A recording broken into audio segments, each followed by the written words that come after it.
trash Queen in the chat. We'll hold a whole panel on Queen. I am honest to a point, but a lot of the things I talk about aren't true. Wait, somebody not telling the truth on YouTube? Are you fucking serious? Oh my god. Oh my god. Got a monster inside of me. You better watch out if you ignite me. The road ahead of full prophecy to be the greatest beast the world has ever seen. I feed him every day like the bones clean. I feed him all the hate and he grows me. And he gets caused real big, pissed off quick. And if you cross him, you might drop dead. Metaphorically, of course, settling the sword. Never getting bored, loves the blood and gore. Always wanting more freedom from the source. They don't really understand until they feel the part departed. If you start shit, you'll be heartless in the darkness. Torn apart quick, you left scars ripped. You'll be chewed up and discarded. Me and my friends, we're gonna find you and we're gonna rip you apart like a wave hammer. Snakes don't get a fucking safe space. If she wants to keep it going, then we'll keep going. If she wants to stop the bullshit, then we'll stop the bullshit. But I'm not gonna fucking sit here and let anybody lie on my motherfucking name. Bring your ass. The fucking link is in the chat. That's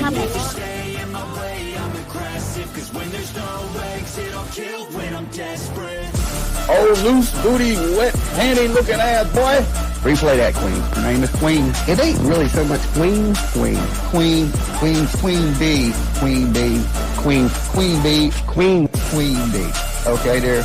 Queen B. Queen B's money. Queen B ain't got no money. Queen B. She always fucks some shit up. I don't know why PJ doesn't get his ass on a motherfucking leash and get his ass under control. Fuck. Better than never. I can feel my heart rate, adrenaline pressure. It's stormy weather, lightning, thunder, pouring weather. Yo, I'm a go-getter, try to do it like me, but I do it better. I got a mind that's clever, the beast inside is competitive as ever. I'm conscious, my subconscious, an accomplice to me. I promise the darkness, I can honest believe. But don't cross me, I might lose control of the lost beast. He's locked away inside with the key control by fight or flight. And I haven't brought it public, you know why? Because someone that I was fucking close to is in the middle of a goddamn lawsuit. How do I get my hands on your stove? Because I need something to clean these titty broads. My dove is just not doing it.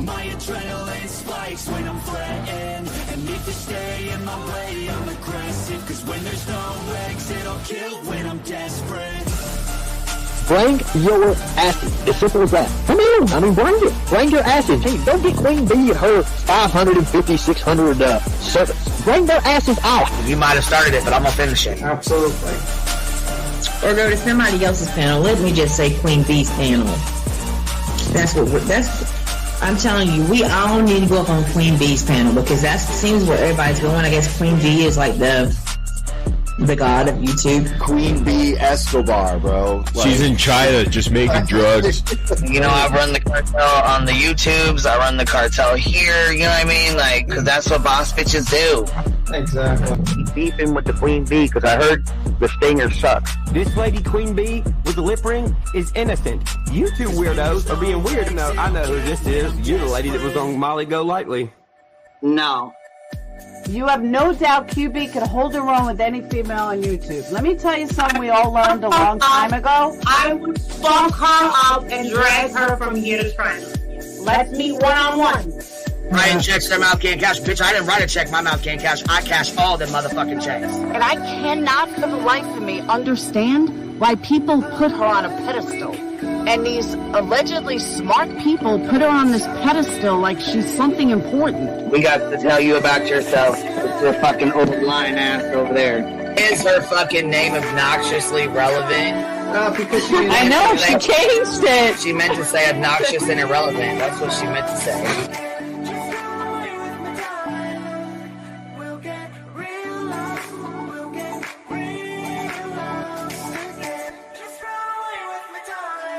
And coincidentally, it sounds exactly like Queen Bee's voice because, as I've always thought, Queen Bee is using some sort of slight distortion on her voice when she broadcasts.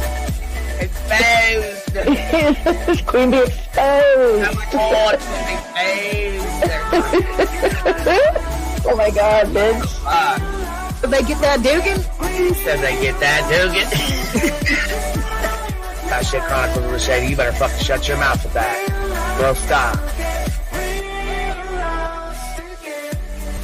Wow. What in the hell? Someone told Queen Bee that you said it was her hacking your email. What the hell is wrong with people? Right? Take your ass to bed. It's fucking past your bedtime. Go on now. Right? Why you gotta be crying? Motherfucker killing the vibe, bitch. Take your ass to bed. Boston, no, I'm not capping at all. I'm telling the whole truth. Good, right? Anyway, guys, I'm gonna skedaddle. You know me, skedaddling away.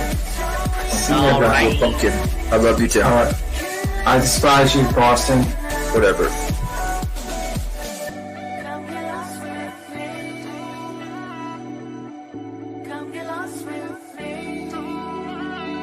Good morning, beautiful. Happy day.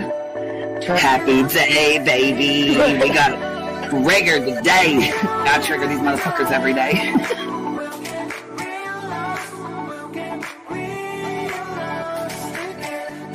Baby Jesus showed us that, you guys. I swear to God. I know that's right, because you just put right on that shit. Yes, I did. Baby Jesus was like, look here. Yeah, fuck the pause. Pause for the cause. Fuck that pause. I'm just trying to be a better person. I know it. Let's see here. God damn it, Duke. You hear him? Yes, the dog is. Damn it, Duke. Girl, this tea is piping. Isn't it, man? Motherfucker's hot. That just burnt the roof of my mouth. Where's Candy Sue? Where's she at? You heard that like I heard that one. Fire in the hole. Smoke him if you got him. You're like the type of person that would probably be in the back of the class. Fuck you, me too. Ellie's a thug. Right. You don't We're all thugs around here. Shambles. Thank you for supporting the hot biddies.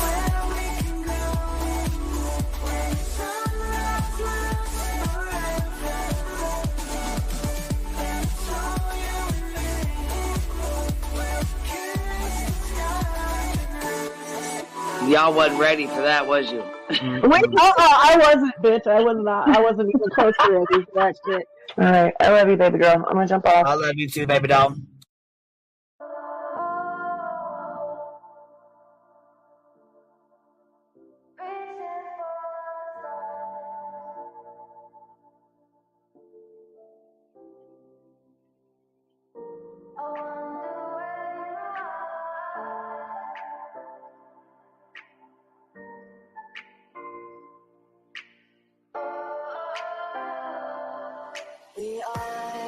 We are dreaming in the dark. We are nothing more than dust.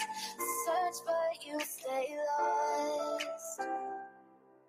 We are reaching for the stars, but we're making this too hard. And I wonder where you are. Mysterious, that's the part you always show. 'Cause you're too curious. Baby, you should take it slow. Mysterious, that's the part you always show. 'Cause you're too curious. Baby, you should take it slow.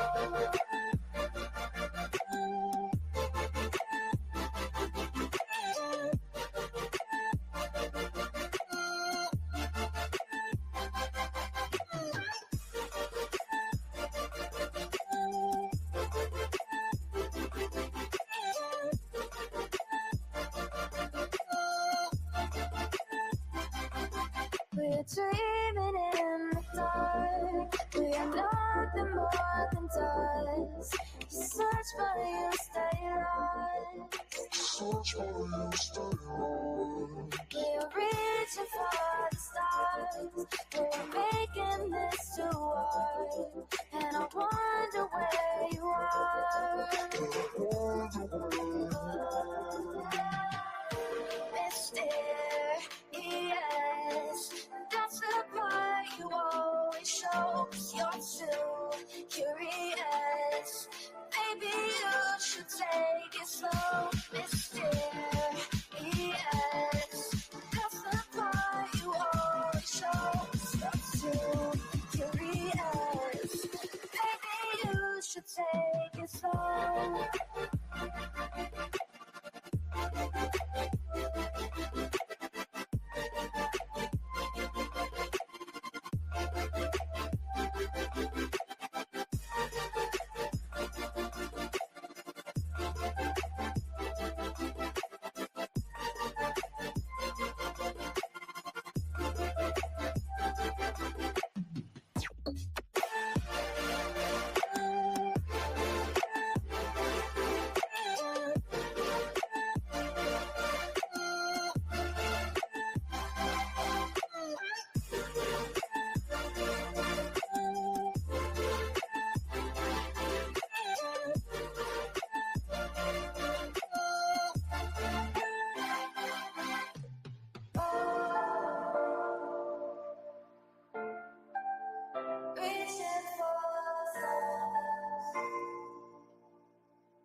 again. So stick around.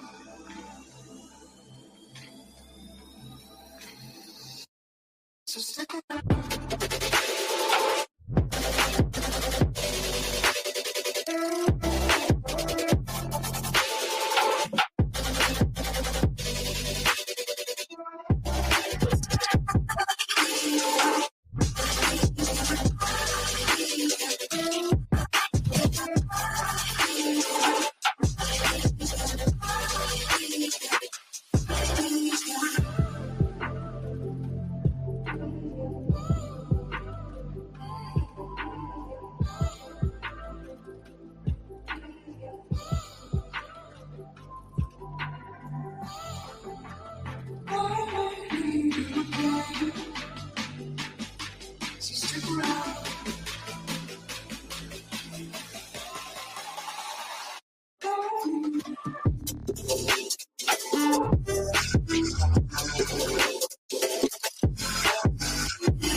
Leave the world around us.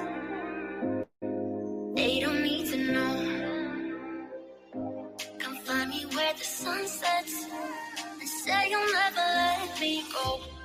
You're the one I want. Say you need me. Hide away now. Don't let go. Know you feel the same. Say you need me. 'Cause you'll always be my broken love. Broken love.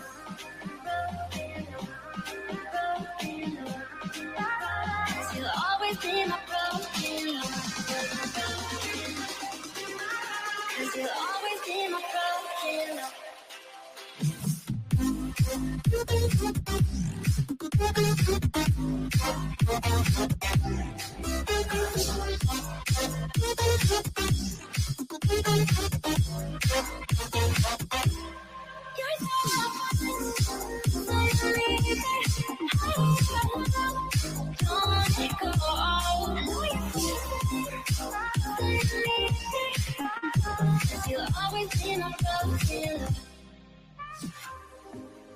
They don't know how we love when we're letting close. With you, I know I belong. Without all eyes on us, you're the one I want. Say you need me. Hide away now. Don't let go. Know you feel the same. Say you need me. 'Cause you'll always be my broken love. Broken love.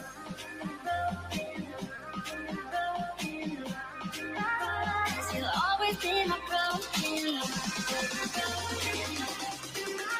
Cause you'll always be my broken love.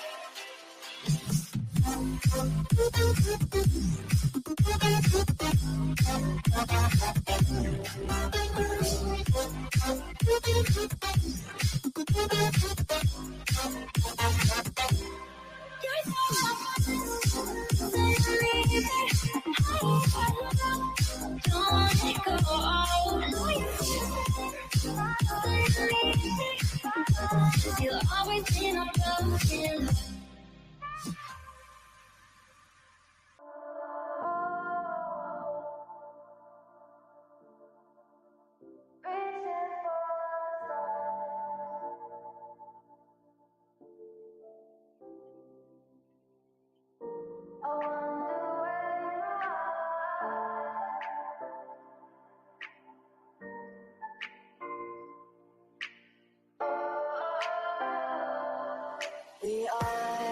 We are dreaming in the dark. We are nothing more than dust.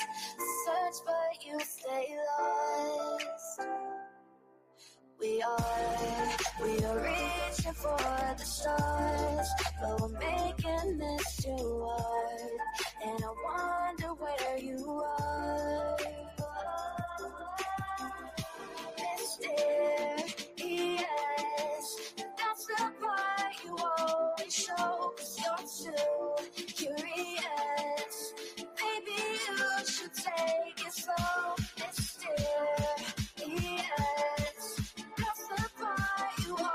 shows you're too curious. Maybe you should take it slow.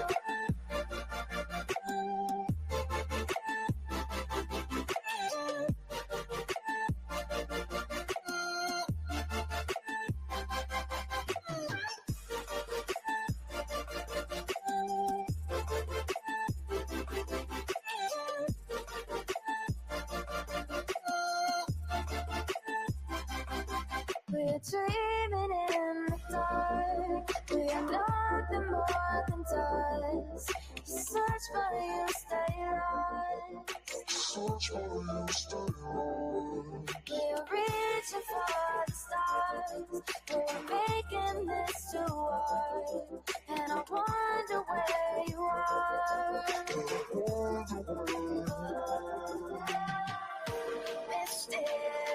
Mysterious. That's the part you always show. You're too curious.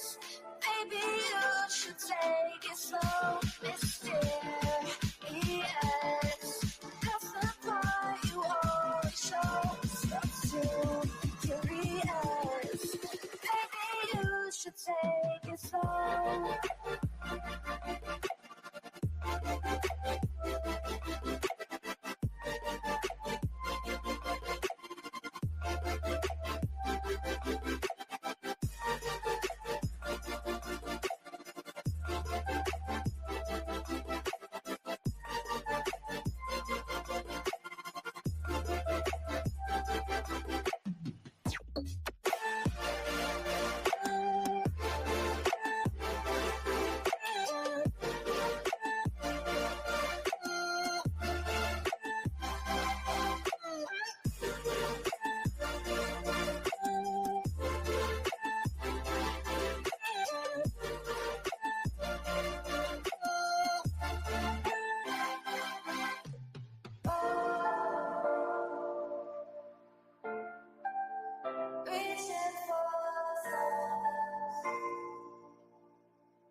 I need you again, so stick around.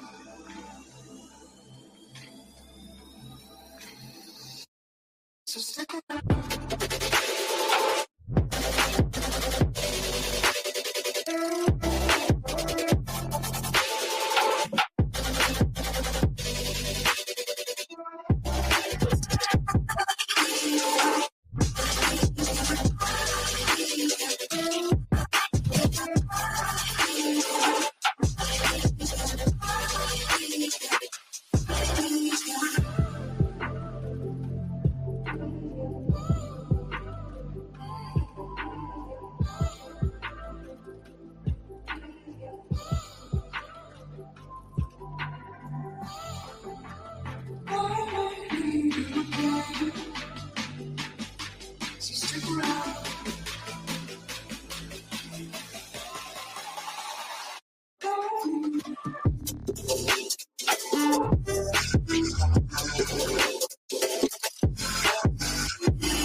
Leave the world around us. They don't need to know. Come find me where the sun sets and say you'll never let me go. You're the one I want. Say you need me. Hide where I love. Don't let go. I know you feel the same. Say you need me. 'Cause you'll always be my broken love. Broken love.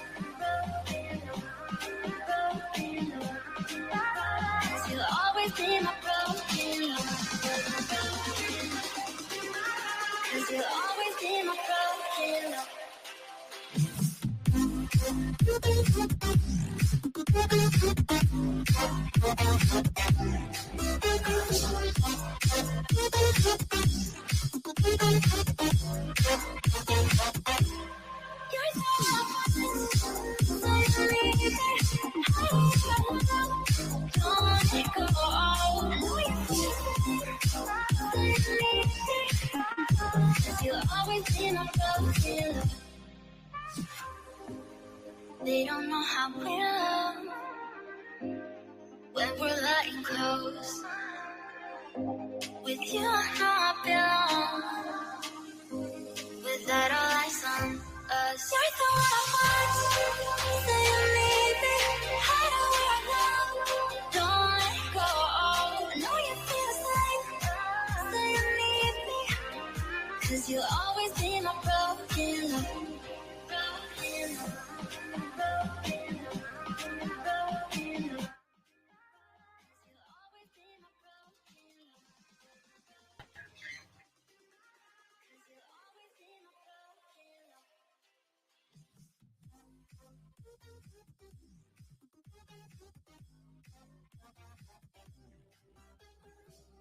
Yo, what's happening? What's happening? Good morning. Good morning, y'all. How y'all doing? We're going to get this party started. My goodness. It's been a rough fucking couple days on these YouTube streets, y'all. I don't know if you guys were with us on the Hive sidebar, but we did a live last night over there. And had lots of laughs. Anyhow, y'all, there's a whole lot going on. Did everybody see the interview that Vinnie did with Tony and Seth last night? I can't find it. I'm not sure if the link is gone or where the hell it's at, but I guess we'll play it from the other channel that's got it.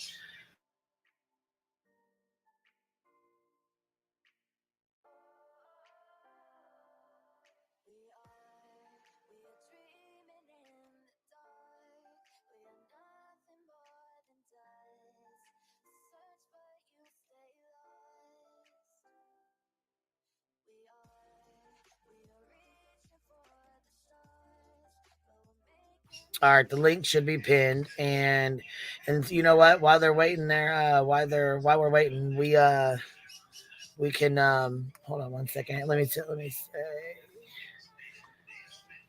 why is my chat being all weird? Let me see here. I'm not sure why it's being all weird. Let me see.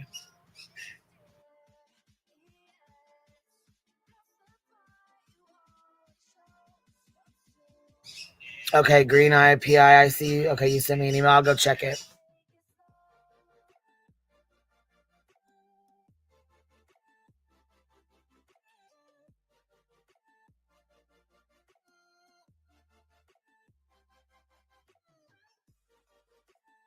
GM Lovely gifted 5 memberships. Thank you so much. I appreciate that. Thank you for showing love to the Hive, baby. I appreciate you.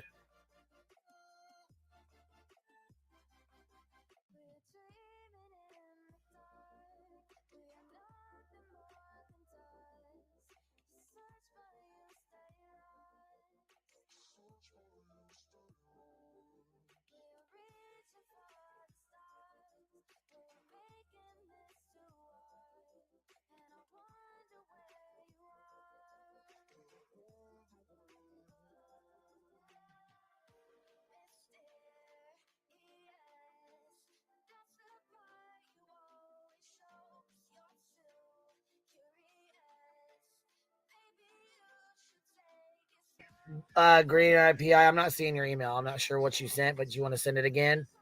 I'm not seeing it, baby.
Okay, y'all, I'm back. My StreamYard was acting weird. It's acting up. I don't know what's going on with it, but it was like freezing and acting all weird. It wasn't showing the super chats or nothing. Like oh,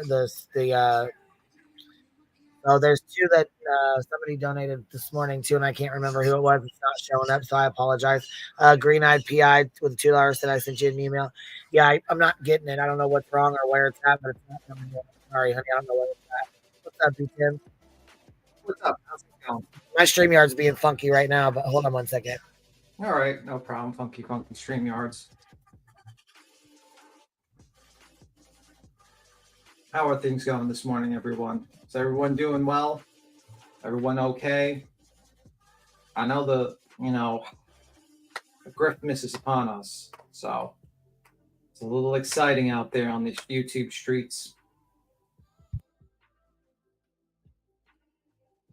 Hey, Zen. Anyway, I see Mr. Seth Rogers with his gloveless, his fingerless gloves on, apparently. Very fantastic. Very grand look. Looks fantastic, that individual. Morning. Happy team. The interview is so disgraceful. Yeah, I watched a little bit of it. It's fucking ridiculous. And I can't believe Vinnie was like, all right, let's just let this guy defame his wife, the mother of his children. And also when I ask him a direct question about what they lied about, let them just spew out bullshit that's ambiguous and doesn't actually explain what the hell they're lying about. You know, the usual BS from these people. You know, they're just, the truth of the matter is they're just mad because their number one bulldog is gone. Yep, that's exactly what's going on. Yep. So what are we playing now? Well, there's okay, so Vinny must have took that link down because it's gone. No, So I got you. I sent somebody else that supports Betty, so I'm really not wanting to play that channel. So I'll get you. That's not Vinny. That's not the original link. I played the original link last night on the Hive. Oh, okay, cool. So I'm kind of, you know what I mean? That's so wait. So Vinny, did Court TV take it down? I can't find the link. It's gone. Where did you find the link originally? On the Court TV YouTube channel? I didn't find it. It was sent to me and I played it. Yes, but it's not my history. It's not. Okay. Yeah. Let me just check. Does anybody else have the link? The original link? Let me check. Court TV. Vinny. I was gonna play it from last night's live CB, but it's got our commentary over it and us laughing and stuff, so it's not. Yeah, sometimes he does Court TV closed arguments, so I'm just seeing if it's there. Yeah. I was gonna say, I wonder if he took it down. I don't know. I mean, it's gone. Like, it's fucking gone. I'm not bullshitting. Go ahead. Anybody else want to go look for it? Email me the link if you have it. Yeah, I'm going to Vinny's closing arguments because that's where it was played from, right? Closing arguments. That's my understanding of it. Let me just see. Oh, mama. Yeah, I think they took it down. Seriously, I've been looking for it and it's taken down. The only one that's up is the one that was the BHB support channel. And like I said, I'm not really too fond on playing it from there because I don't want to be struck from them. So. Yeah, I got it. Yeah, Texas Blue Bonnet said, I told y'all last night it was deleted. So they deleted it. Oh, that makes a lot of sense. He said a whole bunch of shit in it. Yeah, he basically claimed that I saw 3 minutes it was on Granny. He basically was claiming. Yeah, but I mean, or go ahead. Sorry, go ahead. That his wife is hiding the child, that they are guilty of it. They lied multiple times. Yeah, he said a whole lot of stuff. That's why I want to play it because there's a whole lot. I'd rather just play it so everybody can hear it. Because I mean, it's bad. It's fucking bad. Like, it's bad, B-Tim. I know. I listened to 3 minutes of it. What's up, Ed? Well, you need to listen to all of it then. What's up? I say Ange because it's on your thing. Voices, how are you? Nope, you can call me Ange.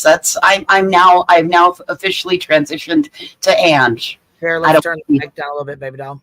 Oh God, is it? No, it's okay. It's back up on high over here, so I just did it. It's okay. I got it. Okay, thank you. You're welcome, baby. Vinny, Vinny's deleted that link. It's gone. It's fucking gone. And I think it's because I told them last night. I told Clue, I said, make sure you tell Chris and Katie to download this because it's going to be gone. And it fucking is. Granny, I know Granny's playing it this morning, so Yeah, but she's playing it off of hindsight. She's playing it off of the BHP support team, like I just was saying. Yeah. Oh. Right. So, I mean, I can play it. Don't get me wrong. I can play it. But like I said, it's a BHP support one. So don't really want to go that way. I didn't realize that. Yeah, I think Vinny realized how bad that interview was and took it down and realized. Yeah, I think so too. Because I mean, it was that fucking bad. It was awful, actually. And then Seth tried to accuse Chris of winking at someone in court and was like, "Oh, well, you don't take your vows serious anymore." Like, what the fuck are you even talking about? Why are you worried about him winking at anybody? That's really weird. He also stated that he wrote the CPS report. Yeah, he said that. He said that in there. Yep, he said that, and then he corrected himself and said that he paid an attorney to get the CPS report, not write it. I said when I was reviewing a little bit of it, I said there's definitely that they're opening themselves up to being sued court TV if they. Oh yeah, this one right here. Oh yeah, it's pretty fucked up. Yeah, he all in all accuses them of oh my god. Essentially, he said that Sebastian should have had a restraining order against Chris and Katie. That's awful.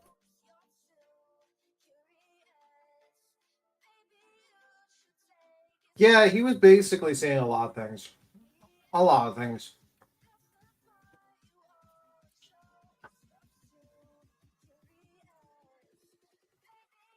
I'm just trying to see if there's an actual,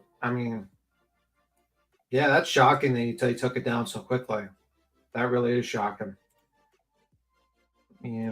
I don't agree that it's shocking. I agree that they probably were handed the cease and desist paperwork or the PO paperwork and said, "Hey, you're helping this person violate third-party rights."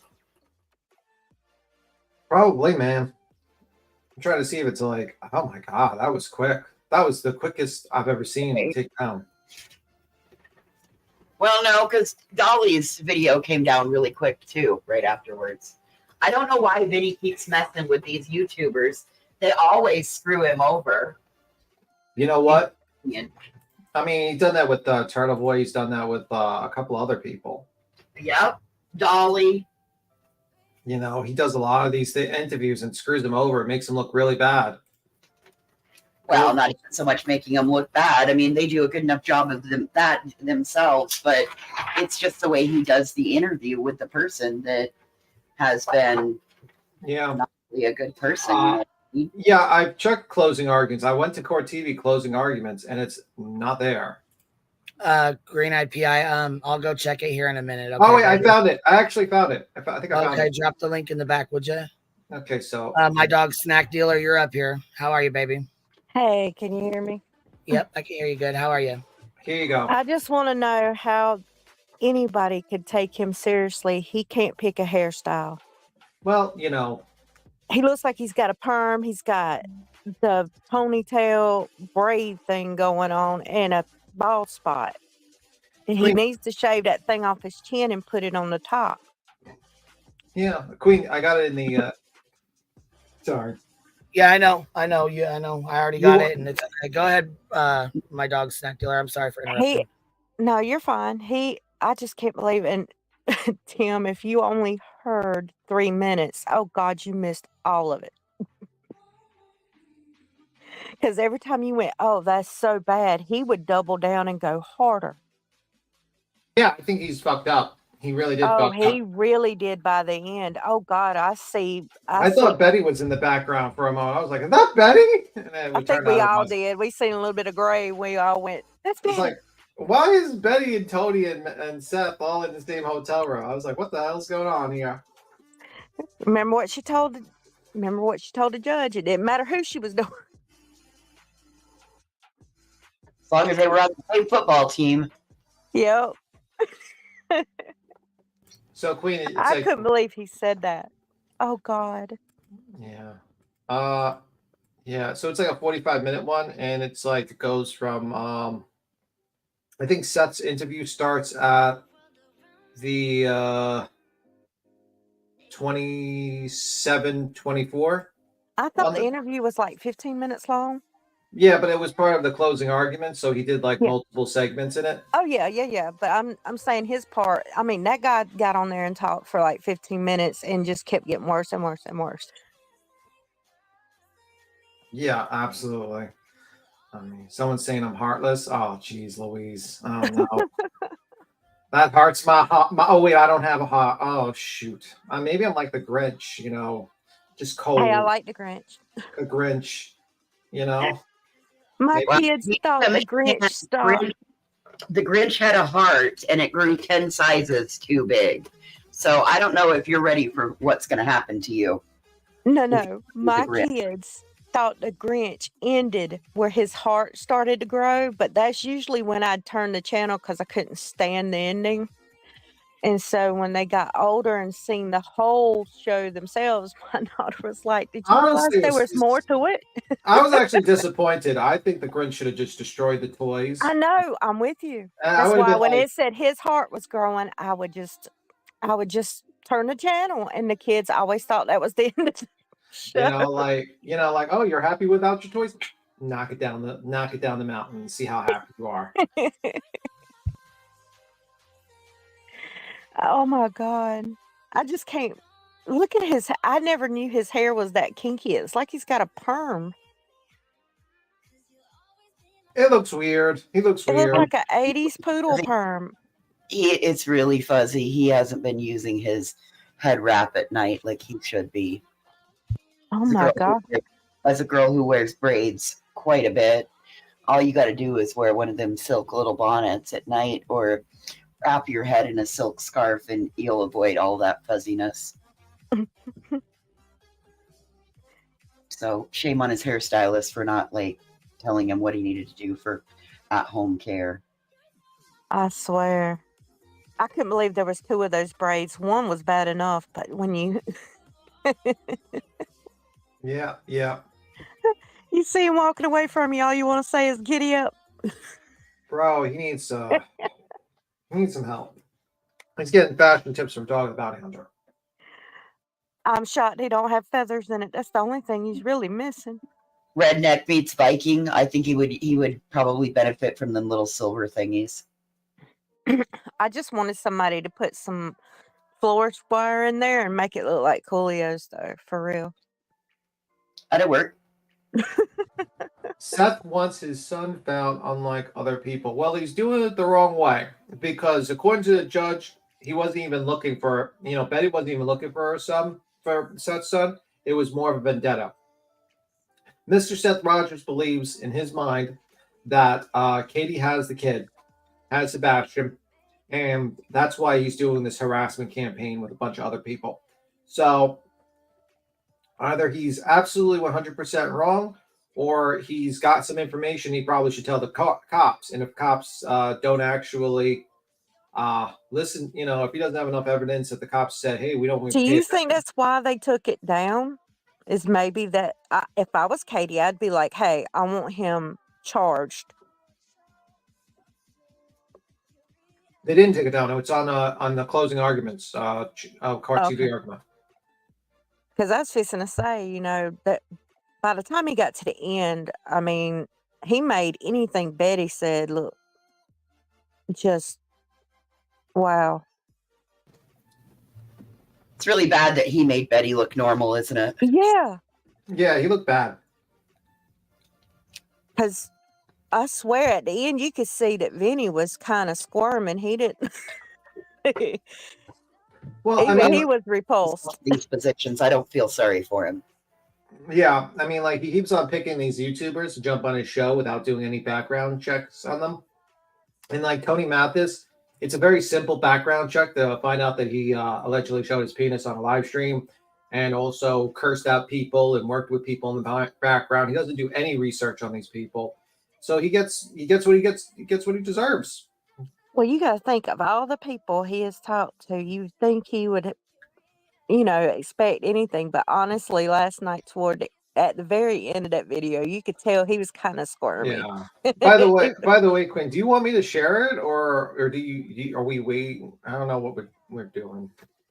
If you want me to share it and play No, I was just being respectful of you guys and my dog Snack Dealer being up here, so just didn't want to be rude. Your dog Snack Dealer? What do you got? Yeah, that's her name. My dog Snack Dealer. So I just didn't want to be rude to her. Wait, That's your dog's name talking to me, Tim. Your dog's name That's Snack? the woman you're talking to right now. Oh, I thought you were talking about your dog for a moment. That's what her name is. My dog Snack Dealer. Oh. My 5 snackers are in my picture. I was like, for a moment, I'm listening to you, Queen. She says, "Did you say your dog's name Snack Dealer?" And I'm like, No, I've got 5, and I'm just their snack dealer and glorified doorman. That's all I am.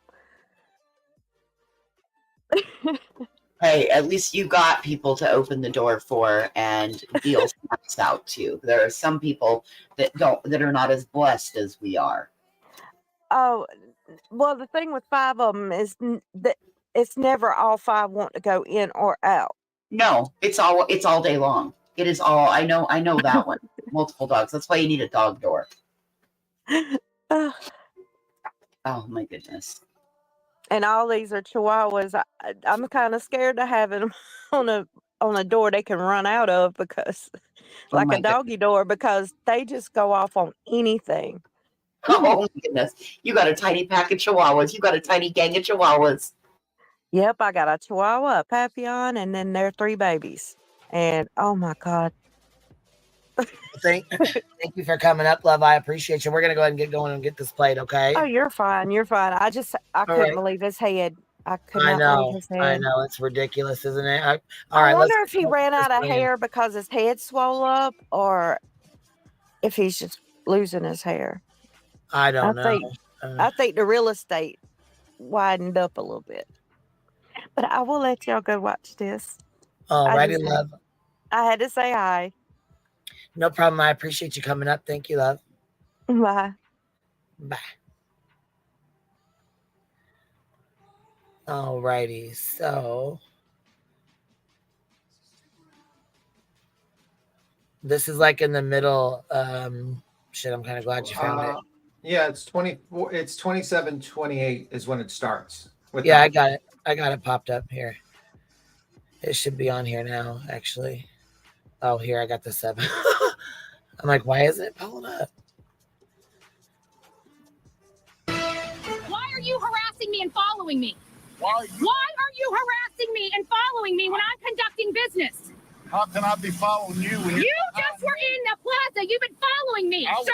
You guys have been harassing me and threatening me for 2 days. Better go through that light. With me. I don't need violence. I'll capture you on film. Prove it. There it is. Who's following? Who's stalking? Who's harassing? All right. Who was that? What was that? Maybe wondering, right?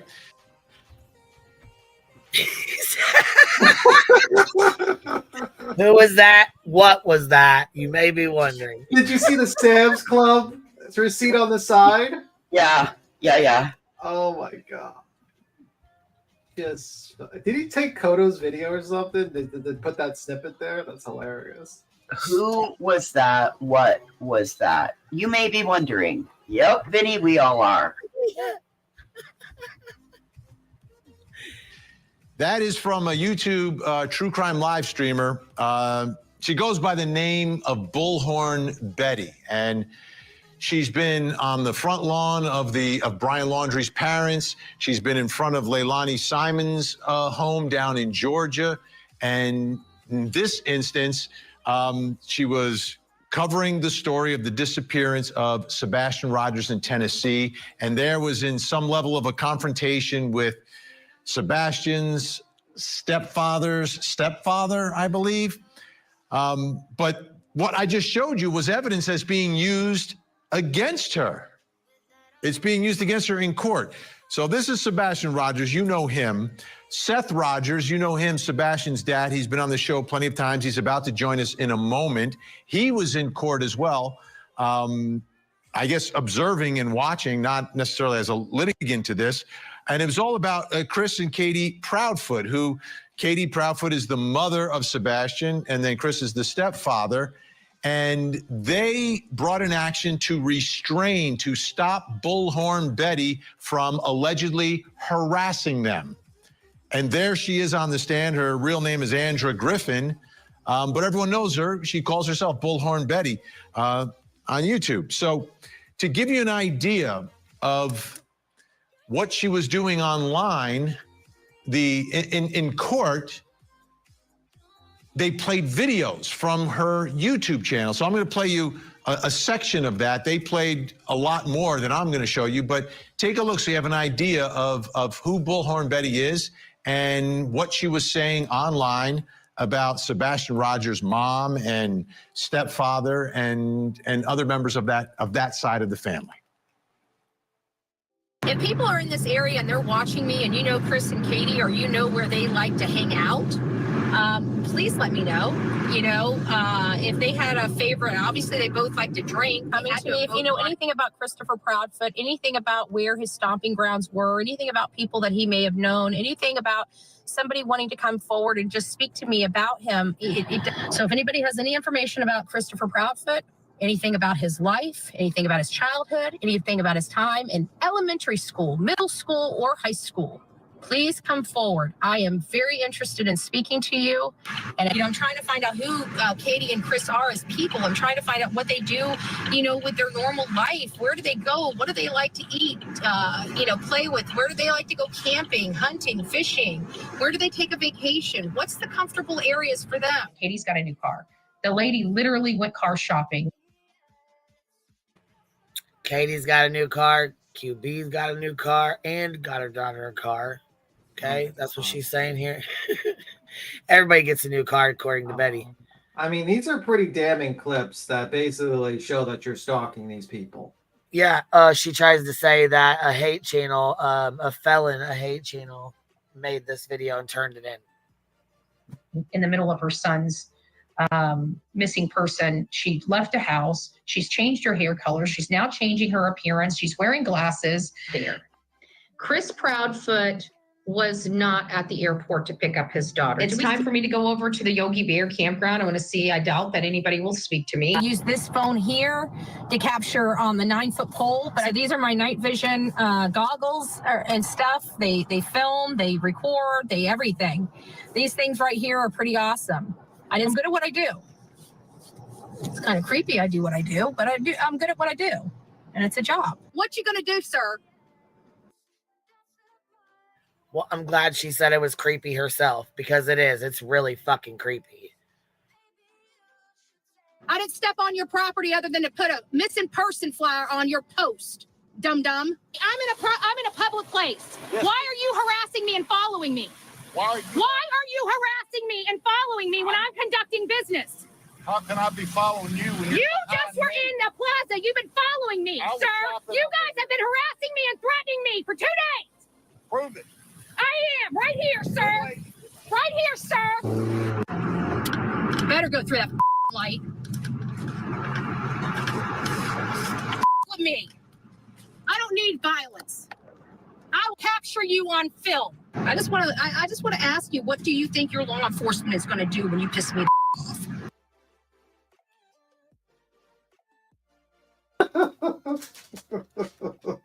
Yeah, this didn't age very well, did it? Worse. Look at those eyes. She looks so fucking evil.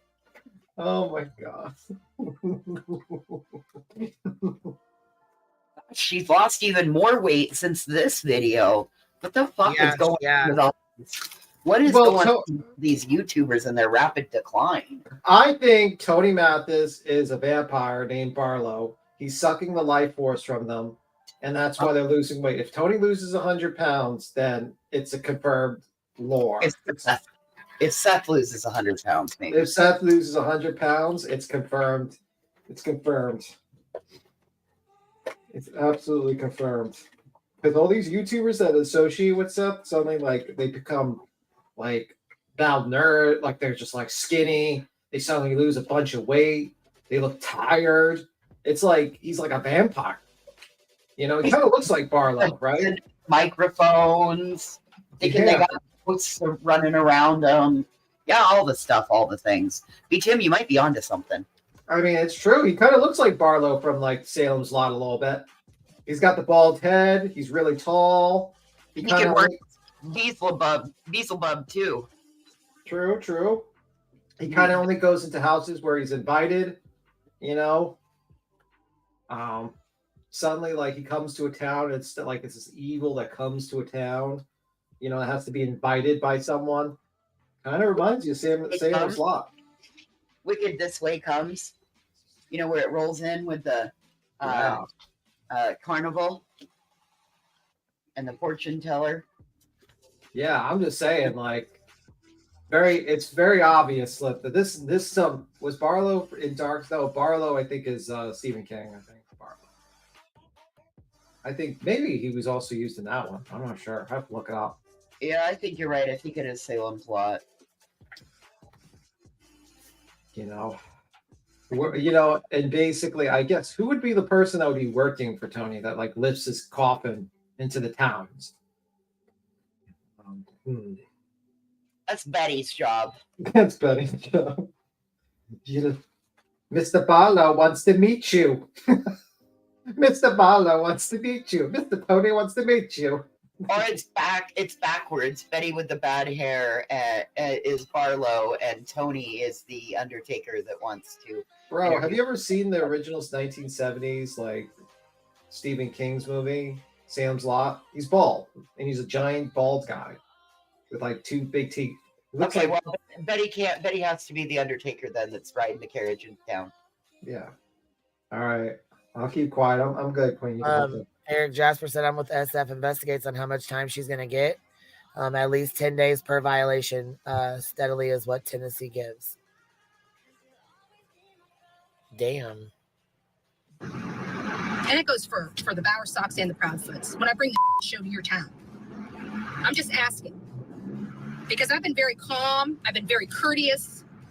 I've been trying to do my job without making a ruckus. But if you wanna push me, honey, I'll come back with a whole kind of ruckus that you guys would not even know what to do with, and your law enforcement will not be able to stop. So, based upon that video and the testimony inside the courtroom, here was the decision by the judge. And again, Chris Proudfoot was in court trying to get a restraining order against Bullhorn Betty. It's not a frivolous lawsuit. It is a order of protection. It falls outside. It's not asking for damages. It's asking for a party to leave. He said it's not a frivolous lawsuit. Is that what he just said at the beginning? He just did. Yeah. Wow. Another party alone. Ms. Griffin states that she is an investigative journalist and that she reports on news and commentary. Somewhere along the line, this turned not into a pursuit to find Sebastian Rogers. It turned into a personal vendetta. And at the very end of this, when Sean goes on camera, he says right then, you want to take one of my voices, now you're going to have to hear my voice. I thought Andra was a video journalist, not an investigative journalist. The last time she said she was a video journalist. So can she pick her lane? Because now she's got a whole nother career going on. I got questions.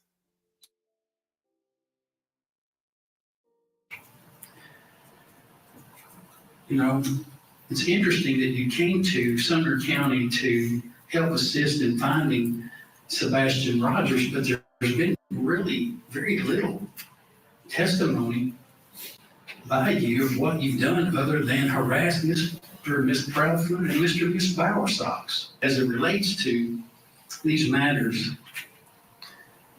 where somebody crosses the line, a reasonable person that feels terrorized, frightened, intimidated, and harassed by a pattern of conduct is not investigative journalism.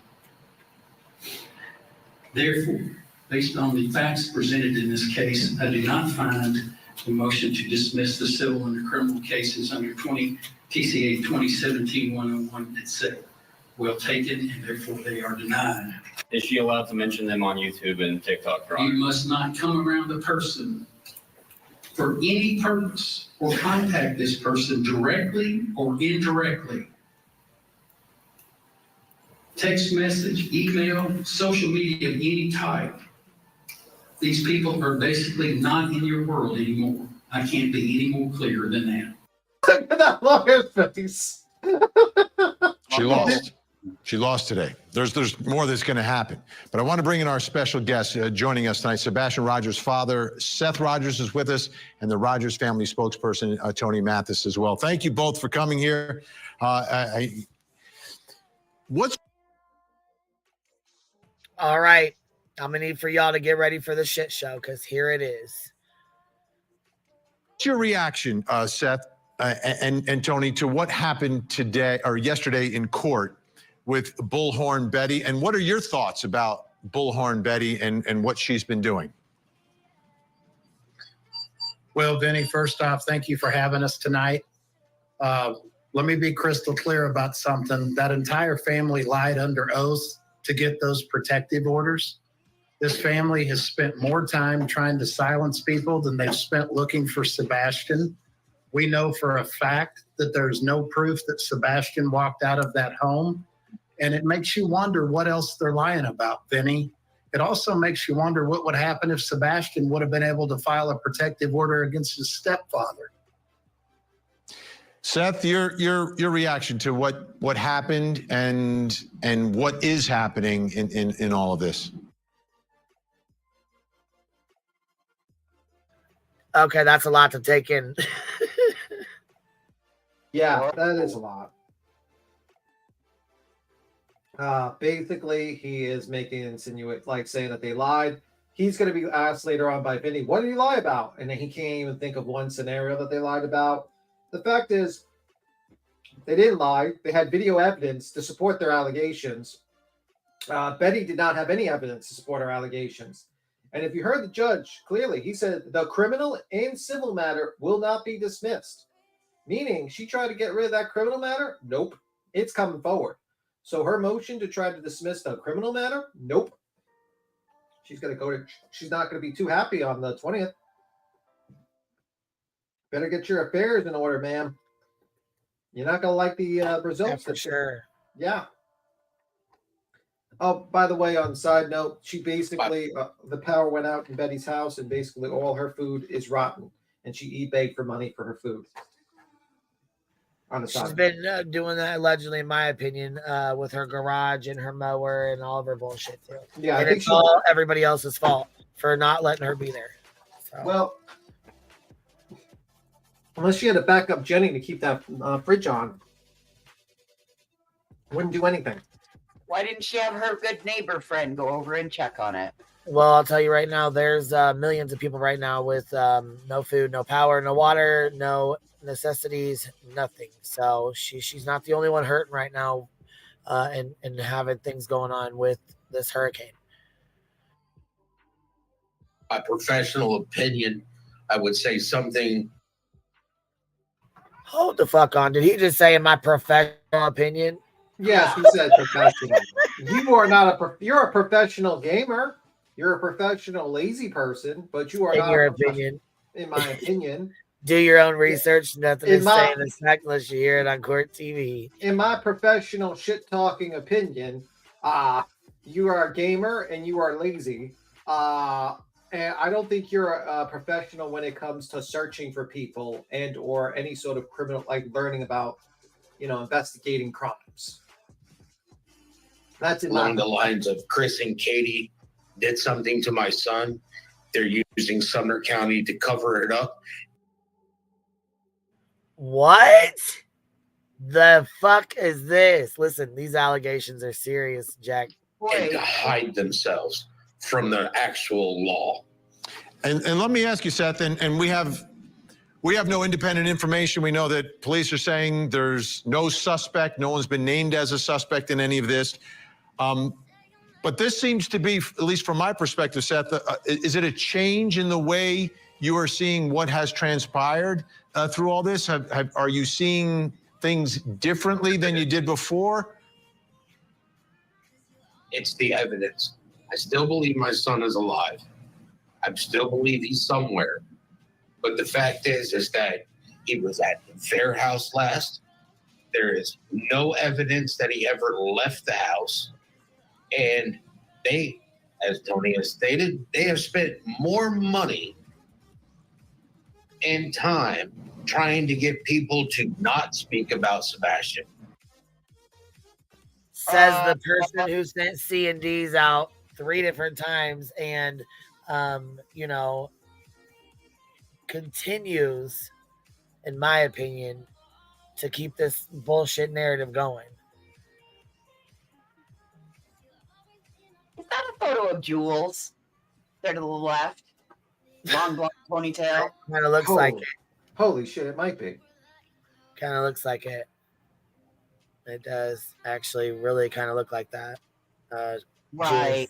Fucking LARPers back. Speaking about Sebastian, Sumner County hasn't come out since April with anything. And Katie won't come out and speak, won't ask for help to find Sebastian. I really have to say that she never loved her son.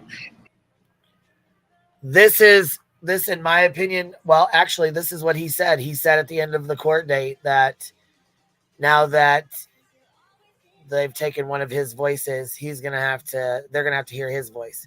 So is that what this is? Is this everybody hearing your voice, Seth? Is that what's going on? I mean, I'm just asking a question here. Is this third-party contact harassment? That's what my question just want to say. This sounds more like third-party contact and harassment, if you ask me. Wild. This is fucking wild. What evidence does he to say have she never loved her son? Are you fucking serious? Wow.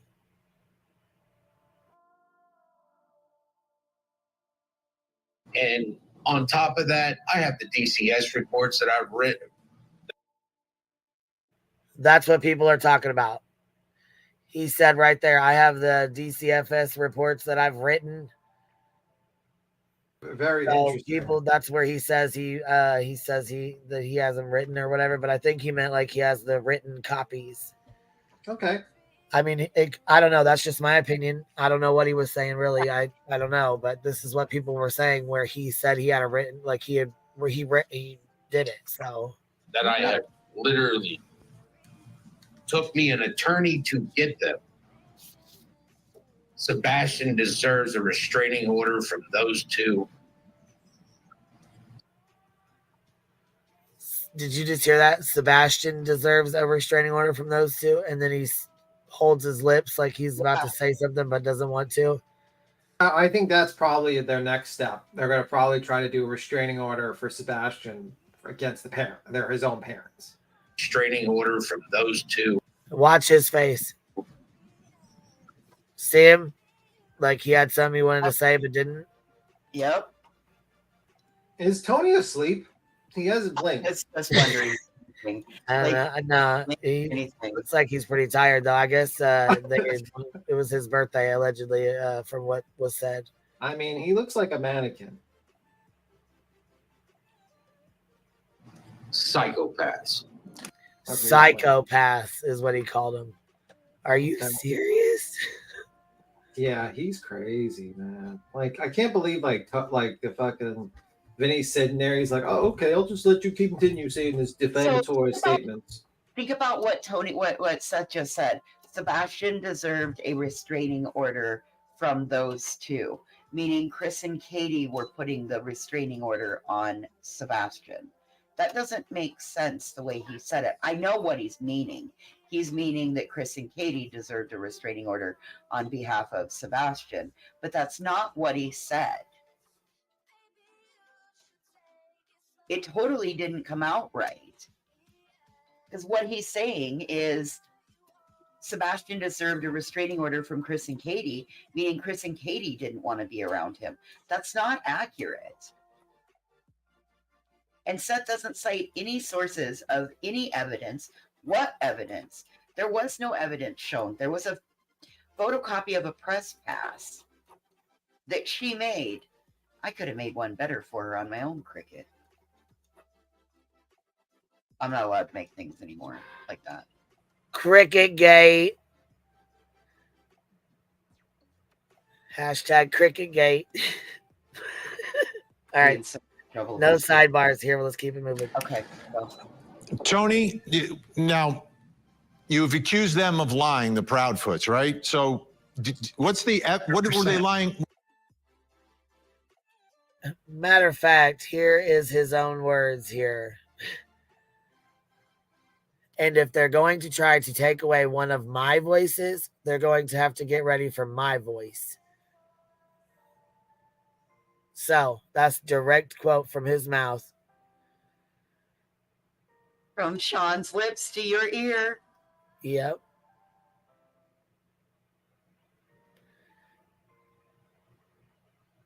What were they lying about from your perspective? And again, we have no independent information or confirmation that they said anything that was untrue or verification that what they said was true, like either way.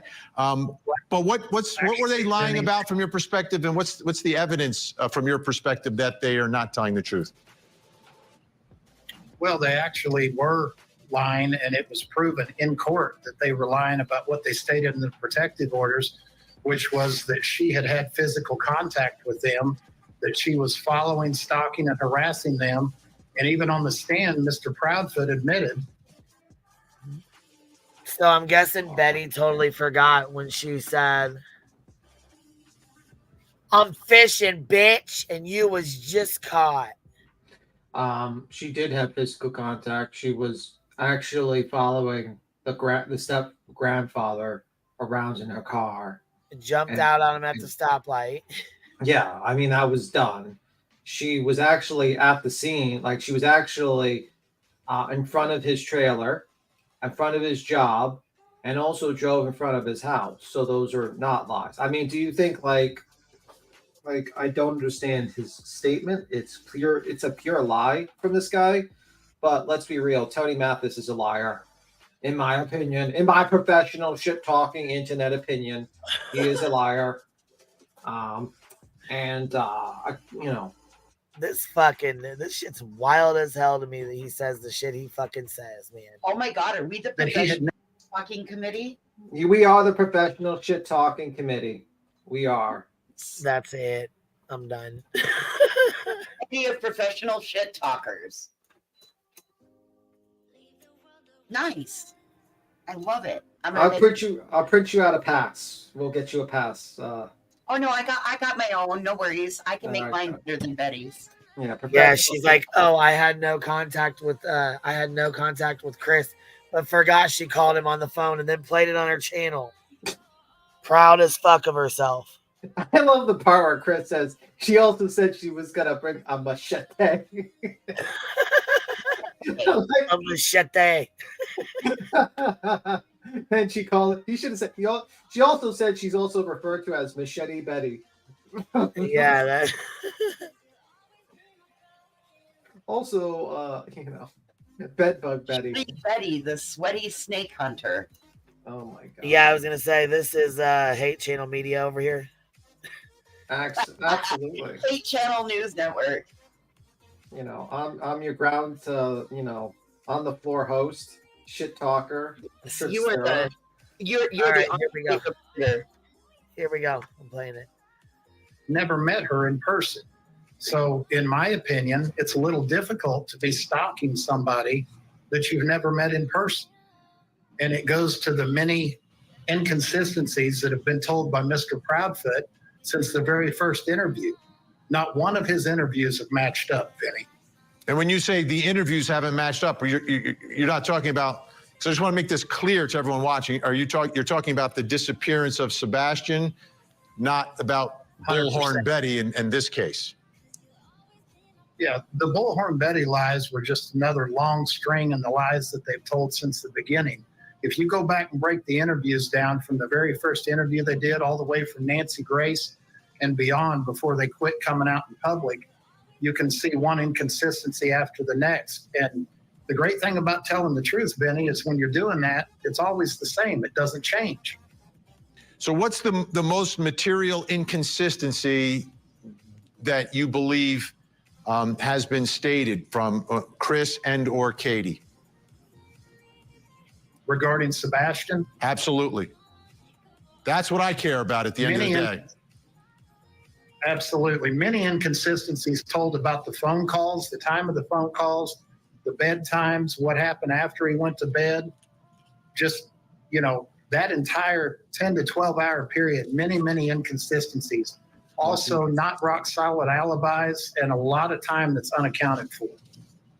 They were also, probably the biggest thing, Vinnie, is that they told Nancy Grace that they were told by TBI not to take a polygraph, and we found out later from TBI that that is 1,000% not accurate. They took a polygraph. That's a big one. That's a big one. Okay, Tony Mathis, Seth Rogers is going to stay with us. We've got more to talk about. We're going to take you inside the courtroom so you can hear some of the testimony from today, and you'll see Chris Proudfoot on the witness stand. Just want to make it clear, like, the First Amendment versus prior restraint of speech is serious business. And the judge made a decision today keeping her away from them. But how far did it go towards what she can say about this case? We'll be back. Nothing. Have other people contacted you?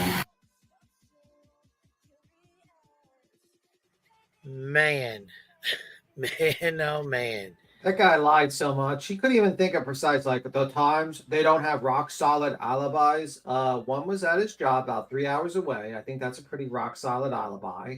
The woman, you know, his mother was in the house. So, I mean, that's the only one you could say, but she's been saying that for a while. She's explained the bedtime. She explained all that stuff. I don't know what he's talking about, inconsistencies. And also, they did take a polygraph by the police. They said no to taking the polygraph with Nancy Grace, which is a TV personality. Didn't want to be your content. Yeah. So they got actual, like, TBI polygraphs, not bullshit Nancy Grace polygraph. Nothing about Seth not passing his the first time. Yeah, well, they're not going to mention that because that would make him look bad. Yeah, Vinnie is a weak interviewer. He doesn't do any research. Like, that's a very easy thing to disprove, like with the whole TBI polygraph. Everyone knows that. Like, every single person knows that. You can ask anyone. And the fact is, he never actually pushes back. He just lets people talk and just spew bullshit. And to me, it shows you that he doesn't really care about these cases to actually know what the hell is going on, to push back of the misinformation. Just doesn't. He does it on his show as well as his YouTube channel. He does the same thing. He never pushes back.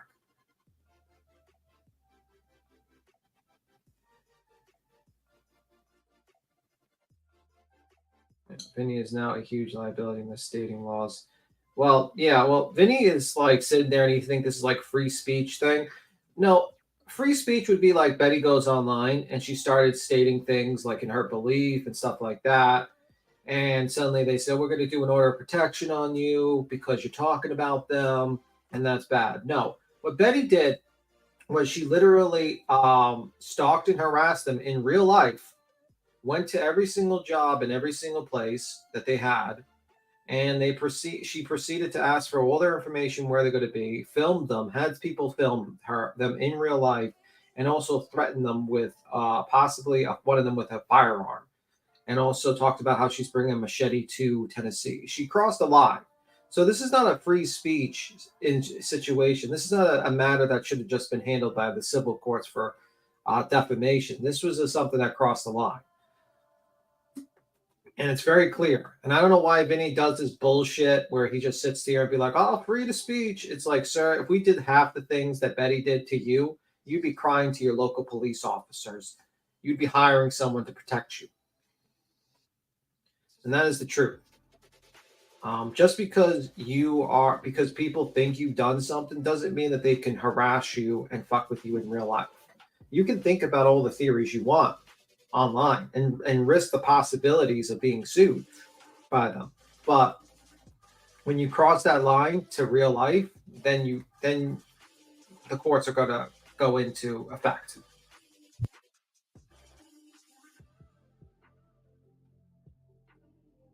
I'm done, by the way.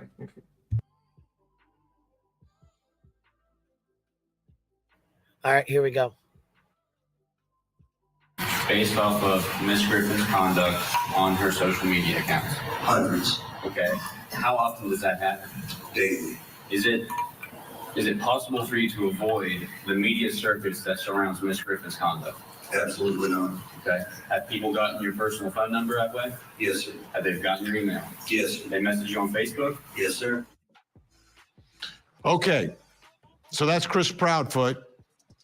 Bullhorn Betty goes online, provides information, and apparently her viewers or followers are sending messages and attempting to contact Chris Proudfoot.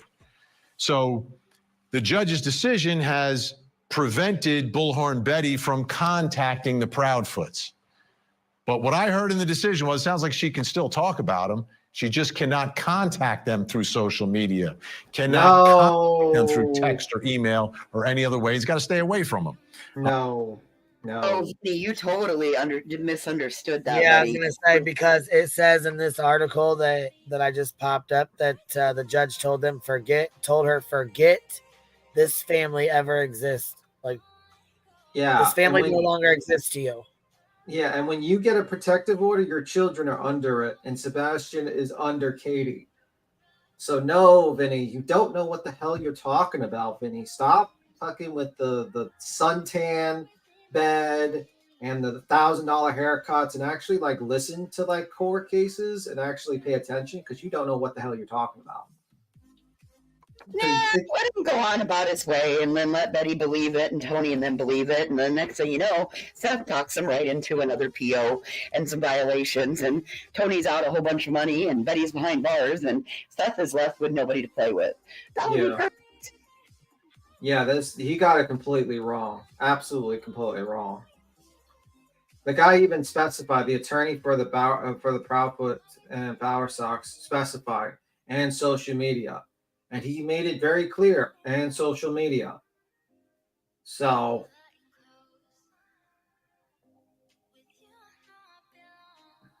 just saying. That's all I have to say.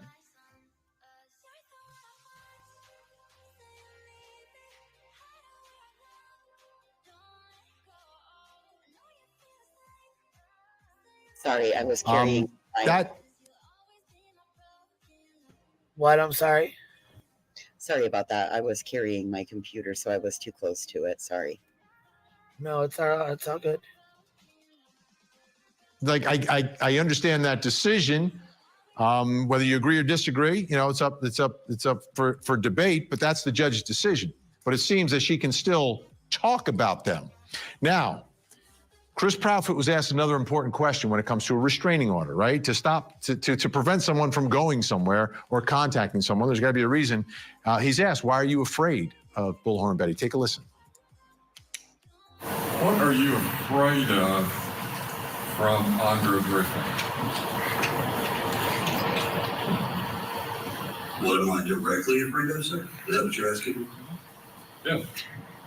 Well, when you make a video threatening that you want to bring a gun from another state to this state, directly in videos related to me, my wife, my family, that's a threat, plain and simple. Okay. She also said she was going to bring a machete, for the record. A machete, for the record. I like. Oh my God. Okay, let's bring back in Seth. No comment on that, Mr. Vinny. Vinny. No comment, about that? Freedom of speech? Oh, okay. Okay. All right. Okay. Yeah, I think we have enough. Come on, Vinny. You know that lady was full of like fucking. Vinny's like, oh my. Well then, all right, here we go. Here we go. Yeah, he was a lawyer. Rogers, Sebastian's dad, and Tony Mathis. Just a quick clarification. Everyone's watching that. Was she threatening to bring a machete to go after the Proudfoots? Yeah. Well, Vinny, you being one of the better investigative reporters in this case, you know that if you take a 4 or 5 second clip out of an hour-long video, you can twist that and turn that into anything you want it to be. When she was talking about the things that she was going to need to be walking through these heavily wooded areas, one of the things that she mentioned she would probably need is a machete.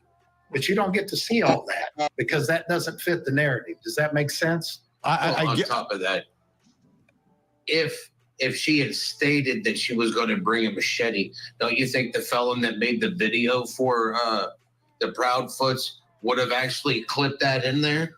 The felon. And it wasn't clipped in there. And if you notice, is that Betty in the obsessed booth? No, that's the wife. I originally thought it was Betty, but that's actually Tony's wife. Oh yeah, I was gonna say it's not Betty. I know that. I mean, although it looks to me like they are staying probably in the same hotel. I mean, in my opinion, but I don't think that's her. No. But who's the felon? Who's the felon that made that? Who made that? Because I don't know who True Crime is, but whoever it is, that's who made the video. That's whose video they played. Yeah, and also like you don't know if like these guys edited the video, so he just called like Vinny's editors from Court TV felons. Well, even if Sean thought Clue made it, Clue's not a felon, so yeah. But man, this guy is fucking brainwashed. He's like calling Tony the Maytag man. He's got more spin than a fucking washing machine right here. No shit. Guys, she was gonna need that machete to go into that heavily wooded area, even though we have no video of her actually walking through a heavily wooded area. And also we have video of other people searching through the woods that don't actually need a machete to go through the heavily wooded area. Also, we're gonna ignore the fact the woman was gonna bring a gun. Can we go back to even Nina Glass when Tony first got in here? Oh yes, we've got one of the best tracking professionals out there, and then we find out that she discharged a firearm as out of anger for towards her son's girlfriend, and fired the firearm through a wall. I mean, Tony shouldn't be allowed to be doing what he's doing, in my opinion. Well, Tony's an inexperienced, terrible at his job. He wants to be like doing interviews and stuff and be like a PR person. Look what Running Bear said. I'm sorry. Running Bear said BHB has lost gun rights in Florida for life. Look it up. Yeah, but the problem is she gave her gun to her mother. How do you know that? Allegedly, or your opinion? No, she said that. Oh, she stated that? Okay. Yeah. She gave her gun to her mother. So that's a problem in my book. You shouldn't be giving your guns to relatives. No, they're supposed to be they should be turned into law enforcement. Right. I was going to say, I thought they had to be turned into law enforcement. I could be wrong, but that's what I thought. Well, I think Florida gives the right to turn it over to a family member if they sign an affidavit, but I would be curious to see if they've signed an affidavit. It is her mother, after all. Right. The whole reason why we're in this fucking mess to begin with, because she didn't have the balls to tell her daughter no. That's my opinion as a professional shit talker. The attorney, that shyster that was sitting there representing, he just called their attorney a shyster. Look at fucking Vinny. The proud. Look at what? Look at Vinny's face. Like the face on Vinny is like tells you everything he's thinking about in his mind. Like there's like that's the face of disgust, actually. So like how the fuck do I get out of this interview and end it right now? Abort. Yeah, man, that is not a good look to have when you're talking to Vinny. I've seen Vinny's interviews, and that's usually the look where he's like, man, am I on the same stream with this disgusting individual? That's not good. It's not a good look for me. Foots and the Bauer Sox, when they asked Chris the question, "Have you been contacted?"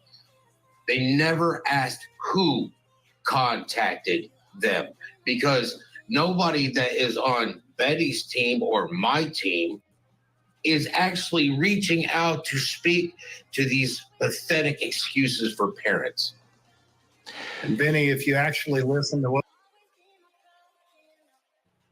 says the father who gets his son every other weekend, right? Yeah, and also skipped out on his son for years and hasn't paid one dime in child support. That too, and that demanded his wife pay him alimony. So I don't know what he's talking about. Look like I don't think Sebastian wanted to live with him actually, and I think it was he always on the your wrong opinion. thing. In your opinion, you don't think you would? No, I don't think. In my professional shit talking internet opinion, I don't think he was. He wanted to. I am the baddie. Are we the baddies? Expression if I ever see one. I don't know. Brianna says that's an oh shit. Am I the baddie? Are we the baddies? Expression if I've ever seen one. Question: Is Mr. Tony Mathis' head like lopsided? Like one side looks like a square and the other side looks round. Is it like he just woke up from a nap? Like what happened to his head? Why is it malformed? He looks like a half Frankenstein. Maybe he needs a helmet to help round it out. I don't know. All right, here we go. What was said there in court, the attorney asked the question, have you been contacted by people regarding things that Betty has been saying? Right. The people that are contacting Chris are his people. They're not Betty's people. They're contacting Chris saying, this is what Betty said today. This is what she said yesterday. Well, all you've got to do is tell those people, if you don't want to hear it, to quit contacting you. That shouldn't make you afraid of a 5-foot female as a man that has a strong history of being able to deal with females. So let's refocus now and get back to what this is really about, which is finding your son, Seth. So Sebastian, I'm sorry. Yeah, to find Sebastian. Your relationship with Sebastian's mom seems at this point is completely non-existent. I know early on there was talk about trying to work together, and it seemed like you were trying to come together to do something, but that just doesn't exist. So what is the status of the search for Sebastian? As you sit here tonight, what is going on? Who is doing what, whether it's law enforcement, any private organizations, members of the public, whoever? What is the status of all of that? We have we have over 50 people that are working on this case. Just in investigators, FBI. I mean, been working with the FBI.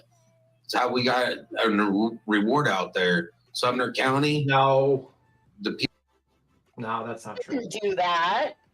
What? No. You're not working with the FBI, sir, and they didn't do a $50,000 reward because you didn't even know the reward was coming down the pipeline.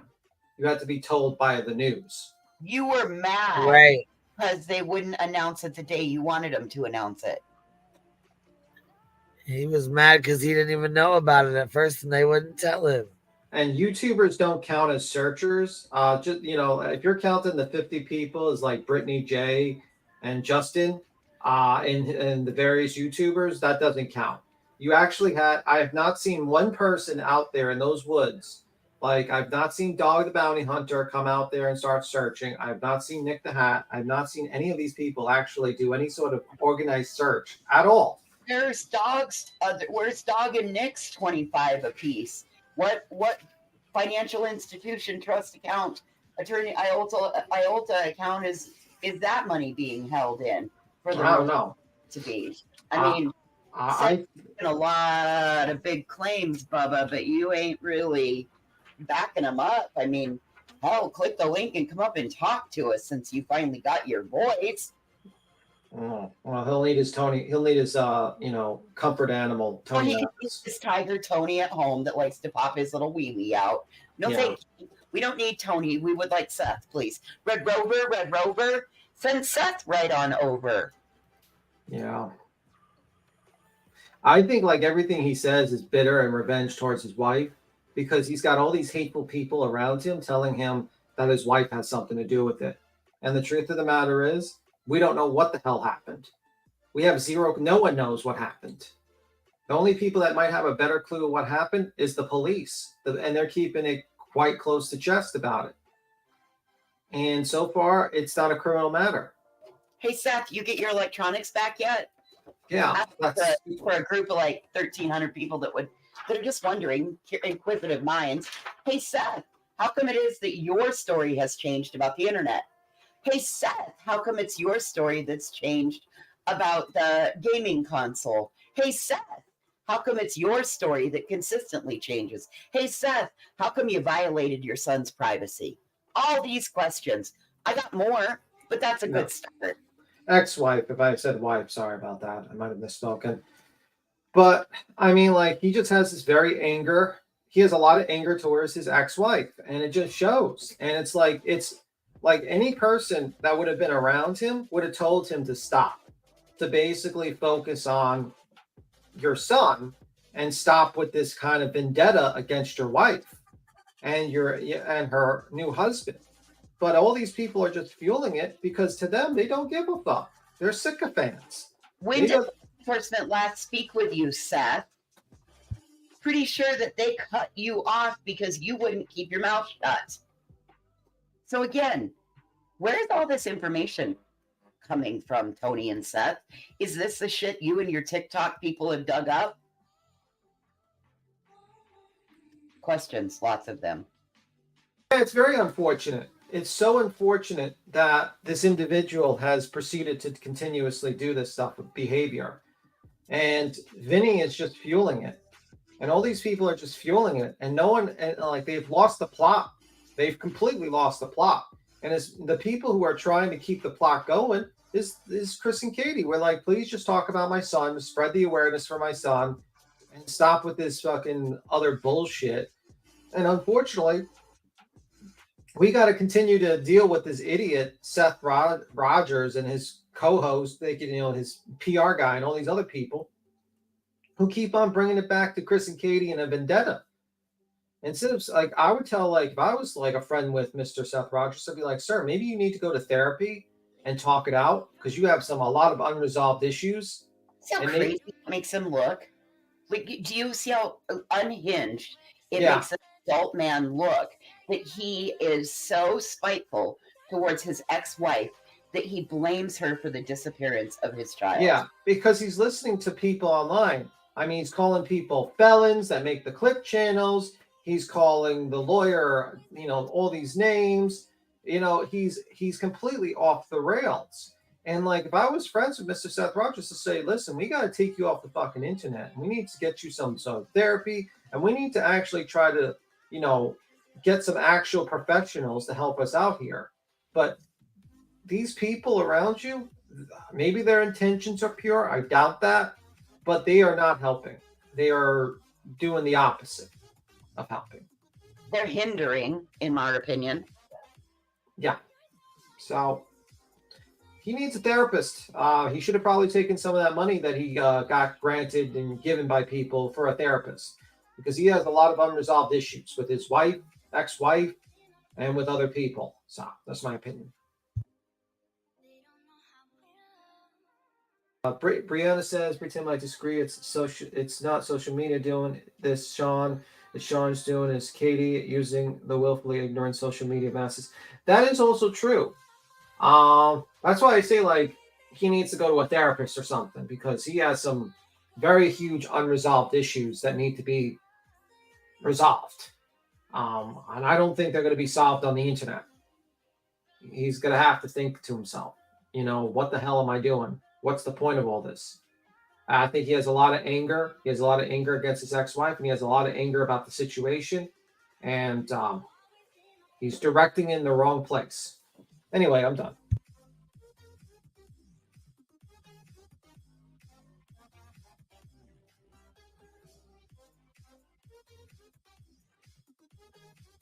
people that are in charge of Sumner County refuse to connect the dots. So we have to go beyond Sumner County. My son is somewhere, and me personally, I believe Katie knows. Vinnie, you can tell that we're a little bit more uptight tonight than we usually are. But we've watched the antics. We've watched Chris smile and laugh and joke in court when we've got a broken father and Seth that's missing his son.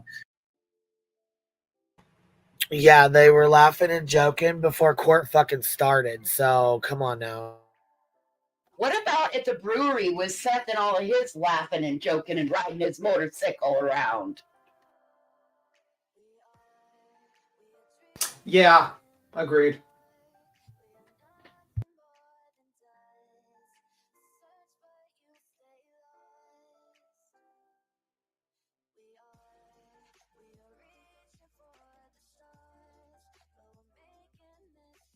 I can play whataboutisms with the best of them.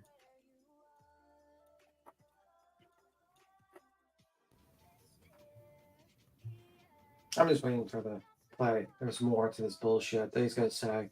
So I'll just wait. I'll wait. I'll wait. What lady is behind Seth in the background? That, I believe, is Tony's wife. I originally thought it was Betty because that to me would have been hilarious, to be honest with you, but it's his wife. Looks like it. The other side creator accused Emmy of saying stuff about Kelly's son.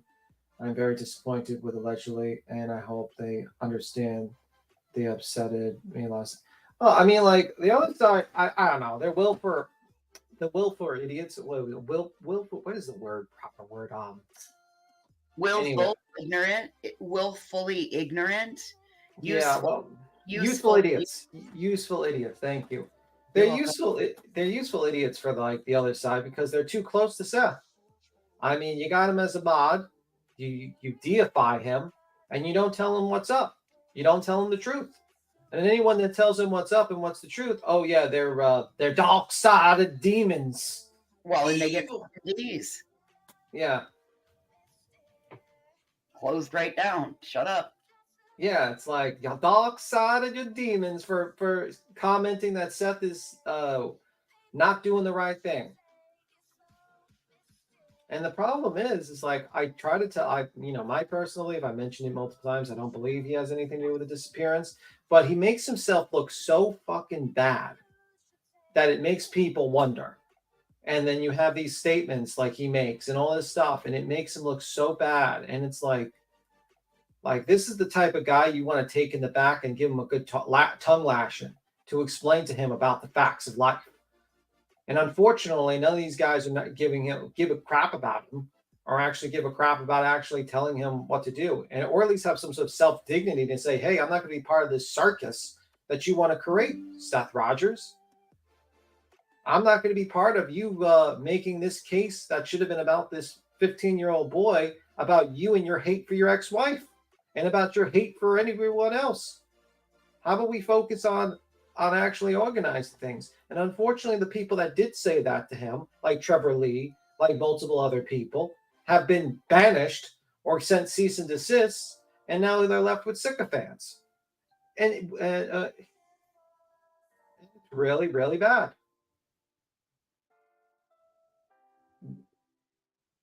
But anyway, I'm done.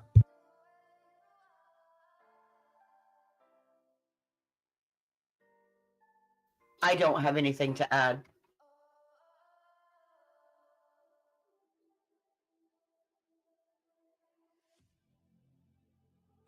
Just seeing if Queen's gonna hit the play button.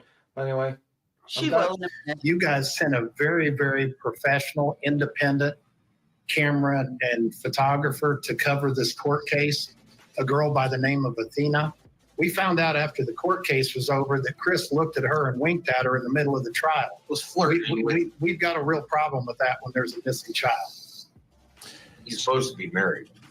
Yeah. Val's not doing anything anymore. So let's talk about this now. There's going to be a lot of people watching right now and say, listen, I want to do something. I want to help. What can they do? A lot of things, Vinnie. They can pray. They can continue to spread awareness. They can put flyers up. They can talk about him in a positive way, regardless of which side of the family they support. Because remember, this is about Sebastian. It's not about Seth. It's not about Tony. It's not about Chris and Katie or any of the crazy grandparents. It's not about any of that. This is about Sebastian. And if you are here for Sebastian, your focus should be Sebastian, Wayne, Drake, Sebastian. Rogers. That's it. Nothing else. Absolutely. He's the one missing. Unfortunately, the judge wanted to sit there and offer his condolences for our loss. My son is missing. I understand that that judge's child passed away, and that made him emotional in this case. Judgment from the judge should have been blind to begin with. He was emotional, and I'm pretty sure my son is lost. He is alive. He is missing. All right, that judge buried their child. Seth Rogers. Sebastian is alive. We're out of time for tonight, but I appreciate it, and we'll stay in contact. Seth Rogers, Tony Mathis. When we come back, we'll reveal something else you need to know tonight, plus coming up next hour.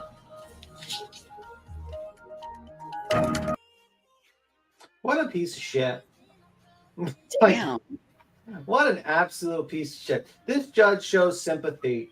I think he lost his son like a couple of months ago, like 5 months ago, and he tries to give condolences to show that he actually has, a feeling about going through that.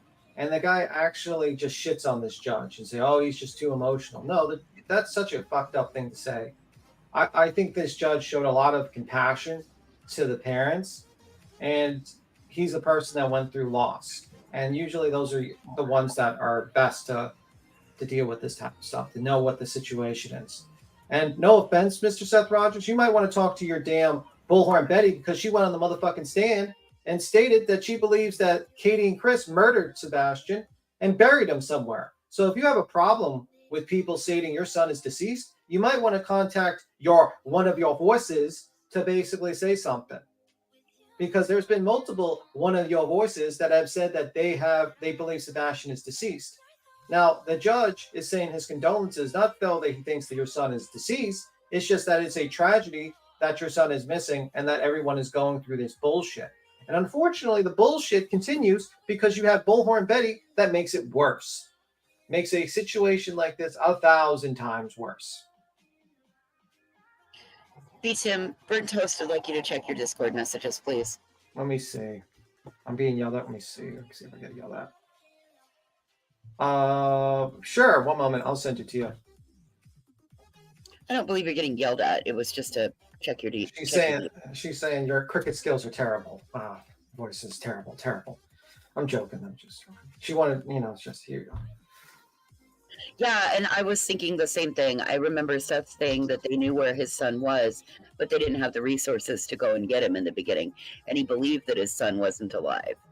Like, Seth flip-flops more than a fish out of water, in my opinion. Yeah, it's ridiculous. And it's like, if you have a problem with it's just so unbelievable. And he says we need to only talk about Sebastian. And then when he starts saying how crazy the grandparents are. How are the grandparents crazy?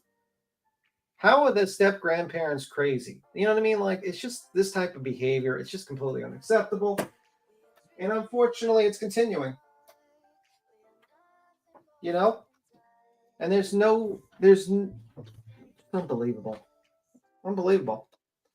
I think that judge was very compassionate. What? It's that, I think the song was by Epic or ELM. Unbelievable. Yeah, it's just unbelievable. You have a situation where Bullhorn Betty, completely threw away all her chances where she could have used her actual efforts to actually help search. And instead, what she did was do a vendetta against people she didn't like. And then, and all this was basically Sean using his voice through her. And it's, and the reason why is because Mr. Sean, or Mr. Seth Rogers, I call him, some people call him Sean because of Dog Bounty Hunter. Mr. Seth Rogers has basically believes that Katie knows where his son is, where their son is. Well, what information do you have to believe that? The answer is none. You state inconsistencies, but you can't even state a precise inconsistency without lying, by the way. Queen is in the back. Who's in the back? Amy. Oh, okay. Queen. She'll get back. Hi, Amy. Well, when Queen gets back, she'll let you out. Let me see. Yo, Kathy P, are you? Yeah, my little dog was sick. So. Oh, I'm sorry about your dog. It's all good. Amy, what's up? Can you drop the link to the interview in the chat, please? What, baby? Can you say that for me? I'll put it in the back chat here. You can go to this here. Because I tried to find out last night. Yeah, you got to go to Vinnie's website on Core TV. It's called Closing Arguments with Vinnie, and you go to the top, and then you play it, and you got to go to towards the middle of the video. I put it in the back for you. Okay, thank you. No problem, Amy. You have a good one. Thank you. Bye. Bye. Bye, Amy. Bye. Bye, love. Bye.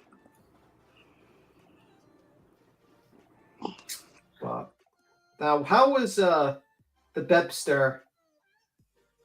Oh, people want to know. Let me see. No, I didn't share the link yet.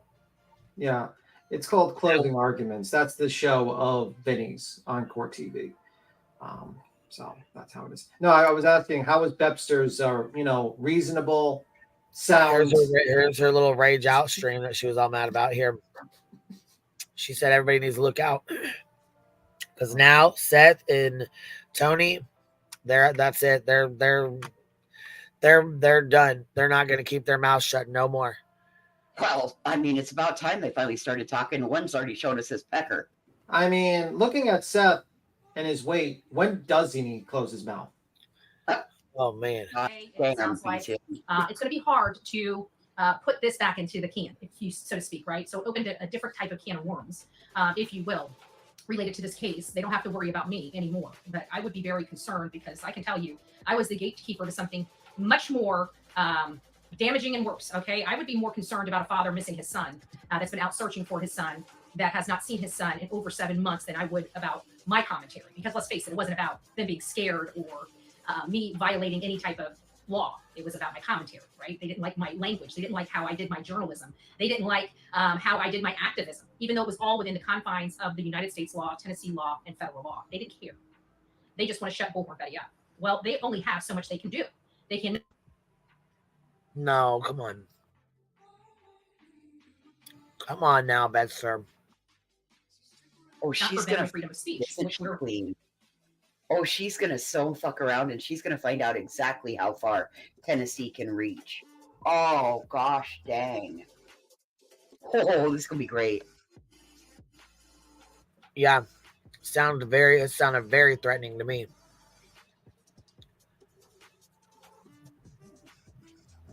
We've got a lot of attorneys that say that. So I never went around these people. Don't talk about these people, or don't talk to these people. Wait, don't ask don't talk about these people. You talk about them every day. Anybody to reach out to these people. Therefore, I'm not violating a damn thing. Lord. Well, you got a very clear in those orders. What? I'm sorry. Didn't she get a $50 super chat to way to go for beating up the Bee Sox by her buddy Tony here? Yeah. You've been compensated, Betty. You lied again. She also gets super chats. Those orders have been reviewed, and it's very clear. I've never reached out to them before. I ain't reaching out to them now. I'm not threatening them. Never threatened. Liar. You did reach out to him. You called him on the phone. And then you played it on your channel and laughed about it and giggled about it and thought it was fucking hilarious.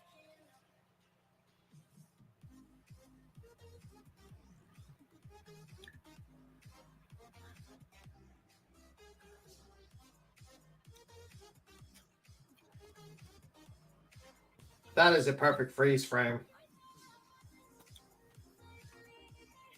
That is Absolutely like. it is. Matter of fact, here's That this is- call right here. So you did reach out to him.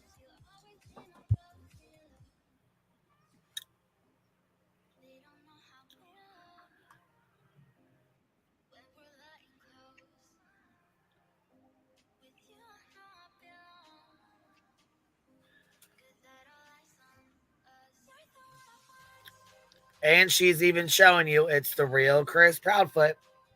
So she did reach out to the real Chris Proudfoot. She showed you herself. Oh, there's no sound? Hold on.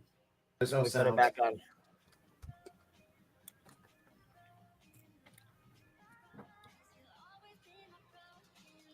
Because I don't have his permission to use it.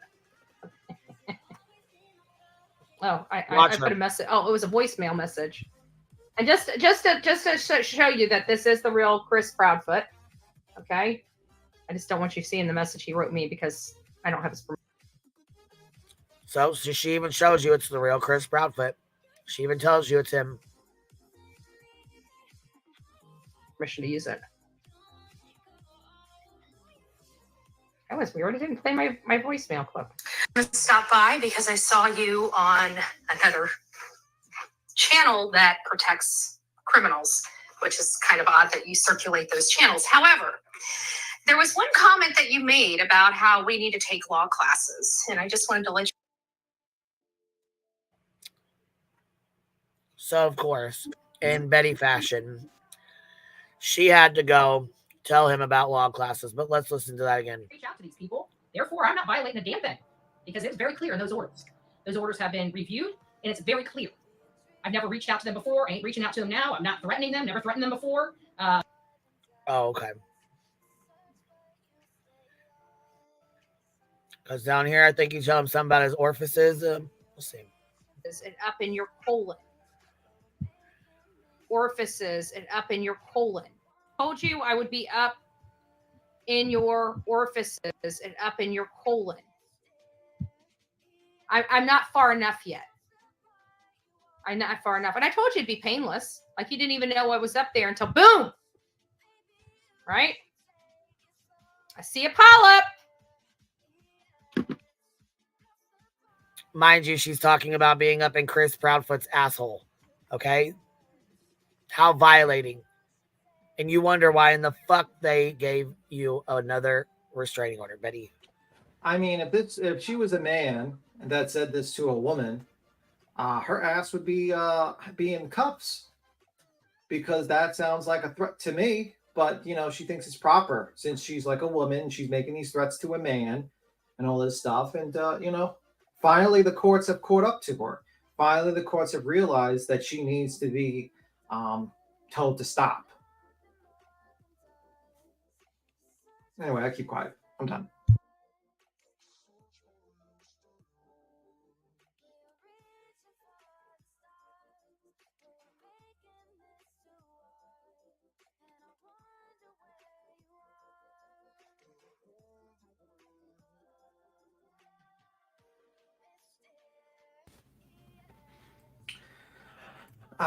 Just for people that might get mad at me for talking too much, I'm just making sure there's no dead air. Oh, I'm good. I'm good. I thought you were like stepped away from them. Tennessee, I was advised by a law enforcement officer that pulled me over because people kept calling them saying I was driving all over the road swerving, and he's the one that advised me to get a gun. Never threatened anybody. All I simply said was this officer advised me that I can carry my gun, that there was reciprocity in that state, and he would recommend me exercising my Second Amendment. That was all caught on body cam footage. So definitely no threats. Don't want to imply that there were any threats, but speaking about a gun in America is not threatening. Like literally 90% of America, well, maybe 70%.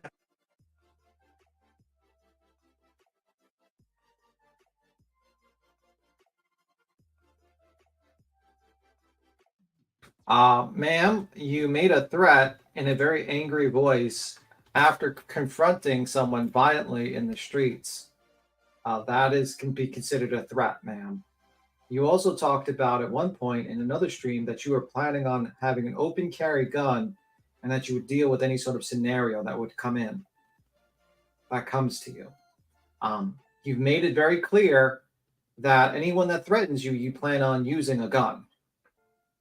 And the problem is we don't know what you perceive as a threat, because you at one point threatened to shoot people that stood in front of your house. Can she get arrested in Florida for speaking on them since the order has been set? I have no clue. This is kind of like new territory to me. I don't know if the judge is going to be so fucking pissed off at her that he issues another warrant for her. I don't know. I have no clue. I just know I wouldn't test the waters like this if I had a criminal matter coming up on the 20th of November. I'd probably keep my mouth shut. And here we go. Mr. Bowersock, say it to my face. I'm fishing, bitch. And you just were caught. I already done told your son-in-law he didn't want to mess with me. I know what the hell I'm doing here. But you guys, Terry, that was a bad decision. Bad decision, my friend, because you got some money. And people like me like to use the law to protect themselves. I just want to ask you, what do you think your law enforcement is going to do when you piss me the fuck off? And it goes for the Bowersocks and the Proudfoots. When I bring the shit show to your town, I'm just asking, because I've been very calm, I've been very courteous, I've been trying to do my job without making a ruckus. But if you wanna push me, honey, I'll come back with a whole kind of ruckus that you guys would not even know what to do with, and your law enforcement will not be able to stop. Do that shit again, Mr. Proudfoot and Mr. Bowersocks. Pull that shit again. You will hear me roar.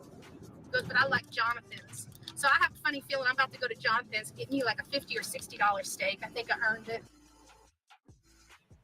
And that right there is a super chat of Tony giving her $50. not quite a super chat. It's a I'm sorry, Venmo. a Cash App, Venmo, Cash App. something like that. Yeah. But it says it's interesting. She's talking about a $50 steak, and later on the screenshot turns up showing Tony Mathis sending her $50 for beating up the B socks. I don't like spending that kind of money on me, but you know what I'm gonna do, because the officer said that they are second A here. That that the law enforcement welcomes it. And they also said that, you know what? They reminded me that Tennessee has reciprocity in Florida, or with Florida. He said I can bring my gun there. My concealed weapons license works here just fine. So you know what I think I'm gonna do? Maybe we'll get a little GoFundMe. Maybe I just need to go to the local gun store and get myself a little pistol, right? I think this is an open carry state. We'll get myself a little holster. Thinking you're gonna. There you go, right there. Yeah. Holster, not a hoister, not a holster, a holster. Like Now, if it holds your firearm. Like, so voices, let's say I violently confront you in the streets. I chase you down with my car, and then I go on a live stream and say how I'm going to bring a gun to the state that you're residing in. Would you feel threatened? Absolutely. The moment you chase me down with your car, the only place you're going to chase me is to the cop shop. Yeah. I'm not driving home. I'm driving straight to the cop shop and I'm going to sit out there and honk until they come out and deal with your dumb ass. And I'm tired of people pulling the woman card. Oh, she's a 5-something, whatever. You know what? I've seen in documentaries, soldiers who are fucking 11 years old kill a bunch of people with a gun. A 5-foot-tall female has nothing to do with the fact that she has mental instability. 6-foot-tall women have mental instability. No. Yeah. This whole idea that, this is okay behavior. If this was a dude doing this, if this was a regular sized guy doing this, he would have been arrested immediately. And I think there was a lot of leeway given to Betty. A lot of leeway. Agreed. More leeway than she should have ever gotten. And yet she pushed it beyond. And now she's mad that she didn't get super, super special treatment. What she did was she chased down a man with her car and then proceeded to act irrational on a live stream and talk about how she's going to get a gun with a holster and walk around that state. And if she feels threatened, she might shoot you. And to me, that is a threat. Because That the is problem, irresponsible gun ownership. yeah. And the problem is that, threats, we don't know what she believes is a threat. She believes people dancing in her chat is a threat or something like that. She has very warped perception. What? I said, good point. She flash mobs are dangerous in her. Yeah. She has a very warped perception of what a threat might be to her. So a person like this should never have a gun, in my opinion. She cannot be trusted with a gun. I agree. Sorry, you showed your mental instability. You don't even know what is a threat. You might shoot someone for no reason. And that's why, and I think that Chris and Katie did the appropriate thing, which is to get an order of protection because you're pushing it way too much. You're getting in. You own a gun and you are threatening them and you're doing unwanted contact. That in and of itself is enough, in my opinion. Yeah. You have to have some restraint when you have a firearm. You have to be able to say to yourself, okay, you have to judge. There's a big responsibility when you have a gun. Gun control is more than just hitting your target. Yeah. It's like, am I going to draw it or am I not going to draw it? Am I going to walk away or am I not going to walk away? Listen, the moment you draw it, you better be ready to use it because otherwise you are now going to be charged with another crime. Yeah. Or the guy might just take your gun if it's really like, and you don't use it. Most people die. A lot of people die when the gun owner, someone takes their gun and uses it on them. So if you take out and you use your gun, you better be able to use it. But that's just, I don't know. It's a very silly that people defend this type of behavior because if this behavior ever happened to them, they would be running to the police. If this happened to Seth Rogers, oh my God, they'd be running to the cops. So that's my position. That's my position. I'm done.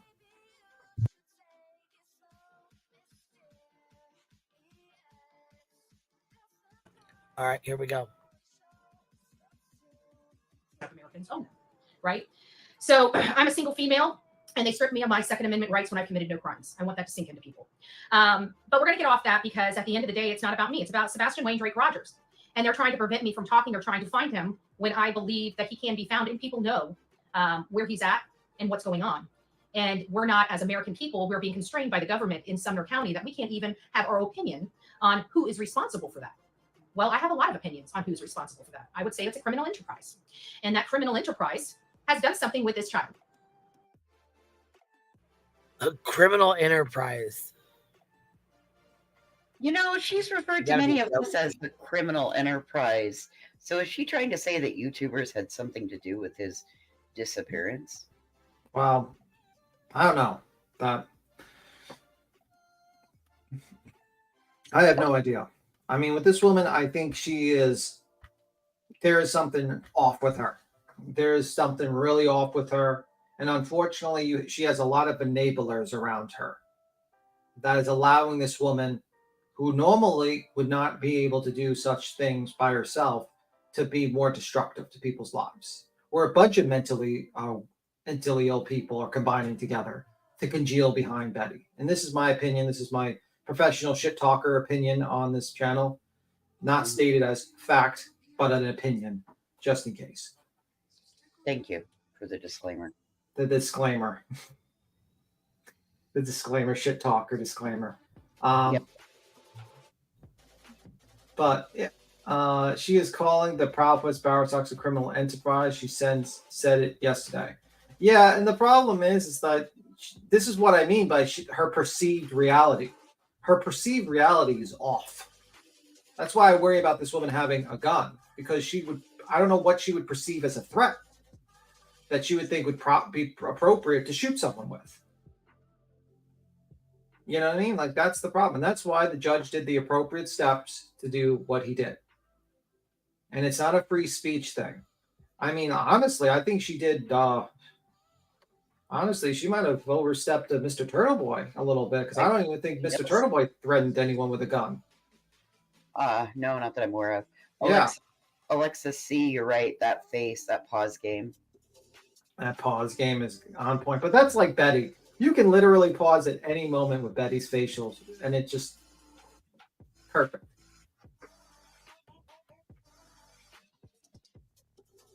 You know, yeah, I think she's batshit crazy, Maggie, and that's my professional shit talker opinion. Based upon And this criminal enterprise comprises of 4 main people and a lot of YouTube content creators. That is my opinion that I'm entitled to as an American citizen. Well, there she goes. She answered your question right there. Mm-hmm. You think it was damn? You got ESPN or telepathetic and shit. I think they opened a can of worms when they tried to prevent me from speaking about this case, because now they're going to have to deal with the father and his spokesperson, which I can guarantee that by the time they're done, it's going to look like Bullhorn Betty was cakewalk. That's what it appeared after tonight's show with Vinnie Politan. And it shows that a father has had enough. A father wants answers about where his son is. Seth Rogers is not going to stop.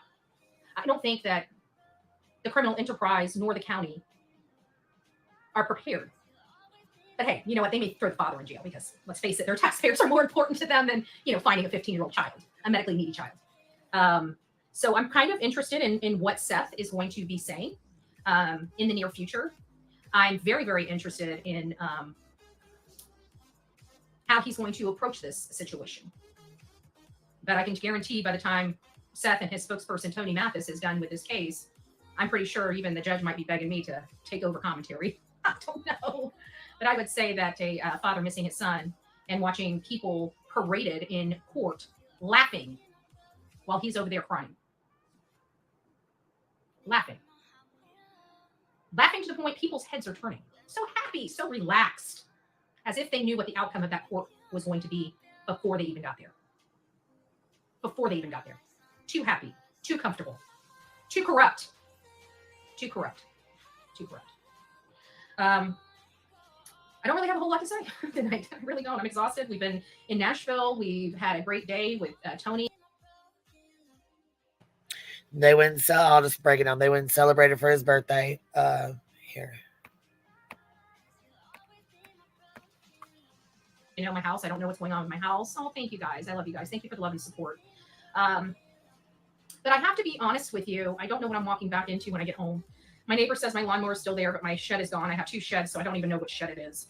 I'm pretty sure it's the shed with the lawnmower in it, but that's what I had assumed. But I got 2 sheds, so it's very well that the other shed could have went. I don't know which shed is down, but there was a tree that fell on the power lines, so I have to assume it fell back on the same shed that it did before, which is the one with the lawnmower. So I don't know what's going on with that. But it's neither here nor there. It's just life in Florida. Hurricanes are part of the life in Florida, and there are people that died in that hurricane. I guess the hate channel is probably wishing that they didn't start this whole mess, because who knows? It might have been me there in Florida. They may have saved me from death, so they get to see me a little bit longer because they're idiots. You can't fix. I don't think I wish death on you, Betty. I wished poverty on you, and because all your money is ill-gained, in my opinion. Does she even hear what she's saying? Yeah, she's so boo-boo. Listen, Revival, listen. Seth went out to eat while his child's missing. Yeah, they're not supposed to do any of that, remember? Katie's not supposed to go eat. She's not supposed to do anything like that. Yeah, she's not supposed to eat. She's not supposed to party with people. But here is Mr. Seth Rogers partying with Tony Mathis, spending money, having fun, laughing. And he should be out there searching for his son. Oh, my God. This is just terrible. Oh, my God. I mean, he even went and got his hair did. He got his hair done. He's got new clothes. What is he really doing? Do you see how ridiculous that argument is, guys? That's the argument they keep on saying about Chris and Kate. It makes people who think like that, it makes you look delulu. Makes you look crazy. You know what I mean? But the fact is that they do it all the time. So, yeah. So she went to a birthday party. Finally, she has friends. That's nice. It took her 44 years, but now she has friends. It's good. Well, she got friends for a little bit longer. I mean, he doesn't have her out on bond, so he needs to be nice to her. Yeah. I mean, like, the truth of the matter is, Betty, they've suckered you.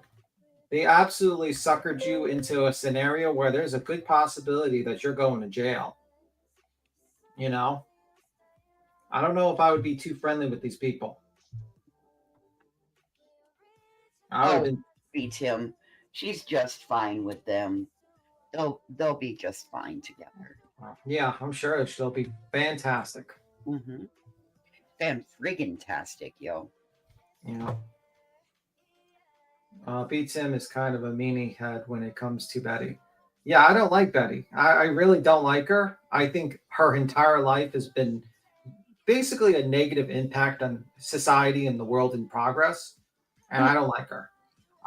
There has been almost no point in her life where she has been a positive aspect in reality. She is a black hole of nothingness. What? Not that we can find, anyway. No, she is a black hole of nothingness. I'm not going to bullshit you. I really do not like this lady. And defend her.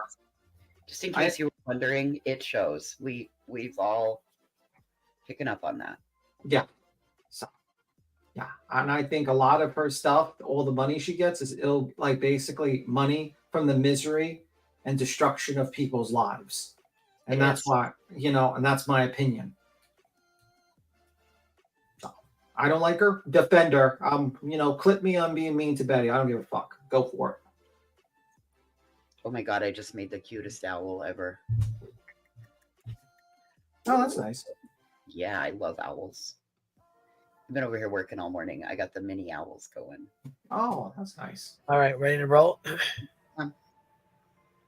Drive on. Oh, I can't say that. I'm so unprofessional of an investigative journalist, according to this judge that has no idea anything about the freedom of press, which is pretty sad. My suggestion would be maybe civil litigation 101, just possibly, because I'm just an AA and paralegal, not even a BS. And some of the stuff that he asked the attorneys to me showed not being very knowledgeable in certain areas of the law. And those certain areas of the law are something that I used to work in quite often, and that's civil litigation. And I can tell you without a doubt, proper service is a condition precedent. It's not something that can be dismissed. You can't move from point A to point B without proper service. And according to this judge, it's elective whether you get proper service in civil litigation. That's the ruling of the judge.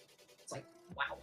Yeah, he's got a great resume in criminal law. This isn't criminal law. Criminal law and civil litigation are two totally different animals. And you learn that in school very, very well. It's literally drilled into your head about the differences between criminal law and civil law. It's also drilled in your head. You can't advance to B without going through A.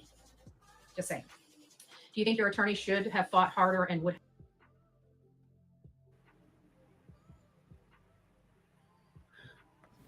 When did Betty go to law school? When did she go to college? She says she got an AA. That's an Associates of Applied Arts. Wow. Oh. Okay, but when did she go to law school? I don't believe you do law school as a paralegal. Okay. I mean, I didn't think so. No offense. Didn't she not have this issue with Mr. Nick the Hat's attorney when he was trying to? What were you going to say, Voices? I agree. I do agree that I was going to say I agree with you on that. Like, she had no issues, Mr. Nick the Hat's attorney, who was a criminal attorney, jumping into civil matters.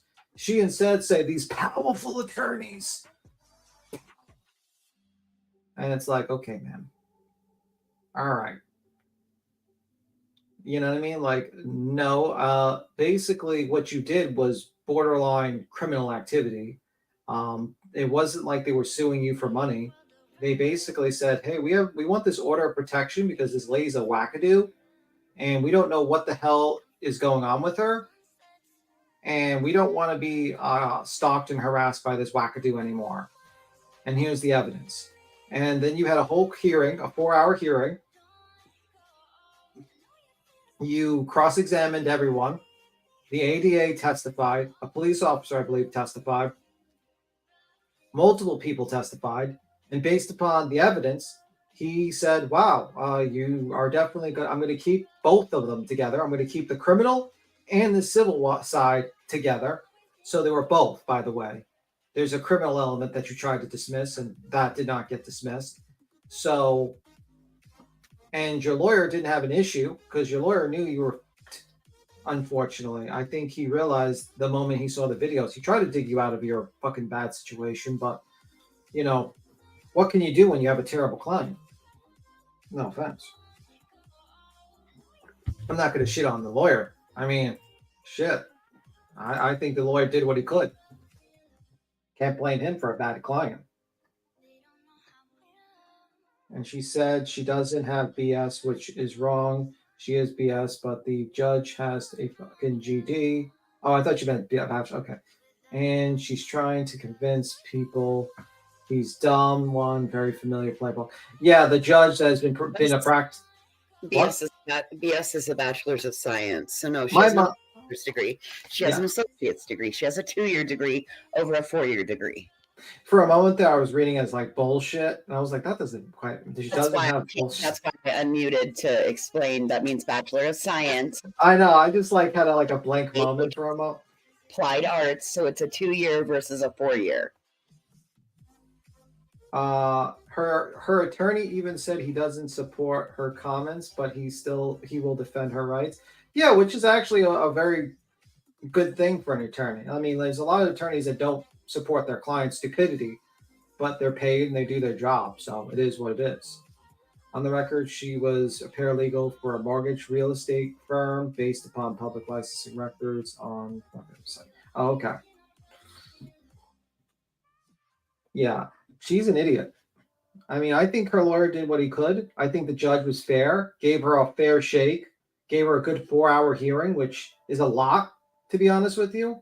He let her present all her evidence and let the other side present all their evidence, and he ruled. And unfortunately, you didn't have the evidence to support your claims that they were lying. And that's, in fact, they had videos, and you didn't. And you lied 5 times on the stand. I mean, good job lying to the judge. That always works well when you lie to the judge. Right? Always works well. Or does she have a paralegal certificate? I don't even know if she has a paralegal certificate. I think it's certain, like back then in the way back, like you could 2010s and before and stuff like that. I believe it was only a certificate back then. Yeah, but you didn't even have to be a paralegal years ago. I'm talking 20, 15 years ago.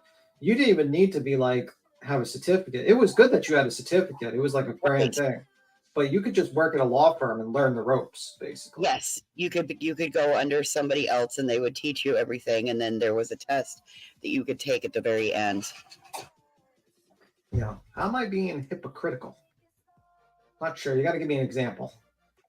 Well, we're all hypocrites. It is what it is. We all know that we all suffer from the human condition of hypocritism. Yeah, but I just want to know the example so I can answer that. How am I being a hypocrite? If she was ever hired thinking they were getting paralegal, it was short-lived. Yeah, I don't think she knows much. I think she just thinks she knows a lot, and that's usually a dangerous combination. Sometimes it's better to be completely have no idea what you're doing with the law and hire a professional than to think that you know everything and have no clue what you're doing. You know what I mean? I often think that's a really bad combination. If you worked in law, why is she so law stupid? Because the problem is she thinks she knows what she's talking about, and she doesn't, and that makes it worse. You know what I mean? You ever hear the saying, know enough to be dangerous or something like that? Oh yeah, just enough to be dangerous. That is one of the mottos of my life. I know just enough to be dangerous. I know just enough Spanish to get arrested in Mexico. Yep, just enough. Dangerous. Yeah, so she might know little things here and there, but she really doesn't quite understand the in-depth stuff. Okay, well, if she understood it all in depth, oh yeah, Burnt Toast is making a great point. But if she understood it all in depth, her lawsuit wouldn't be like what it is. If she understood it in depth, she wouldn't have brought a lawsuit. She would realize she had no grounds for it, and she's wasting everyone's goddamn time and money. Her AI is worthless. LOL. Her school was not accredited when she attended. She would have to start all over if she ever wanted to get a BA or BS in a law. She technically has 0 college credit. So she's just a high school graduate then, technically. Okay. Check your... Let me see. People always telling me to check things. Oh, okay. She has a BS load. Wild. Yeah. Let me see. Oh, she got her GED. Okay. I can't shit on people that get a GED. There's nothing wrong with having a general competency diploma. I mean, it's a good enough degree. Great Yeah. you for going back and finishing it up. There's nothing wrong with that. Yeah. I can't shit on that. I shit on the fact that the person, basically thinks they know everything and doesn't. Actually, she's not a high school graduate since she dropped out and she has a GED. Technically, good ink. All right, we ready to roll? Yeah, we're ready. Legal Pickle, you're up here with us, baby. Hello. How are you? How you doing? I'm doing well. How are you? How's your dog? Good. Good. Which dog? Yeah. Oh no, I just said that your little one was sick, and so I feel I hate it when my cat is sick. It just breaks my heart. No, she was chewing on a toy and it made her sick. She was. Oh, okay. Yeah, no. Just being a dog. They're fine. They're good. I thought you were talking about fucking Duke. Come on. No, but no, this lady pisses me off so much because so I am a certified paralegal, and mine is through a certificate program, which is how a lot of people still do it. Because like you can go and get your associates, you can go and do like at the 2-year, which is what she claims that she did. But the other thing is that just like with anything else, like when you are a certified professional in something, you need to keep up on educational credits and things like that to continue to claim that. You don't get it once and then forever. That's how that goes. And she clearly has not done any, like, she clearly doesn't do that. CEUs, right? Exactly. And so like now I don't have to worry about mine right now because now I'm in law school. Which is actually fun for me now listening to some of this stuff because I'm in a contracts class, and so listening to Burnt Toast is is very fun because I like literally just am reading the book on contracts and all of the things that she's talking about with like the tortious interference. Yeah. Which is just like, what a stretch and a half. Like, that almost doesn't exist, first off. It's like very, very, very rare. Yeah.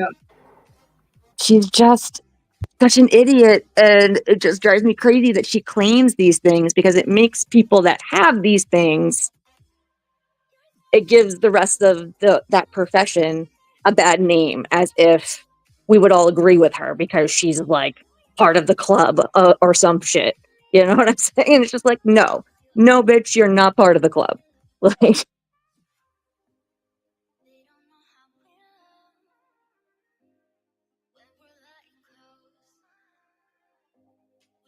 they're in there. Yeah, we're just waiting. We're waiting to see if you're had anything else. But yeah, I mean, like I think she has an inferiority complex because she's a failure in life, and she has to boost herself up by making up big claims, basically.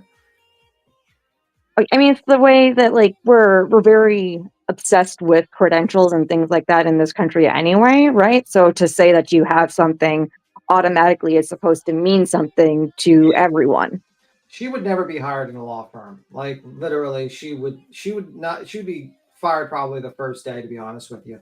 She couldn't be an EVT clerk. She couldn't be a front desk receptionist because she's an asshole. She couldn't get the files that were being asked. She wouldn't know how to look for the files. I mean, a paralegal knows. I mean, a good paralegal is worth like 2 attorneys to be on new attorneys, to be honest with you. And in terms of the workload, yeah. Agreed. Like a good paralegal is worth their weight in gold. But she would be a terrible paralegal because you would have to teach her from ground up, and she's stubborn and she wouldn't listen, and she would think she knows it all. The grammatical errors in what she sent, if she was not per se, that judge wouldn't have read past the first page after 2 horrendous grammatical errors. they would have shut it, and they would have said, you need to refile this, or it's just done. Yeah. I just think she's basically a person who has failed everything in life, and she feels her failure, and she has to boost everyone on the internet. The problem is that people are able to look her up and find out that she's basically lying about everything in her background, because she has to make herself sound bigger and the best and all this. But the actuality is that her daddy helped her out in life, her mommy helped her out in life, and she's failed almost every single job she's ever had. And this is the only thing she's mildly successful for. But the problem is everyone hates her, except for a few thousand people. Right, who don't want to be bothered with looking these things up. Yeah. I mean, I feel bad for her viewership sometimes, because I'm just like, it's not their fault that they don't have more than a couple of brain cells to rub together, and she's taking advantage of their stupidity. Yeah. But then it's also a laziness factor, to where you don't have to go too far to realize that she's a fraud. Yeah. Oh, all right. We gotta get rid of just another troll. That was offensive. You're saying you sound like a scorned lover. Oh my god. I can't believe you said that I was actually like anywhere near Betty. We gotta get rid of you. We're done with you. Oh, B Tim, come on now. We know that your secret obsession and your Oh secret. god. Oh god. Know that you secretly paint when you're using your water board at night. And dude, I'm looking at getting myself one of those. Those are really cool, by the way. But we know that when you're secretly painting photos of Betty at night, we know it. It's okay. You don't have to light a cricket with us. Oh, I told you that in confidential, Ange. No, I know. But you know what? It's just going to humanize. As I told you, in that confidential conversation, it's going to humanize you in the eyes of the viewers, B Tim. You need to be clean and admit it. I just got my braids in, and I'm wearing my fingerless gloves, just now. I'm imagining like the closet, or like the little in like 50 First Dates, when he finds her at the art school and towards the end, but just filled with Betty. B Tim's closet is similar to the one on 50. What is that? 50 First Dates. Bridesmaid. The one about being a bridesmaid with Katherine Heigl. Oh, like 20 dresses or some shit like that. Yes. I imagine that's B Tim's closet. Listen, we had a secret conversation, voices, about you making a cricket, like a bunch of like the paper cricket of Betty. Yep, I was making images of Betty and Tony, yes, because I believe it's a great love story.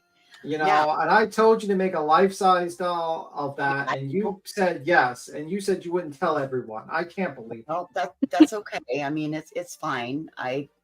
It was either tell them or show them. At least we've told them, and now we don't have to show them. It's either show or tell. One of the two. Unbelievable. Gotta get that shit in writing next time, B Tim. I gotta get a contract drafted up just like that. I was gonna say maybe next time you'll get an NDA, huh? I didn't say nothing about the Crocs, but if you want to bring it up, we can.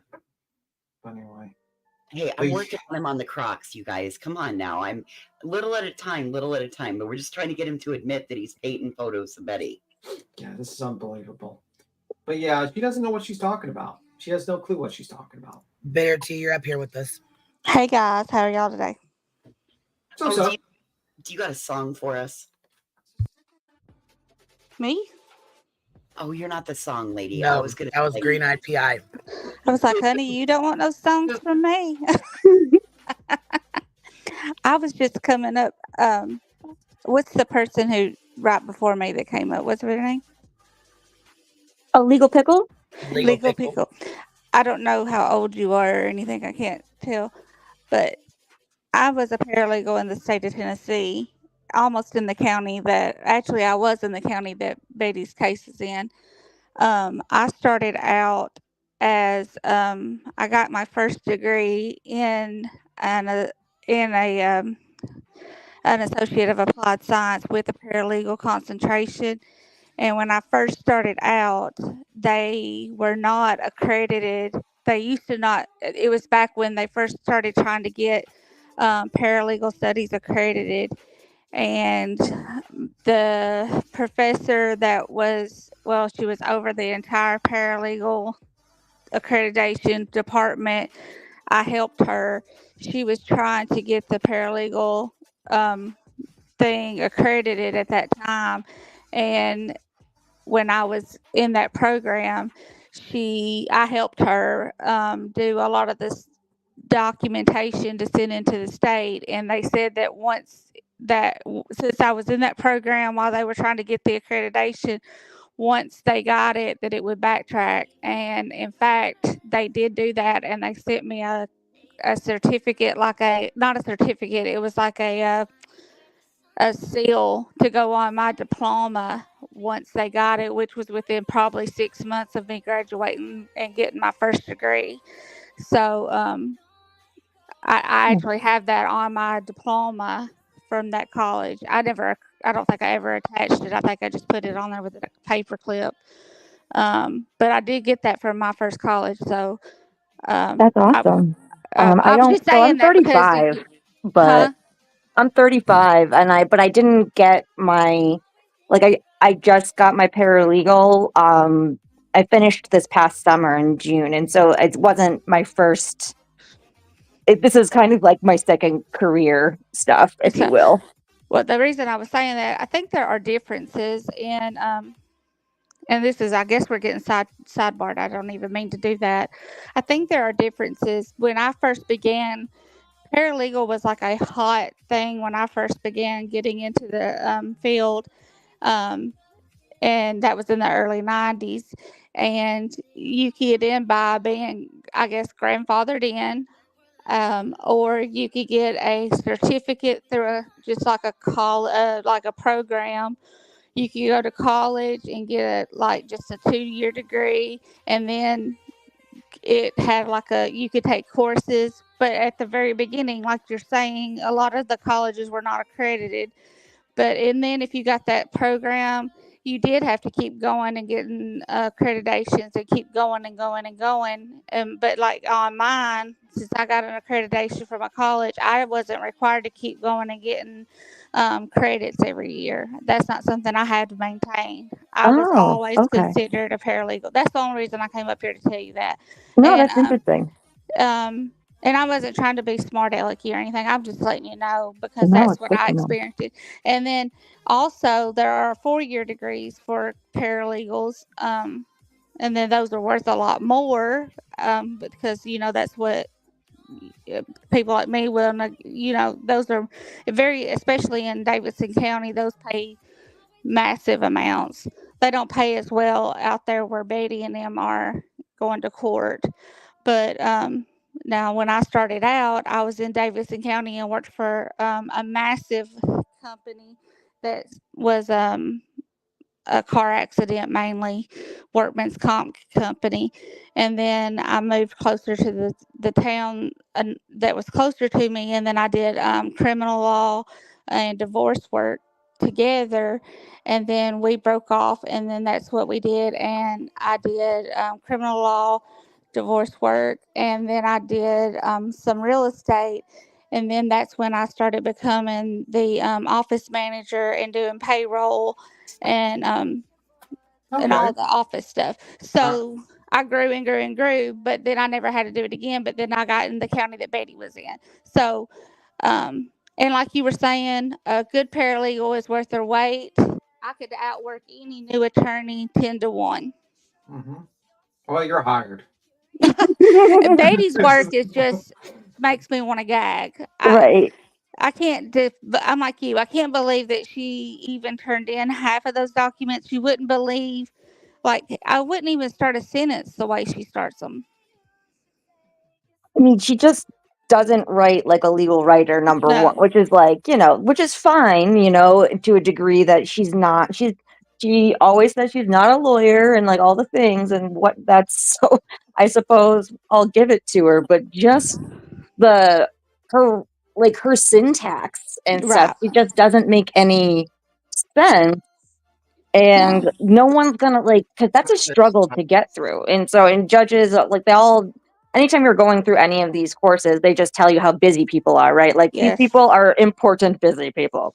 And so they're not going to struggle through these documents taking forever to read them. They're just not going to do that. And so the judge is not going to read every piece of what she put in, because they're just not going to do that.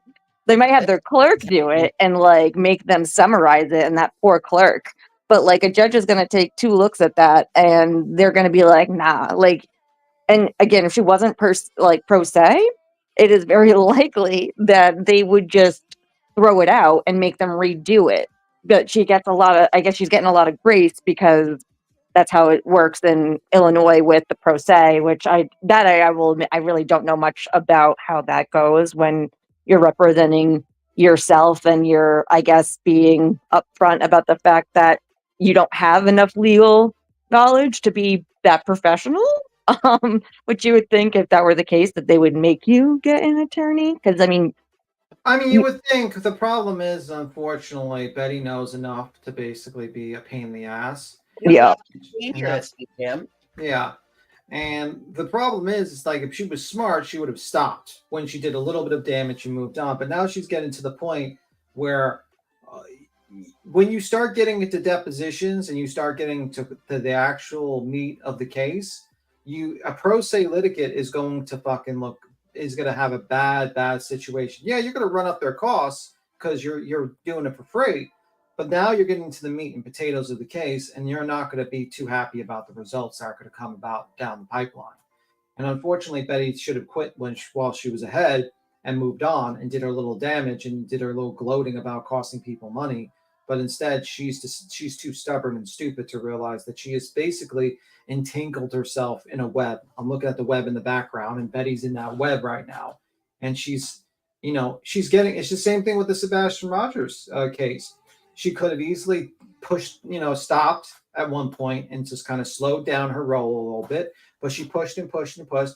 And now not only does she have costs to pay for the first 3, she also has costs to pay for this one, and also the attorney's fee, her own attorney's fee, and she has to deal with the possible now hiring the attorney for the criminal matter to see if she doesn't go to jail or get fined, and then she might have to pay fines or go to jail in that one.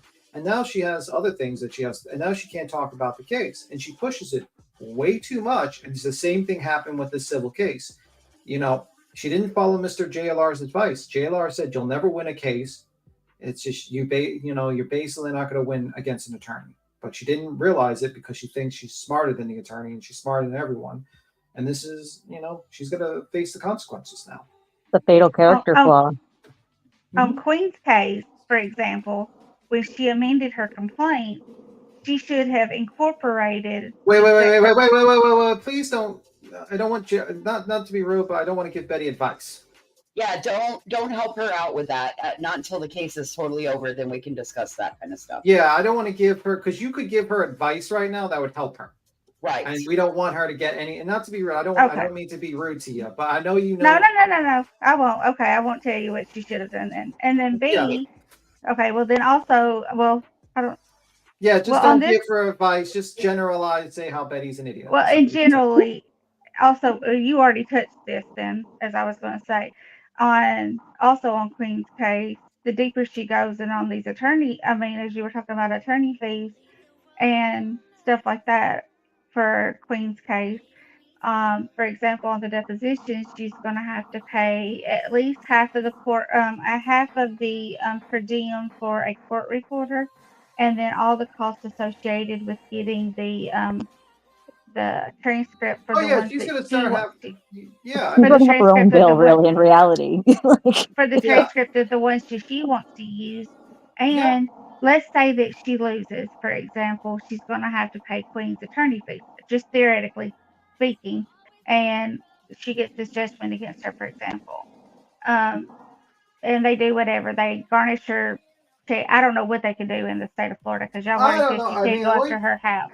I don't think they can go after a house because they're like the houses are kind of protected there. But you could probably go for a YouTube channel and other things like that. But yep, you could do garnishments. You could go for here in the state of Tennessee, you can garnish their cars. You can go after their lawnmowers. You can do their bank account.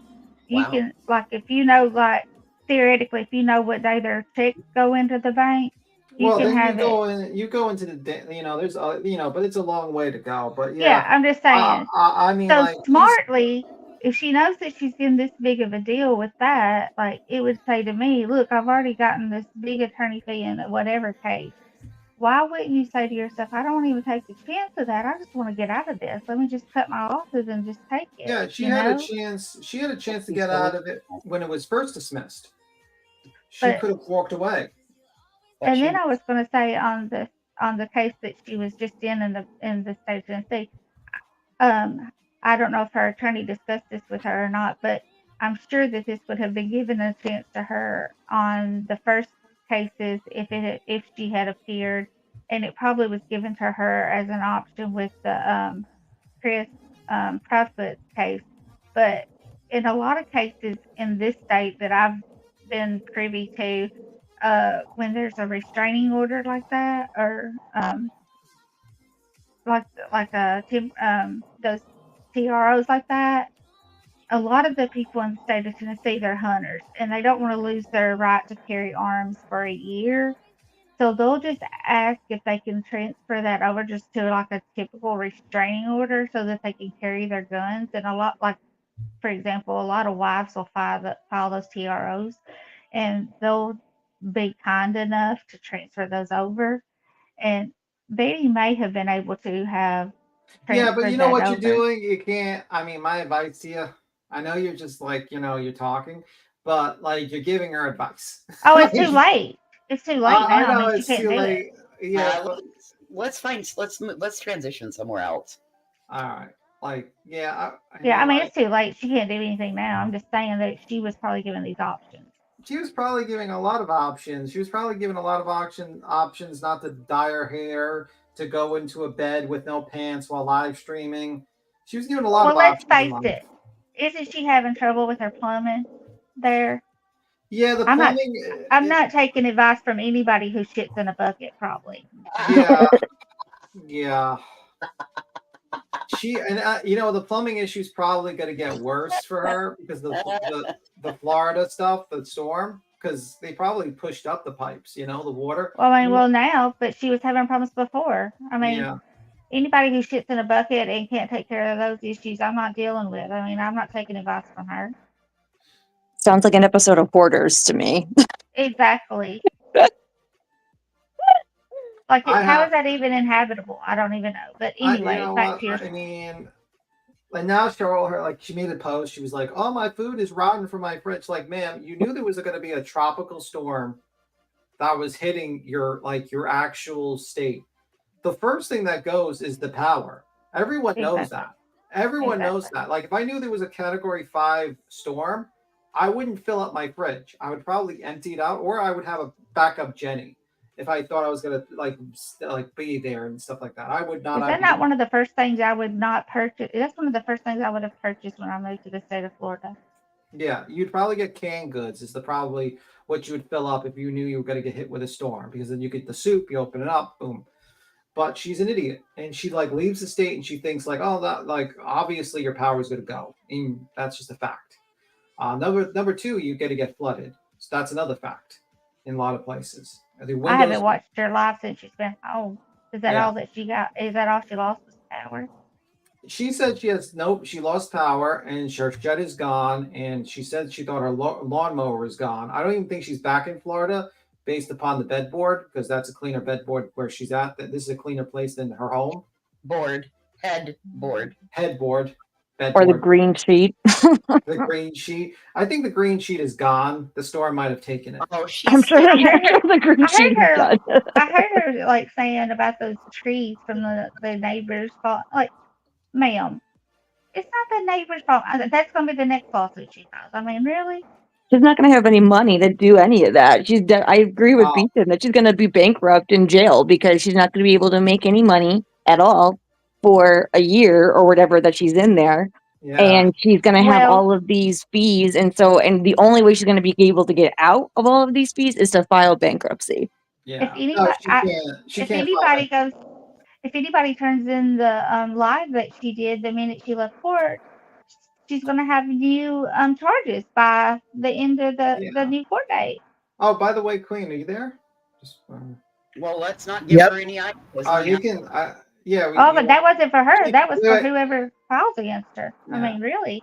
I think people in the chat want to play the video. I'm seeing like a lot of people say they want the video played. Nothing would have. Well, I hadn't heard playing. That's fine. Like I said, those people came in there too cool as a cucumber. They were laughing too entirely loud. Is there sound on it? Sound. Yep. Okay. We knew within 5 minutes of being in that room that the decision had been made prior to me even going there. Okay, there is literally nothing that would have changed the outcome of that hearing yesterday. Nothing. And I mean nothing. If they didn't show up, he would have still put them in. That's how confident I am that nothing we could have done would have prevented what the judge did yesterday. Just saying. I don't trust the county.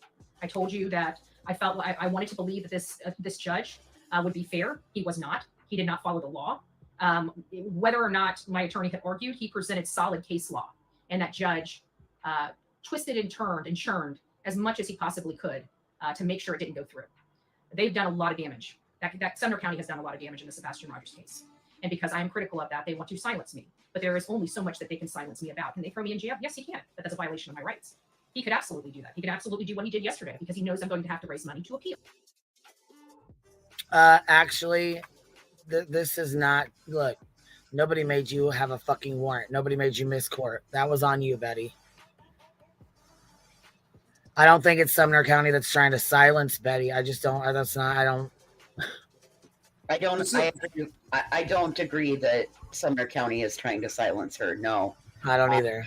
I believe they're trying to enforce their constituents' rights, and Chris and Katie live in Sumner County, and their rights are being violated. I mean, this is the same shit that I was trying to talk to her about when the wheels fell off about the last trip, the first trip to Tennessee for Summer Wells. Should someone tell her that she can't appeal this? Oh God, let her think she can. Like this was her appeal. Let her pay that attorney more money. Like, I don't think. And that's what they expect, and that's what they wanted to do. They wanted to see if I can actually raise the money to file that appeal. That's what. Sumner County does not give two fucks if you raise money to file an appeal, and you know it. Right now, all we're waiting for right now is the transcripts and the orders. The transcripts and the orders. And once we get the transcripts and the orders, we will be figuring out what to do. But like I said, we have a plan. It is sad that this county is choosing to do all the wrong things for all the wrong people, while putting the people that are truly trying to find answers behind bars because he doesn't like my commentary, because they were able to take 7 months of clips and put them into a 9-minute video. That should never. Well, unless, I'm sorry. Unless No, she it's paid okay. for a court reporter, there is no transcript in that court. You said that there wasn't transcript either. Something I'm like that. sorry. Too many people were talking at the same time. No, I that's didn't- what we were talking about yesterday. Is there? So okay, so you said there's no court reporter, but is it recorded? I don't know that it's recorded, but I know there's no court reporter. And unless she paid for one specifically, I didn't see one in that court on the video, but that doesn't mean there wasn't one there. But she would have had to explicitly had her attorney have one there. Yeah, so And- basically she would have to go to an outside agency, a court reporting agency, that bring it into the courtroom to record it, or would it be like a court have to contact a court reporter in the courthouse? She would have had her attorney purchase one. Like she would have had to upfront pay a per diem for one to have come in advance. She would have had to pay in advance. Yeah, and if And she then- didn't do that, then there's none. There's no. Okay, transcript. but how does that work? Because there's got to be an official record that is recorded. Because No, they don't do that. If it's an They have a appeal- woman. They have a woman that sits. Usually, she sits to either the right or the left of the judge. It's usually a woman, and that woman makes notes on a piece of paper in that court, usually, and writes down what the judge says. And then, because I heard You mean a law clerk? she's usually not even a law clerk. She's Oh. just the judge's like assistant. And then at the end of, because I heard, my understanding is that like at the end of the hearing, I was not there, but this is what I heard that the judge said, that the Proudfoot attorney asked if they wanted him to draft the order, and the judge said no, that he was drafting the order himself. He already had it written the way he wanted it written. So, So I mean, so you're saying that that court doesn't do appealable issue like appeals or something like that?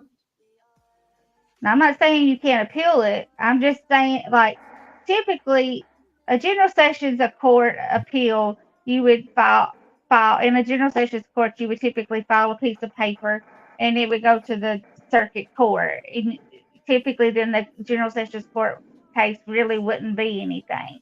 But I don't know how they do it specifically in that court. I know there's not a court reporter in there unless it's like a trial for like a serious case. But they would have had to have paid a court reporter, which would have probably been about $400 up front. She would have had to have paid.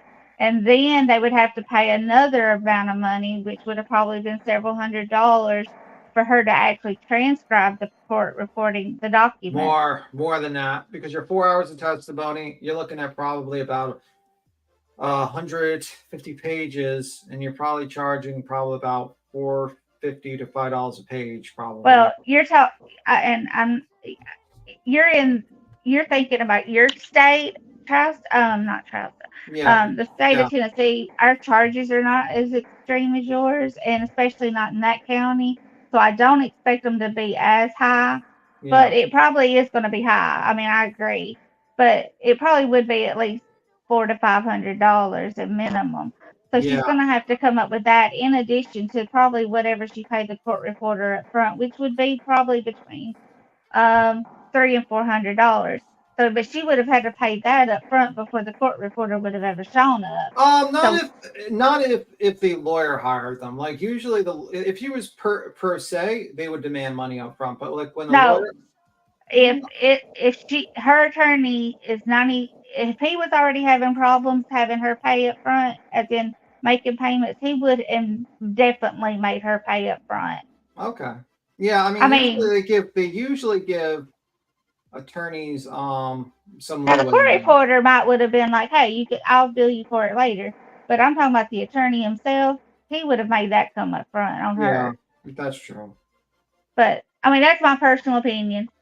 Whatever. Mm-hmm. I just thought Clue said that they just don't do it there too because it's a small courthouse. That's all I remember. Yeah. Like I was remembering from her. You're right.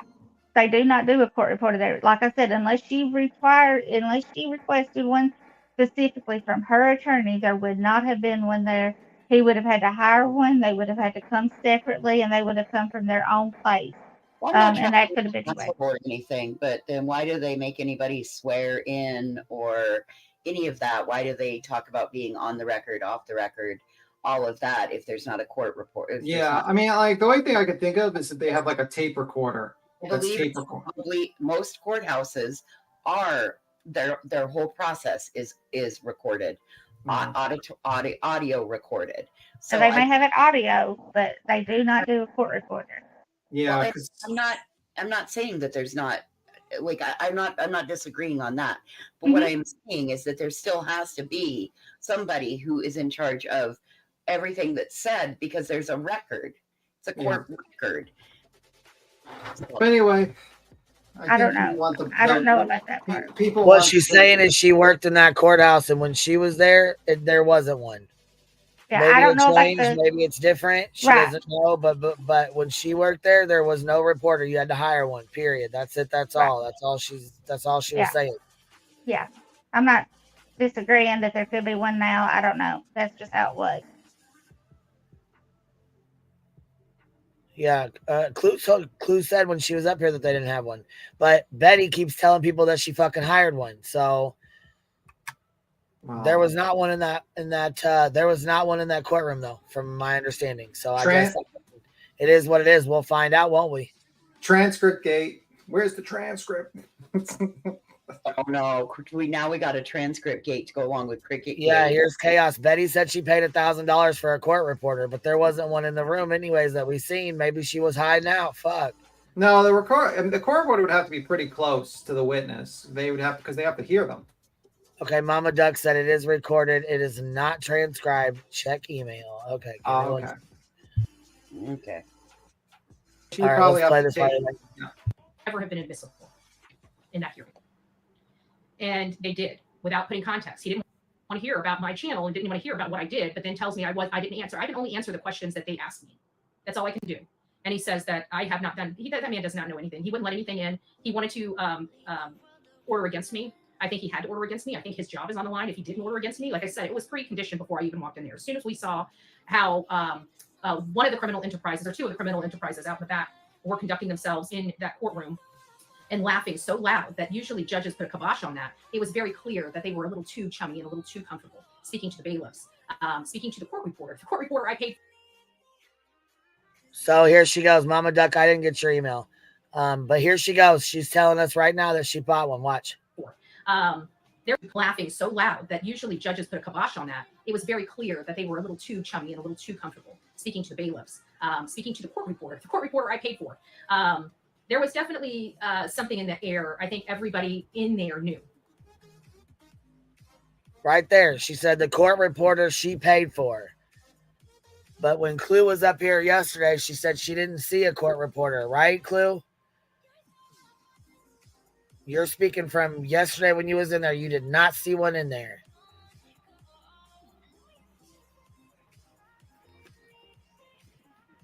Well, that's weird because she just made it sound like they were talking to Right, her. because when she worked there, there was no reporter. No. I meant Betty. Betty Right, just she made it sound like she just bought and paid for one. Bought and paid for one, and Clue and Cletus were sitting there talking to said right, court reporter. Being all chummy and you know what I mean, and that's a lie. What up?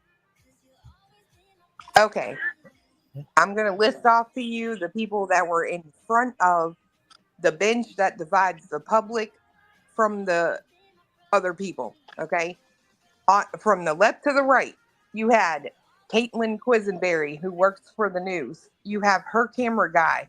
You have the court TV camera guy. You have the ADA, who was there with two other women. Okay. Then you have the judge. Then you have his, I guess, receptionist, whatever you want to call her, that sits beside of him. Then you had her attorney and her, and then the two attorneys for Chris and Katie. I don't remember seeing anybody with no little laptop, no sort of keyboard, etc., etc. Never, not once. And I have asked other people I know that were in the courtroom, and they replied court TV was there, but no court reporter. Okay. Sounds like we got an answer. So there we go. Oh, and the cops. I just breezed right over them. There were two cops there too, but they were not typing on anything. And it's not unusual for them to sit there and giggle. And that's just this county. I mean, any county that's small like ours, they're going to giggle and carry on. I mean, because we all know each other. Right. Right. Even outside of our, I mean, we know these people from eating in their restaurants, from working in or buying stuff in the local stores and working at the co-op, and because we buy stuff for our feed for our animals. We know these people. It's not like we're in Davidson County and we don't know them. Right. This is a small community. We all, they may fix our car or something, right, Clue? Yeah. I mean, so I don't think that it's unusual that they would have even, they would have been like, hey, how's Jimmy Joe doing? Oh, he kicked the football goal Friday night. That's just how we are. Yeah, I mean, you run into people and they're, especially when you have kids, right? They're in sports. You never know who their parents are. And I mean, it is a community, right? It's not like some makeshift courthouse. Like it's tied to people in the damn community. You mean it's not like independent? It's not an independently owned courthouse? No. I remember propping my feet up on the thing in front of me because I was like, I don't know if I can put my feet up here. And fiance was like, I mean, we paid for it. And I was like, oh, well, in that case.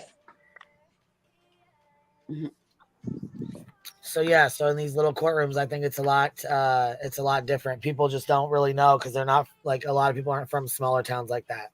Right. Oh, I agree with that. And this town is very small. Like, I'll put it to you this way: we hired a guy to come till our garden last year, and they not only knew our friends that were here that night, their son went to school with our kid, right? So I mean, you kind of know everyone. There's a guy who watches me and you, and he literally lives like we can walk to the end of the driveway and see his house. See, that's that's how it is in smaller towns. Dude, small towns they're good, but they can also be awful and miserable. I mean, I'm even in a smaller town than she is, and we have horses and buggies right down our street.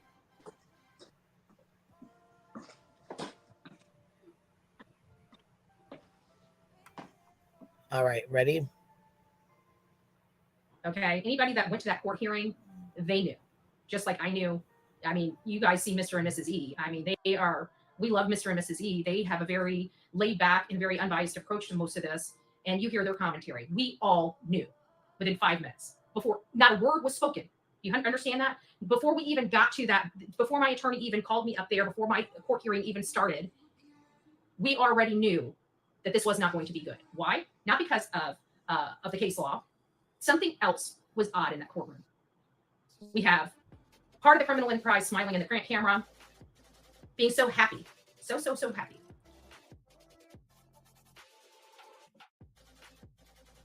I think Betty was just so fucking mad. Damn it, Clue, who told you could be happy?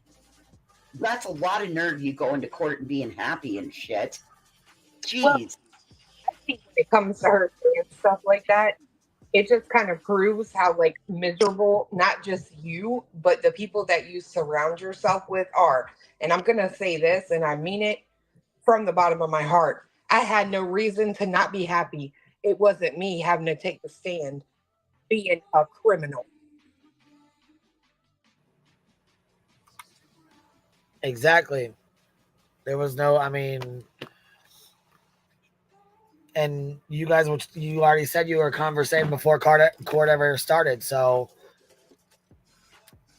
I don't understand what the problem is. I didn't know you guys couldn't talk before court, but Granny's watching said, honestly, that makes me think small town politics could be at play here, though.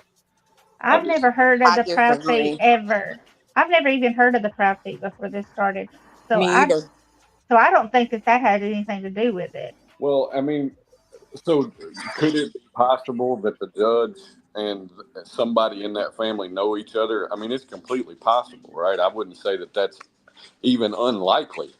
But at the end of the day, when you listen to what the judge's rulings were, why he made them, and his justification for them, there's no politics involved in that. It's literally Tennessee statutes and testimony. I didn't see it as it being, like nepotism or anything like that. No, I saw it as pure citing of Tennessee law. You've broken the rules, woman. You're from somewhere else. You're going to pay the price. Period. The end.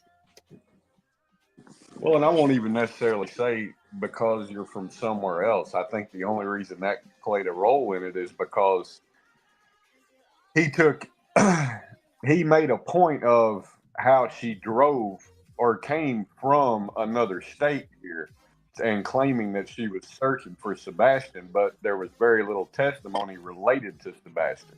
Yes. He was using that as his point, but I don't think it would have mattered if she lived here or didn't. Personally. I understand your point. I mean, if she lives there, they might have taken it. They might have been even harder on her. That's true. That is true. No, that is true. I think you have a really good point there because come on now, that's somebody in the community acting a fucking fool, especially when they have a missing child to deal with right now. Right. And you have to understand that he probably does take into account that for her to get here, it's a good 10 to 12 hour drive, right? So it's not like she's right down the road and can walk out of her house and in 10 minutes be in front of one of them. She's not going to run into them in the well, normally she wouldn't run into them in the community if she's in Florida. You know what I mean? Yes, ma'am. Well, yeah, it's a lot different there. I mean, fuck, it's a lot different here, you know? Yeah. Here we go. But long story short is we've got a missing 15-year-old boy, and we cannot find this boy until we start looking at the people that were in and around this boy and his life. And I am obviously not even allowed to, allegedly. Now, we're going to be getting some more guidance on this because, first of all, I've never reached out to them. I've never spoke to them. I've never seen them except for the ones that have either reached out to me or have stalked me somehow, right? We all saw that. The judge didn't care. He didn't care what I have been through from this family. He only cared about what his taxpayers, his voters, were going to think of him. And that's a damn shame because nobody that goes into that county is safe if they're not a taxpayer or know somebody or have developers in their back pocket that control the politicians. That's how it works. That's how it works. So what did you guys think of Seth's interview tonight on Court TV? Mexico case, saying people lied. That vendetta comment just proved the judge knows nothing. Absolutely. Well, she keeps saying she never reached out to him. She never reached out to him, but you fucking did, Betty. So I can see why the judge is getting pissed the fuck off at her lying.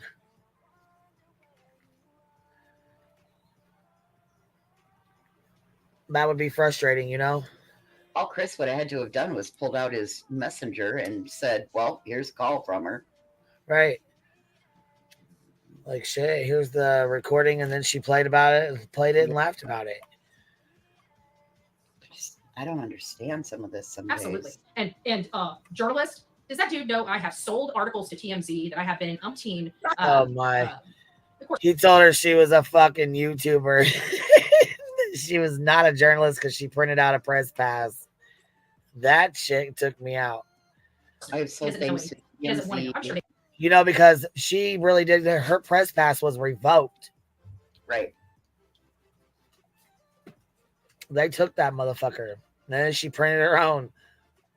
Wait a minute. So she had a legitimate press pass at one time? Yes, she sure the fuck she did. And then they snatched that motherfucker clean back from her ass and she printed her own. Yeah. Well, I wonder why they took it back. Because of the shit she was pulling in other cases. Oh, yeah, the Quentin Simon. Gotcha. It happened in Quentin Simon's case. Really? Yep. That's crazy. I'll go back. I'll go pull the video. I think it's How do you get a press pass? say. Chief Hadley said that they were a money-making circus, and he went on to. How do you get a press pass? I don't even know. You would, I guess. Know. I'm not a journalist. I don't know anything about all that shit. I'm not a journalist. I'm sorry. I was just asking because, like, how did she get one, and then who would revoke it? Let me go to Constance Sue. She had it for a while. By U.S. Press, and you can go in and you can request to get one by being a citizen journalist, and then U.S. Press Corps, because of the bullshit that she pulled in Savannah, they revoked it from her, and then she went out and made her own. So that's that.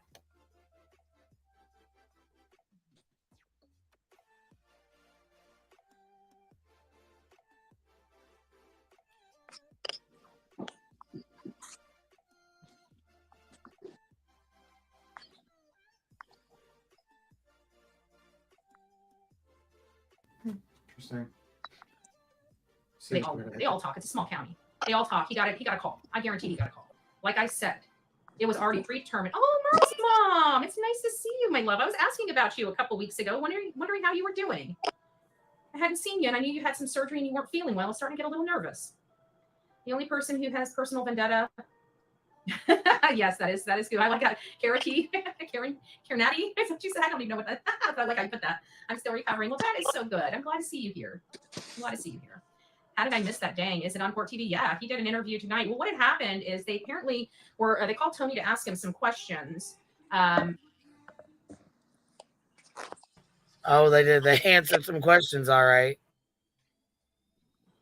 About what happened in court, and they knew that Vinnie was going to run the show tonight, and so he just offered, he would like to comment on what happened, and I was not anticipating all of that. I mean, I can promise you that wasn't anticipating, but you know what? I think what had happened is when Vinnie showed the clips of me, the clips that they put together out of to drive a narrative, they were.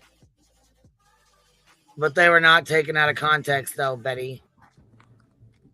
You mean the truth? You mean when they showed the truth of your actions in another state and that was used as evidence in a court of law? You mean that, Betty? She means that.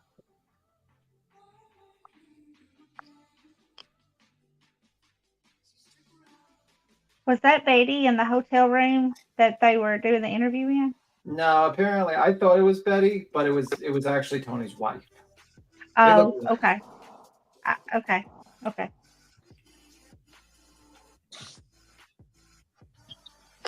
How were they taken out of context? They were taken out of context. This lady says that about everyone. Everything she does that is negative is taken out of context. Ma'am, you went too far. You are a weirdo. You even admit that what you do is weird. And the judge saw through it, and now you're dealing with the consequences, and you might go to jail. Sucks to be you.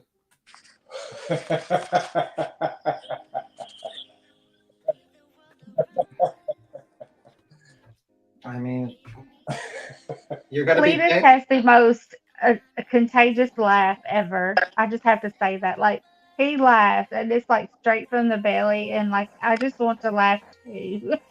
Yeah, I mean, you're gonna go bankrupt. You have no money. All your money is gonna disappear. You can't tragedy pimp off this case anymore. Even though if you listen to Vinnie, you're going to jail even faster because the order explicitly said that this family doesn't exist to you, and order of protections are for the kids. And like it or not, that's Katie's kid, and you shouldn't be talking about them.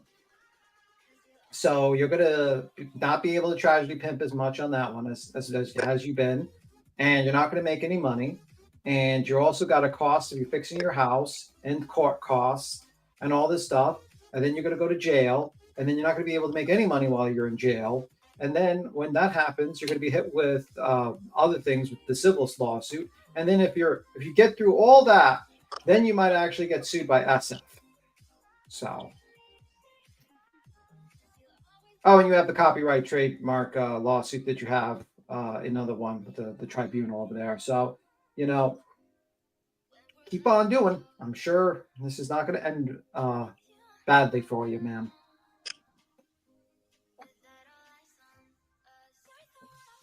Who's the scratchy rustling noise? I have no idea. Not me. Her defense is going to be, father told me I could do it. Well, that's not a good defense. That's like if you murdered someone and said, someone told me to murder that person. Well, then you both go to jail. Really that simple. Whoever's eating something, please mute. Anyway, I'm done, Queen, if you wanted to play.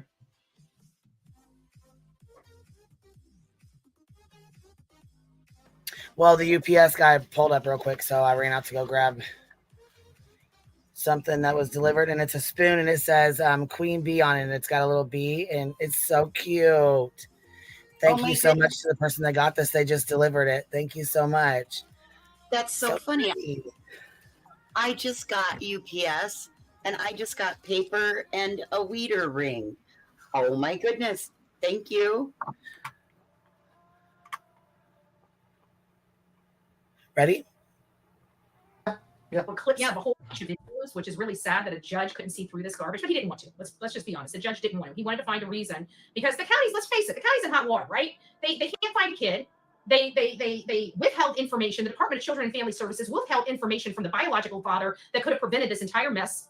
Everything in that county is wrong. Everything in that county is wrong. So you got to look at it like this. When they started playing that clip, I think it. Look, it's not wrong just because you don't agree with it. It just enraged both of them.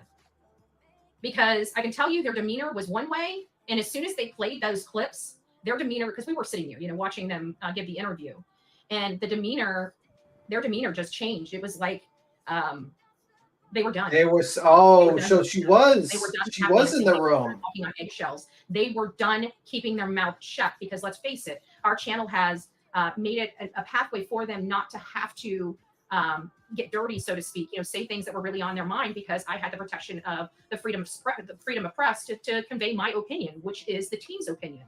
And quite frankly, with what had happened, and it's my understanding that Seth saw no action to find his son, but all this action to try to shut me up, to try to stop the flow of information to this channel, to stop the flow of leads going to them, because... Are you fucking serious? She just admitted that she was in that room during the interview. So she might have also been there. Well, there you go. Nobody knows what kind of leads have been produced by my channel to them, except them. And I can tell you, we have turned over a lot of information, a lot. But the judge didn't want to hear about me or my channel until it was convenient for him or for them to bring in. So that's where we kind of are. Thank you, Tubbs and Heartstrings. I'll get right back to you. Hey, Granny, I wanted to get Michelle and Courtney a... Well, I mean, we knew it could have been her, Tony's wife. I mean, so it wasn't hard to figure it out, you know? No, I think Tony's wife's there. You see her on the camera, but she also said like we were watching. So my guess is that she was also in that room as well, but she wasn't captured on the camera. Because she wasn't supposed to be. It was post-court. She's not allowed to talk about him. Well, I mean, who said you made $20,000? Where the fuck did that come from? Oh, this crime on my mind person keeps going back and forth with me. $20,000. I made $20,000. What in the hell? I think they have CBC with barbecue. I don't know. This says CBC court reporter, whatever. It says device is not connected, so I can't bring you up here.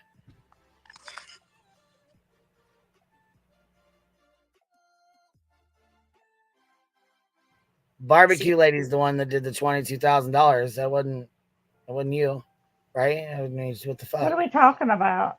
Hell no. I didn't think you got anywhere near no $20,000. So she's got to be talking about barbecue lady. Yeah. Yeah, I think you have her confused, maybe. And Clue mixed up? Yeah, I think they got barbecue lady and Clue mixed up. And so we've got a CDC court reporter. So it's crime on my mind said, was it less than 20,000? I thought you I thought they said you got 20,000. I'm sorry. No, that's what they said. That's what they said. Oh, okay, because it says, was it less than 20 or more than 20? We don't know. We didn't see, but I thought they were saying it was. Let me be specific. Stealing $20,000 off the back of a missing kid, I believe is what they stated. But you keep living in your delusional mind. I'm done trying to feeling like I have to prove myself. I don't owe you shit, but I appreciate your opinion. So I have a question for you, Clue. What type of car did you buy with the money? Get for $20,000. A used Escalade. There we go. A used Escalade. All right, now we know. Or you got an old Chevy Nova. Katie gets a car. You get a car. I get a car. I was gonna say, Queen B could have helped you buy a better one with That's her right. money. That's right. Can I get on the car list? My Jeep is dying. Well, I haven't manipulated you guys enough yet. Okay. Can you just help pay mine off? No, you got to do it. You got to pay it off on your own. Mine's dying. Oh. You got to fix the dying first. Well, mine was, I wouldn't have bought mine, but I had a bad car wreck. All right, here we go. Some soap, but it just didn't. We were supposed to meet up, and Courtney has her dog, but I've got a couple more bars of soap left that I wanted to give away. But I made sure that everybody we were with, I forgot it yesterday. I was going to hand it out yesterday, but with everything going on, I forgot to grab it. So I only had it for today. When we went out to the chicken place, I got to tell you, it was so sweet. It was so sweet. I'll go and go through your super chats in just a second. But we got there. I had never been to this place before, and we sat down and started eating. And it was Tony's birthday, and we put the gifts there. Yeah, it was Tony's birthday, so that's another reason I think Sean was so fucking pissed. It was Tony's birthday? Yeah. Bro. Damn. I'm sorry, but I ain't never seen a pack of more miserable folk, and it's your birthday. Like, you would have think that they would have been in that courtroom, like, excited. Like, let's just get this out of the way, and then we can go celebrate whatever. But I'm telling you, that it was nobody over there laughing and smiling or nothing. But it's funny. It's funny that they say something about people being in a good mood, because you remember the first time they were all there? Were they not happy and laughing and joking? It's kind of like your lawyer maybe talked to you before this court date and maybe told you the odds weren't in your favor because none of them were in a good mood. However, they were last time. I think the lawyer probably didn't have enough time to review the evidence, and that's why he needed an extension. And then he reviewed the evidence and told his client, hey, they got a lot of shit on you. They have a lot of recordings on you. And then they realized, oh, fuck, this is not good. And they knew that court case was not going to go well for them. I got a something just came to my mind that I don't know has been mentioned that happened in the courtroom that day. Is it appropriate to pass out bracelets? I did say that. Did you? About that woman Yeah. going up to the videographers. Yeah, and the DA. And the DA. And yeah. I know her attorney was his eyes got real big and he was like, don't be doing that when the judge comes in here. Yeah, that could be considered like you're giving a like a bribe. Gotcha. That could be what I mean? If you're like handing free shit to someone, it might not look good. Hell, Cletus, I offered to make an officer brownies because he was super kind to me, and unfortunately that came off as a bribe, and I almost talked myself right back into the ticket that I just got myself out of. Yeah, if you start handing things out for free like that, that's not a smart idea, especially when you're about to be in court. That's what I was saying. That girl, she came up out of nowhere, and like she handed one to Caitlin Quisenberry, or she handed one to the guy, and he gave it to Caitlin Quisenberry, and she was looking at it like, what do you want me to do with this? And like the cameraman, she gave him another one, and then she gave one to that other camera lady, and they like just put them in their pockets. Yeah, I don't think there would be an issue with the camera people, but it would be like if you gave it to like a district attorney or like the judge. She did. Yeah, that's when they're gonna like. Yeah, that's even bigger problems. Yeah. I didn't think anything about it until her attorney raised his eyebrows and said something to it, because I was like, oh, that's cool, you're passing out bracelets. But yeah, I didn't realize that was problematic. That is a problematic situation because it's not a good idea to do that. But it sucks to be Betty. She's gonna go banky. Bankrupt Betty. That's gonna be the next saying for Betty. She's gonna go banky. Banky Betty. Bankrupt Betty. Banky Betty going bye-bye. Oh my God. Her house is a wreck.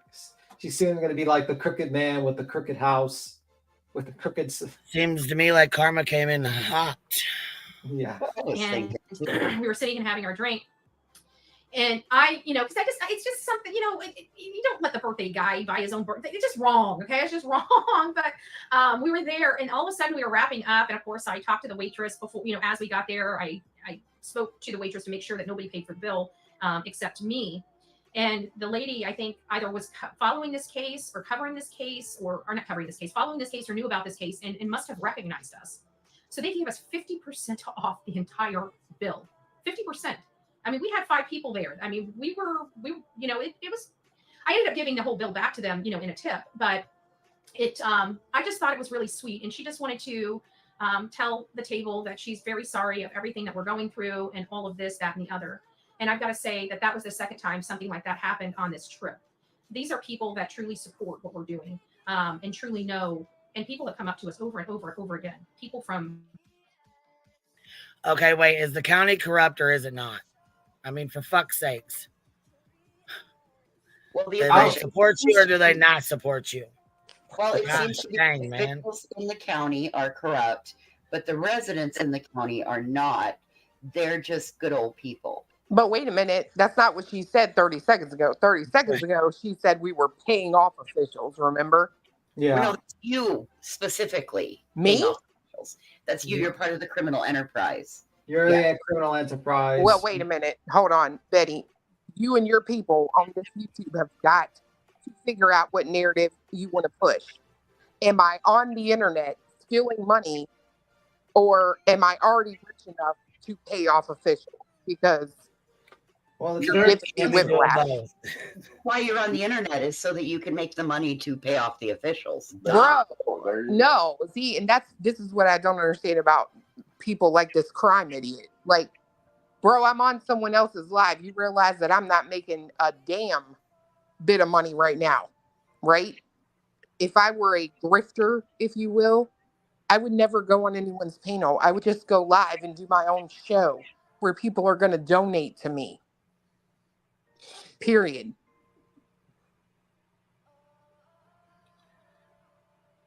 This is crazy. I don't understand how I'm sorry, not you, just me. I'm my own criminal organization. Well, I'm my own criminal organization also. Queen is hers. B. Tim works under her. So we're all a great big criminal enterprise, and we're independently owned franchises. So my Except me. yours. Yeah, I don't know. We're not yours.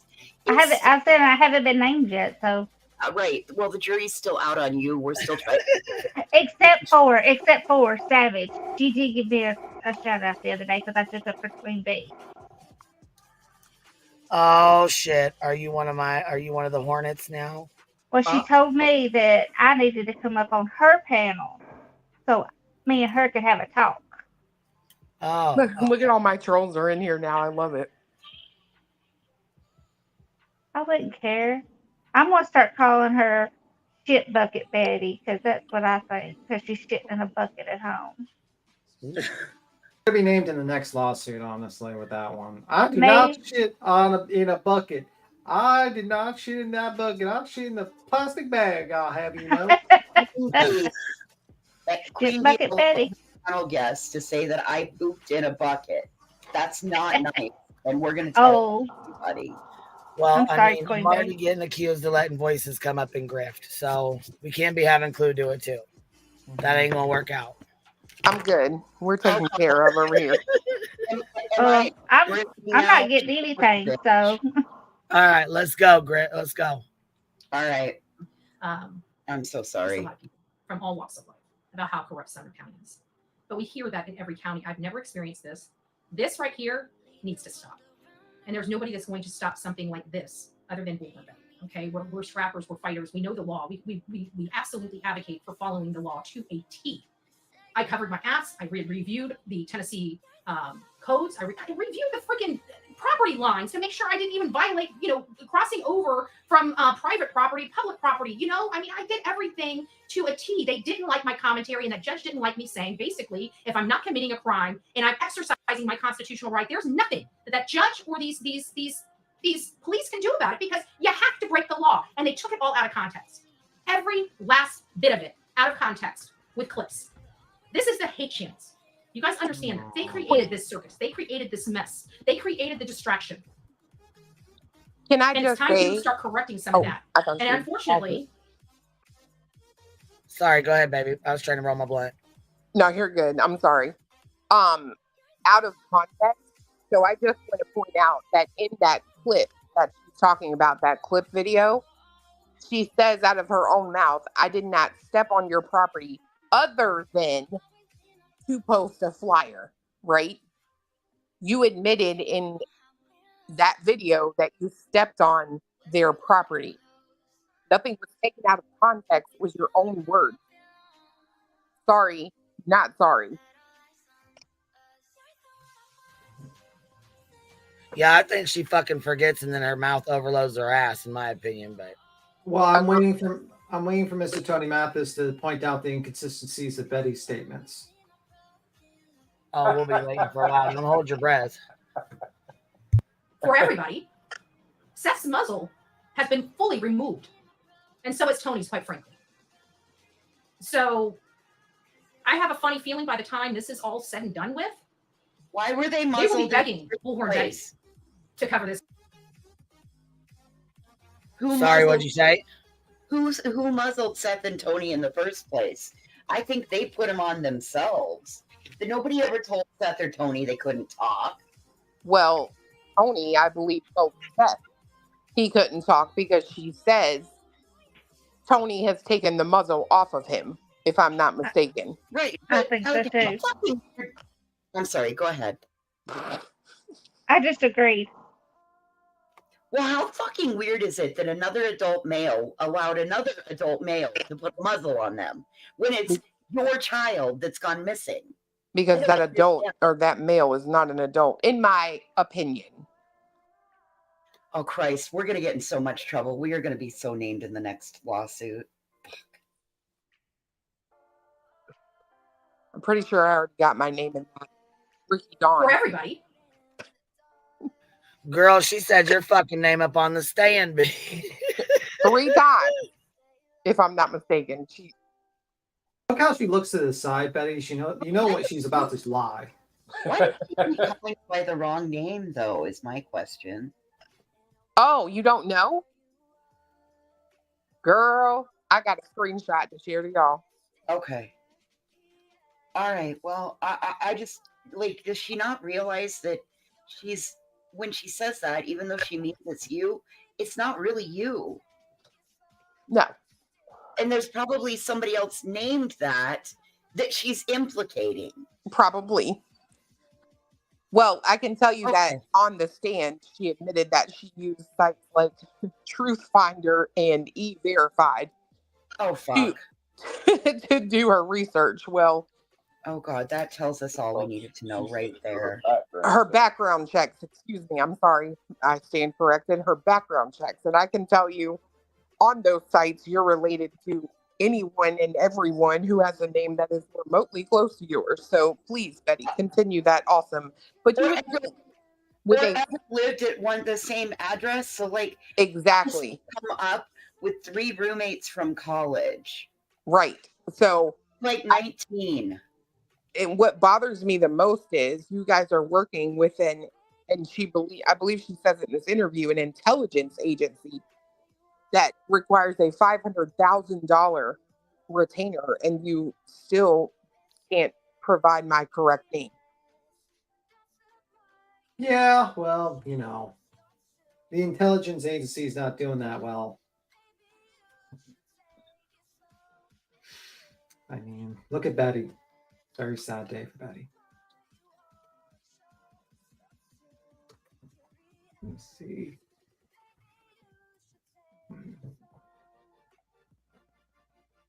When I look myself, yeah, I always say you can actually opt out of those sites. By the way, you can just opt out. It's very easy. It takes you less than 3 minutes actually to opt out to any site, so they don't look you up. I know your current information. Tell that to people all the time. So. All right, can I play it? Yep. All right. Seth's muzzle has been fully removed. And so is Tony's, quite frankly. So I have a funny feeling by the time this is all said and done with, they will be begging Bullhorn Betty to cover this case again. Because you've got a very angry and pissed off father that hasn't seen his son in 7 months, over 7 months. I do not work for Tony. I do not work for Seth. I am independent as independent gets. They're free to do whatever the hell they want to. God bless America, right? God bless America. God bless freedom of speech. God bless freedom of speech. You're free to say whatever you want, but you're not free from the consequences of it. God bless America, baby. And just because you say it doesn't make it true. Freedom of press and freedom to assemble peacefully. God bless America. You're not a member of press. I'll be taking a slight detour because she's not a member of press. The judge told you you're not a member of press. You can't. Yeah, the judge told her she is not a member of the press. Yeah, your credentials are printed out. They're not real. You're not a member of press. If that was the case, I could print out credentials and say I'm a member of the press. You are not licensed. You do not have insurance. I'm a journalist. What's going on? Like I say, I roll up and go, hey, how you doing? And flash the badge. Like I got a badge. Just like they flash a badge when... Oh, shit. Look, I didn't even realize this was up here. Hold on. Let me get this. Flash the badge. Flash the badge. This is what he was saying this morning. I fucking died listening to this shit this morning. Listen to him. Let me take this down here. Hold on. We'll get this. Except the difference is, I believe JLR's press badge is legit because he set it up as a business. Yeah, I mean, well, yeah, but listen to what he says in this video. Listen to what he Hers says. was too. Hers was too until she got it revoked. All right, we ready? Look. I'm a journalist. What's going on? Like I say, I roll up and go, hey, how you doing? And flash the badge. Like I got a badge. Like they flash a badge when they're investigating people. It's like, this is Officer so-and-so. Well, I'm investigative reporter Jonathan B. Richards. Gonzo journalist. Truth-seeking sleuth. What's going on? Gonzo journalist. Truth-seeking sleuth. He was cracking me up, man. Taking shots without. Yep, I was like, he taking cheap shots without even using the bitch's name. That's hilarious. And I can't, like I said, I can't talk about it right now. But I've got some other things in the work, which I continue to talk about. Sebastian Wayne Drake Rogers, because he is a pivotal person in this case, right? He's a missing child, a missing medically needy child that doesn't appear to have anybody looking for him except his biological father. That was supposed to get custody of him before he disappeared. Kind of funny how everything transpired and the timing of everything from the CPS visit to his disappearance. CPS visits, plural. I like how Eric Craddock said there's no evidence of foul play. No evidence of foul play. And then on the heels of saying there's no evidence of foul play, further states that dogs didn't pick up a scent of a child that walked out of their home barefoot. That's different than what Tony said. Tony said he didn't walk out; he was carried out. You know, so maybe you two should get your story straight. Russ said that they didn't even there's no evidence of him walking out at all. Yeah, and also apparently you're also stated, Betty, that he's deceased and dead, the child, while Mr. Seth Rogers did a whole saying that he wasn't deceased and he was just missing. You guys might need to meet up and after this live stream and actually get your story straight. Get the, that might help you out. Just a thought. And put some pants on while you're doing it. And that there is no evidence that that child even walked out of the home. That's pretty powerful coming from a deputy sheriff. Very powerful statement. But hey, says one thing. So it must be a thing for this county where they say one thing and do another, or write down one thing and say another, right? Wait a second. Are you talking about, you can't be talking about this powerful deputy sheriff here, huh? Deputy dog. Not this one with the braids in his hair and his gloves, finger cut gloves. Oh, I see the gloves now. Oh, Coolio. That's Coolio. Whoa, yippee yo, yippee yay. Those braids are killing me. Oh my god. He almost looks bald right there on that one spot. Yeah, I see that. I see that. What is that? And if they're going to try to take away one of my voices, they're going to have to get ready for my voice. Sean. So deep. Who did that? So deep. Who did that? Oh my god. You will need to cease and desist this meme. Oh my gosh. Who made that? You can't have. They are so bad. You can't. Like you just had a person on the stand, on a witness stand, saying that they've never seen me and I've never contacted them, and you're giving me a no contact order. No. That's not what they said. That's what you said, and you lied on the stand under oath, bitch. Wait, I have a question. Do you think them gloves that he's wearing are in Dog's new clothing line he's about to launch? I do I was believe wondering the same. I do believe he is testing Dog's merch line. Yes. Wow. I believe that Dog has a hairstyle line. I believe that that Sean is two braids and some little metal clips away from his own U2 can be a Dog the Bounty Hunter participation trophies. Yes, I do believe these are the thank you gifts, and this is the official Sebastian's Army uniform. Must have braids, must have fingerless gypsy gloves. Yes. I'm so gonna be this for Halloween. Oh my gosh. Who are you dressing up as, Bedster? No, I'm going Sean. Oh fuck! You know, oh we my got God. the I got You the know what? size. You need to make sure you have a pair of the black leather cutoff finger gloves. I will. Oh You my know what? Fiance and I we'll reverse it. I'm the size of Sean, so I'll be Sean and he can be Betty. Oh my god, I can't even see Cletus without the beard though, man. Oh, that's going to be an improvement on Betty. Betty's going to have grown a beard and lost all of her hair. Yeah, that's yeah. Cletus can braid it, one on each side. Oh, trust me, that's already Oh in my the works. god. I for don't the see next your court hair in date. braids like this, bitch, with a fingerless glove on. Who do you think braided that for him? His neighbor. Dog. I think No, Dog did it. his No. neighbor did it. Are you serious? Yeah, that's what he said. That's directly from him in the chat last night. So while his son is missing, he's in like in a breeding party. Okay. Oh yeah, It looks like he's had it for a while. Like it looks like it hasn't been taken care Yeah, of. it looks about a week old because he's got way too many fuzzies. I And a swear bald Betty spot. talked about it in this show right here. What'd she say? What'd she say about it? About how they were wanting to leave or trying to get ready to leave, and he was over there getting his hair braided. I feel like there should be like a Michael Jackson song, like Mary Jane is not my lover. Beat it, oh, beat it. Just starts breaking out in courtrooms. Beat It is Tony's song. Beat it. Just beat it. To be fair, I think Sean's Michael Jackson song would be dedicated to Chris, and it would be "The Girl Is Mine." Oh shit.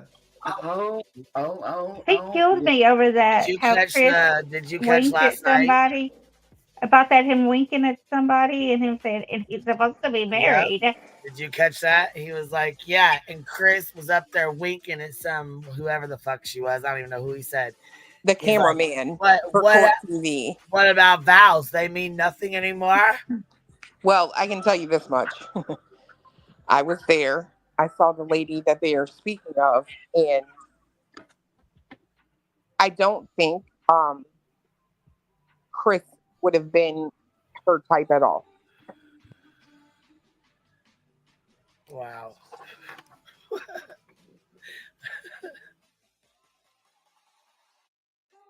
When I've never contacted them.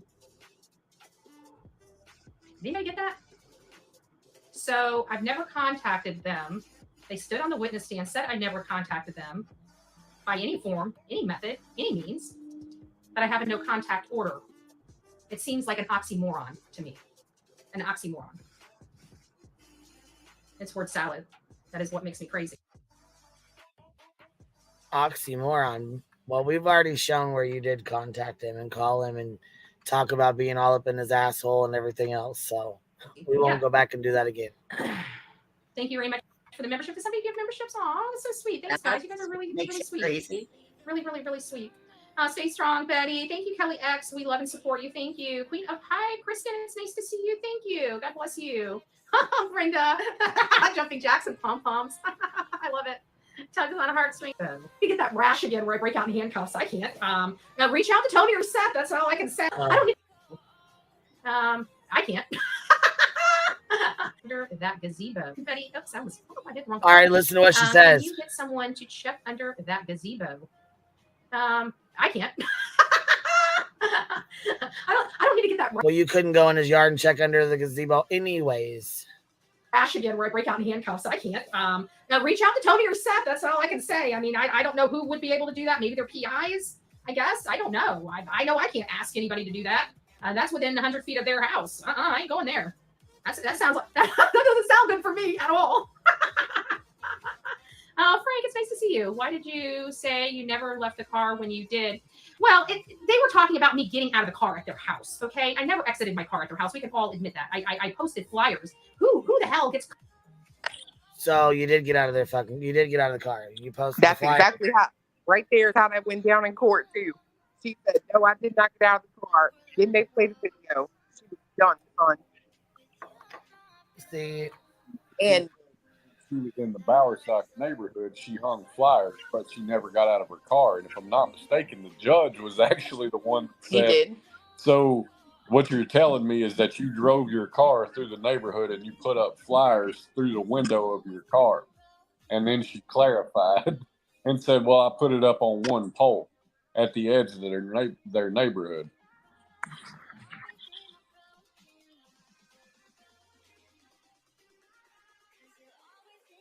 Well, this shit's a fucking joke, man. I cannot even believe that where she comes out and lies like she does. This shit's a fucking joke. Smooth too, girl. Talking about I never contacted him, knowing damn the fuck well she called Chris Proudfoot and talked all kind of shit. So stop. This is crazy. Of a missing boy. Okay, clearly I wasn't trying to harass him. I was speaking to my audience. I've never spoken to these people. So, you know, you can have your opinions all you want, but I could care less. I didn't do anything wrong.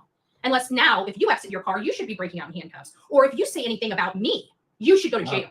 If you have your opinion about me, you should be in jail. Not according to the judge, you did something Well, wrong. Yeah. If somebody was out in front of your house, stopping your house, stopping, going to your work, going to where all did Chris say she went, going to the campsite, going and following him here, asking people for his information, asking people to keep track of him and to send you any information. Yeah. Yeah, I think you, Betty, made a tactical error, and you're going to deal with that. Also, great freeze frame. Also, what? I'm sorry. Great freeze frame of her face. Because you're not entitled to your opinion in America, and definitely not in Sumner County. Right? So you think you're right to have your opinion. No, you're just not entitled to stalk and harass the family of a missing child because you think they did something to them. You're not allowed to call them murderers and incite people to hate them or go after them because of how you feel. That's the biggest issue right there. I mean, would she be more important than my right? He didn't even say he didn't. After the restraining order, didn't she go out and take his picture to all those places to show it to him? Yes, she did it live. That's what I thought. Still wearing his image on her shirt. Still, I mean, all the things. Listen, on all of this, there's one small, there's what, 8 people that she's not allowed to speak about, and that's who she's obsessively speaking about. This is creepy. Yeah, I mean, like, imagine if we lived in Delulu world of Betty, where I could just print out a press pass, and that gives me license to like stalk and harass someone, and even threaten them with weapons. And I would say, I'm a member of the press. So imagine if that was allowed in this society in her mind that exists. Online, you can't do it, but in person, it's perfectly legal. So imagine if you could do that. Imagine, like, let's say I said, hey, you know what? I want to investigate where the money went with Betty's so-and-so. And then I got my press pass and I started going through her trash and looking through her window with night vision goggles. And I had someone track her down and want her, like, every day and stuff like that. And that shit happened. It's fucking wackadoo. That is a wackadoo thought process. And then you start threatening people and think that's appropriate. You are not a member of the press. You're not doing the member of the press where you're actually like reporting on the news. You're doing interviews with people. You're unbiased. kind of a big one. When you're a member of the press, you got to be a little bit unbiased, But we will see. It's going to be hard for her on this one, I'm afraid. That's going to be hard. Yeah. To have mine. It doesn't work like that. We either have freedom of speech, freedom of press, and the freedoms to assemble peacefully, or we don't. But I don't expect people on that side to have common sense because none of you have had it. All you care about is the smear campaign. That's it. You don't care about the truth. You don't care about finding this kid. You don't care about his father that's crying his eyes out almost every freaking night. You care about being popular, being with the trendy people, being with the clique. Okay? I'm trying to find a kid here. I don't have time for your BS. I really could care less. Okay? Wait a minute. She just got out of court with a judge who said there is very little evidence to prove you've actually been looking for Sebastian, because had there been more than very minimal evidence, it's possible this case could have been ruled in a different direction. Yeah. She would have showed videotapes of her searching. If she would have showed videotapes of her doing actual interviews of people and spreading awareness of the case and actually doing an investigation, but she couldn't. She had no evidence. Her only evidence was her going on the stand and spinning the truth and trying to see if she can fake it until she makes it. She had no evidence to support her case that she was not harassing and stalking these people. She fucked up. And the judge seen through it. And now everyone else is corrupt but her. This is the problem with these types of people. They never accept that they're wrong. She's absolutely wrong. Also, she's looking away from the camera, so that's when you know she's lying. Anyway. Oh, yes, that's definitely That's one of her biggest indications when she started looking to the side, looking to the left, to the right, down, all over the place. Because she's just advocating for the little boat. That pisses a lot of people off. I really could care less. Because as long as I don't violate the law, as long as I don't break the law, if people want to keep arresting me, they're worse than the criminals. Oh, my God. They're worse than the criminals. They're no different than the people they put behind that bar, that jail. When you become judge and executioner, when somebody has not committed a crime, you're no good in this country of a person of authority. No good. And what idiots put a judge in office that doesn't even know civil litigation? It just doesn't make sense. How many other people has he railroaded like this? I mean, you literally can't screw around the service of process. It is literally a condition precedent. Look up what that means. It means you can't advance that case without having that done properly. And he thought that, that's an option. It's not. It's never an option. You either have proper service or you do not. The ADA jumped on the stand and said you were properly served. Right. I was just going to say they testified under oath that you were properly served. Yeah. You tried that. Out with that bullshit. That's not going to work for you. Yeah. No one knows. Like that testimony was offered. You were properly served. That argument's not going to work. Your lawyer tried that argument. It failed. I will give her, you guys, I will give her, at least when she tells the lie, she really sticks to it. Like right down to lying to the judge. When she tells the lie, she does stick to it. I'll give her that. She's committed. Yeah, she should be committed. That's for sure. That's my opinion. That's a good one. I agree. I am a Florida resident. Without proper service, that judge has no personal jurisdiction over me to put any order on me. It was a foolish ruling, in my opinion, an absolute foolish ruling. Oh, Gypsy, it's nice to see you, my love. Thank you. I'm so glad I got to meet you. I'm glad I got to meet a lot of people there. I know you guys are behind me, and this is what we're going to need to do. We're going to need to sit tight and wait because we're going to have to raise funds. I mean, there's no ifs, ands, or buts about it.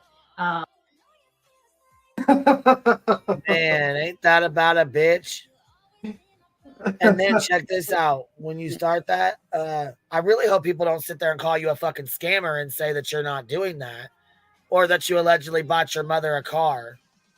Well, look at her. She looks away from the camera when she says that. What happened to Christmas? Bepster, you didn't want to take people's Christmas and Thanksgiving.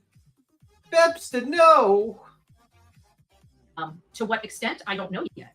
I never come with my hand out unless I know what I need to pay and what it's for, right? But we are going to absolutely have to raise some sort of funds at some point. We've got 30 days to file an appeal.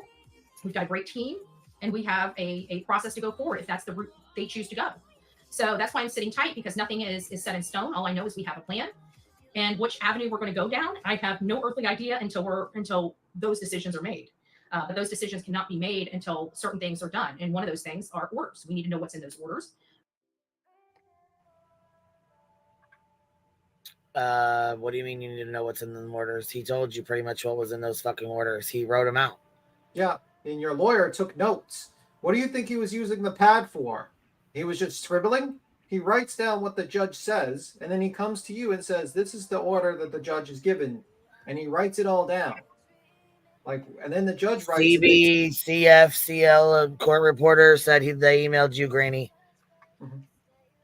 Sarah Bailey, much love to the Fallons. I appreciate that. Thank you for being a member for 6 months. Air Force vet, $10 for the new car fund. Thank you so much. I appreciate that. Some showing love. CB said, just posted in chat how it goes. Are you talking about you're still back? You're still on the transcript thing, aren't you? Yeah, probably. Yeah, I was gonna say, I think they're still talking about the transcript shit. Yeah. Which it's already that cover, so we're already done over with past that. So we're already. Yeah, that's we've moved on now. So here we go. The way the orders are written, there's just a lot of stuff. But I can't go into the details of the case or what is going on, because honestly, I don't know. But I know something is going to happen. I just don't know what. Well, I shouldn't say that. But you guys know. You guys know I can only say so much. So Eileen, you're right in there. Other counties, 100%, he would be found. Listen, I'm not going to lie. If this case was in Florida, this case would be handled a lot different. I don't like Tennessee. I don't like Tennessee law because they don't follow it. They don't follow. Then why keep interjecting yourself into these cases? Why keep inserting yourself? Go home. Exactly. Simple things like following the National Center for Missing and Exploited Children directive. There was a lot of things that they dropped the ball on, and we put a magnifying glass on it, and it's just easier for them to try to shut me up by illegal means, in my opinion, which I'm entitled to. At least that's what the Constitution says. I'm not sure what one judge in this county is going to say, but I can tell you, for me, it seems. More voices. I mean, Ange. But that's not how this happened. Like, she totally must have bumped her head or something. Yeah, you got a lawyer. You had an appeal. You had 4 hours to present your case. You failed to present a proper case. Why it should be reversed. The judge made a ruling. That is not illegal. That is the process. You don't like the process, then that sucks for you. But you know what? We all have to deal with the process, and you dealt with it. Those are outdated standards. That's why they've changed and updated to something new. Yeah, I think she was schooled on that about 1.5 years ago by a rabbit down the rabbit hole, who basically schooled her about this whole situation, how she was wrong, and everything she stated. She has no clue what the fuck she's talking about. She repeats the same shit over and over again, and she keeps on saying her propaganda. It's illegal. I was illegally convicted. No, you weren't. You had your day in court. You failed to present a proper case to defend yourself. Now you're fucked. I'm sorry. You got it better than most people. Most people can't even afford an attorney.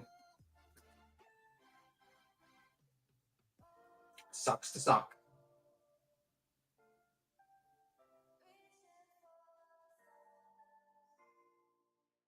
Is she trying to convince us or herself? Is she so deluded she believes herself, or is she aware she's lying? I don't know anymore.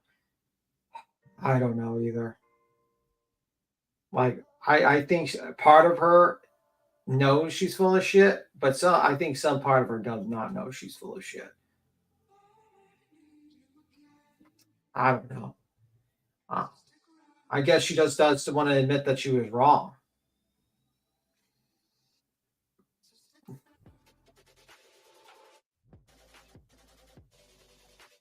This is really wild too, and I'm with that person that just asked that question. Is she trying to lie to us, or is she trying to convince herself further? I don't know, man. I mean, if I was her, I would have kept quiet until the 20th at least, until after the criminal matter was dealt with. Well, if she were a smart one, she would sit down and shut the fuck up, because all of this could and may be used against her in a court of law. But who am I to? I'm just a nobody, know nothing professional shit talker on the interwebs. Yeah. Like, I think she doesn't quite understand that she's in a position where that judge can get really pissed off at her and be like, oh, you think, because that judge was being nice to her. Judge didn't need to do all that bullshit, listen to 4 hours of bullshit testimony and stuff like that. Could have ruled it and said, no, we're not going to appeal those three. You're in the wrong court. You have to go to appeals. Get the fuck out of my courtroom. We're only hearing this one here. Wrong case. You heard it. You failed. Sucks to be you. Deal with it. And I would suggest you stop talking about this case or you're going to jail. All right, you have a good one, Cliff. And I'm done if you want to play.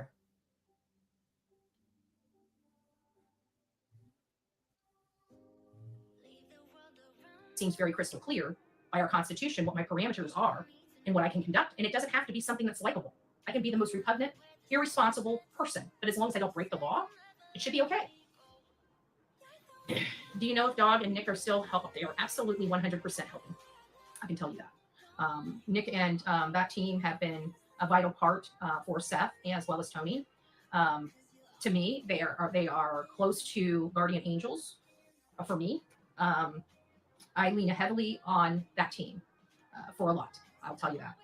And I'm trying to be careful here because I know that there's only so much I can say before Tony breaks down the door and puts a muzzle on me. So I got to be very cautious with what I say on these channels about this case. You know, I can talk about Sebastian. I can talk about the details of it. I've never threatened anybody, so I'm not really worried about violating a court order or a protective order. You know, I think the detective has realized, you know, you can't arrest people for hashtags, but who knows? I mean, you can't fix stupid in this county.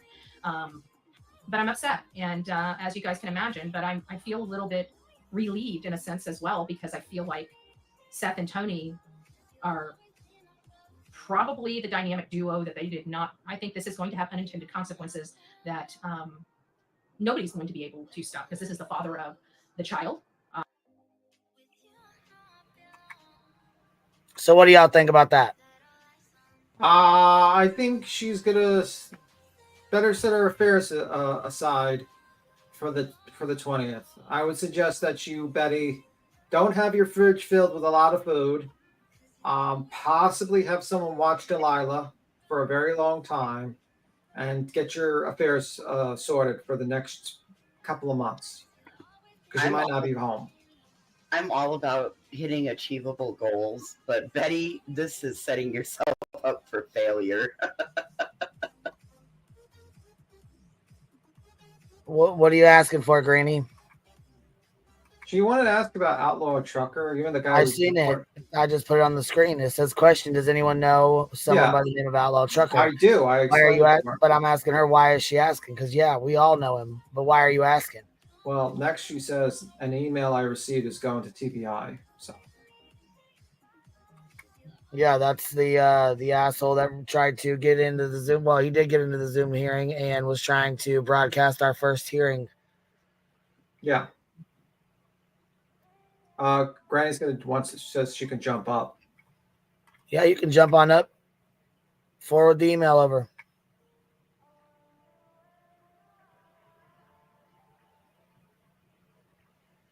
Hey, Ames. Yeah. Take back chat. Oh, okay. I'm sorry. I don't ever look at it unless somebody tells me to. I'm not a back chatter. I'm not either. This is just something real quick. No, and I do want to say this. I know that Voices comes up and hangs out on the panel and stuff, but I do have to say her business is her business, and it needs to be staying on her page. I don't really have anything to do with that, and if something happens or you know what I mean, I don't want to be responsible for it, and it doesn't have anything to really do with over here. So you guys, that's why I said it. Yeah, I'm just gonna say it out loud. You know what I mean, for everybody, because you know, it's it's really nothing to do with over here. I mean, I'm just saying, you know, you're a panel guest and stuff, but you have your own stuff. Yeah. You have your own channel. Like, it doesn't. That's why I told her to do it privately. Yeah. Okay. All right. Here we go. I don't know if they're going to try to prevent him from talking about his own son that he is the biological father to, but hey, I don't know what this county is going to do. I don't trust it. I've been very vocal on that for months. My attorney advised me not to speak about the courts or the county. I don't listen to my attorney very well at times. I will be honest with you, because I'm very upset about that county and the way I was treated, because I have an opinion, but they don't. Well, see, it's not exactly because of your opinion. GW, you coming up, Granny?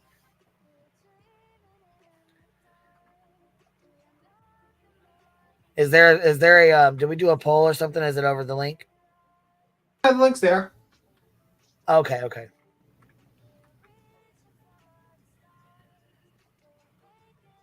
All right. I don't agree with. But What's up, chick? Sorry, I had to. Can you hear me? Yeah, I can hear you. Well, it's cutting out a little bit, but it's all right. Oh, it's because I'm a noob. I had the. All right, sorry, I had you playing in the background because I was trying to grab the link. So I got CBC said check your email, so I looked and I seen I had this email. I did forward it to you, and I don't know what they're really talking about to begin with. But if you go further down, they're talking about how they have hidden children. Like, I've helped kids hide and escape, and like there's like really weird shit in here. That he's a truck driver. Run my mouth. I'm going to find out the hard way. We have helped runaways that don't want to be found or recovered. They just want to start a new life. They're just missing. So why don't you do better research at things? Like, it was very hateful, but it was also very concerning. And I'm like, who the hell is this? And like, what did I say? I think I sent it to you. Wow, that's crazy. It's just weird. Sounds It's like a very weird thing. It says about what you said about Sebastian. What the fuck are they talking about? What'd you say about Sebastian? That they're about what you said about Seth. I thought they were talking about Seth.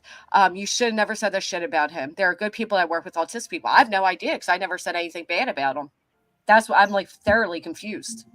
Even when it came to Seth, I didn't say anything bad today. We just simply I did went over on his this thing. channel.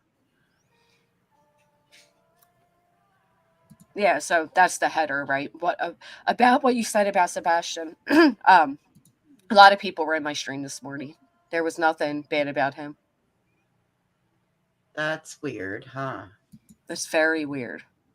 The timing of all of this again. Could be like a whack job that just basically, just sending shit to be inserting himself. But, Well, it could also be some crazy that's decided to be on the right side, the other side's team. Well, and he says right here, right? Any autistic people, when they have a meltdown, they will bolt without shoes, without anything. They don't care until a lot of stuff's spelled wrong. They find a comfortable and a safe spot they feel. Then they will calm down. Why don't you go and volunteer with them and see it instead of running on fake facts? See, us good truck drivers, a lot of you all are so jealous of what we are certified in. Like, what? But like the whole, like, I've helped hide kids and, something about I've pulled kids out of burning cars. I've been a trucker twice. Like, who is this guy? Well, he's not a jack of all trades where he's like out here saving lives and shit, pulling like, he's not a Superman. I know that. Oh, okay. Did you get to the part, Queen, where he says, yes, autism can kick it and be normal people. There was a 13-year-old male at a fair, was autistic, came out of nowhere. He never once ride the yo-yo. Like, what? It's just a very bizarre thing. But where he gets to the part about, like, he's hidden people, and we have some of the people who are there saying, like, they know of groups that hide children. It just, when I read it, I'm like, this is weird. That's, I think you're right to forward it on and not mess with that. That's why I was wondering if this is like, because I know there was a guy, like, gosh, a year and a half ago that came by this name that was an actual trucker. Like, is it just him? That's who you're talking about. That's the same person, Granny. It is him, okay. Because that's the one that broadcast the very first court hearing that Queen had. He says, I slandered the Disability Protection Act. Oh, and then, by the way, us good guys are not backing down. We are looking for good lawyers, stand up for Sebastian, go after many channels on behalf of Sebastian to protect the Disability Act. So there are a lot of you that crossed that line. Good luck in correcting it. See you in jail. Your call. Well, I'm not putting him on my visitor list. Send a commissary. Yeah, Okay. you got 5 commissaries before you can get on my visitor list. I just wanted I'd to say make. this is a bunch of fucking word salad bullshit. You read Check it, right? back chat. Check back chat right now. All of you. Oh, he's here. Well, come on up. No, Sticky, I was wondering if that's who it is. That's why I was asking. Like, does anybody know this guy? 'Cause he said he implies that he's been around. Come And on up. I remember before there was a bit of He's in back. Right, well, odd come behaviors. up. He ain't sitting back here though. Oh, so he said it and ran. Right. Okay. He did a drive-by. He did a drive-by. The trucker did a drive-by.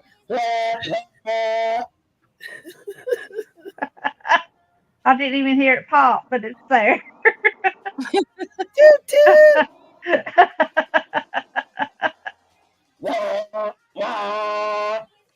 Pow. It didn't even make a noise, but it was there.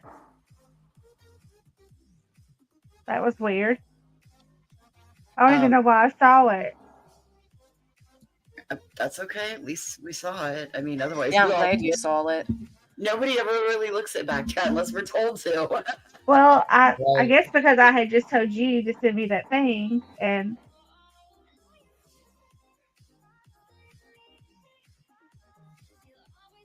that kind of made my heart jump. Well, I'll let you get back on to the topic at hand. I just wanted to see if there was a chance. He might come back. If it's who I think it is, he likely will, but there's nothing of substance that will come from it. It's like one of those. You don't think he's nobody? Forward it on. Be done with it. Or do you think he's real?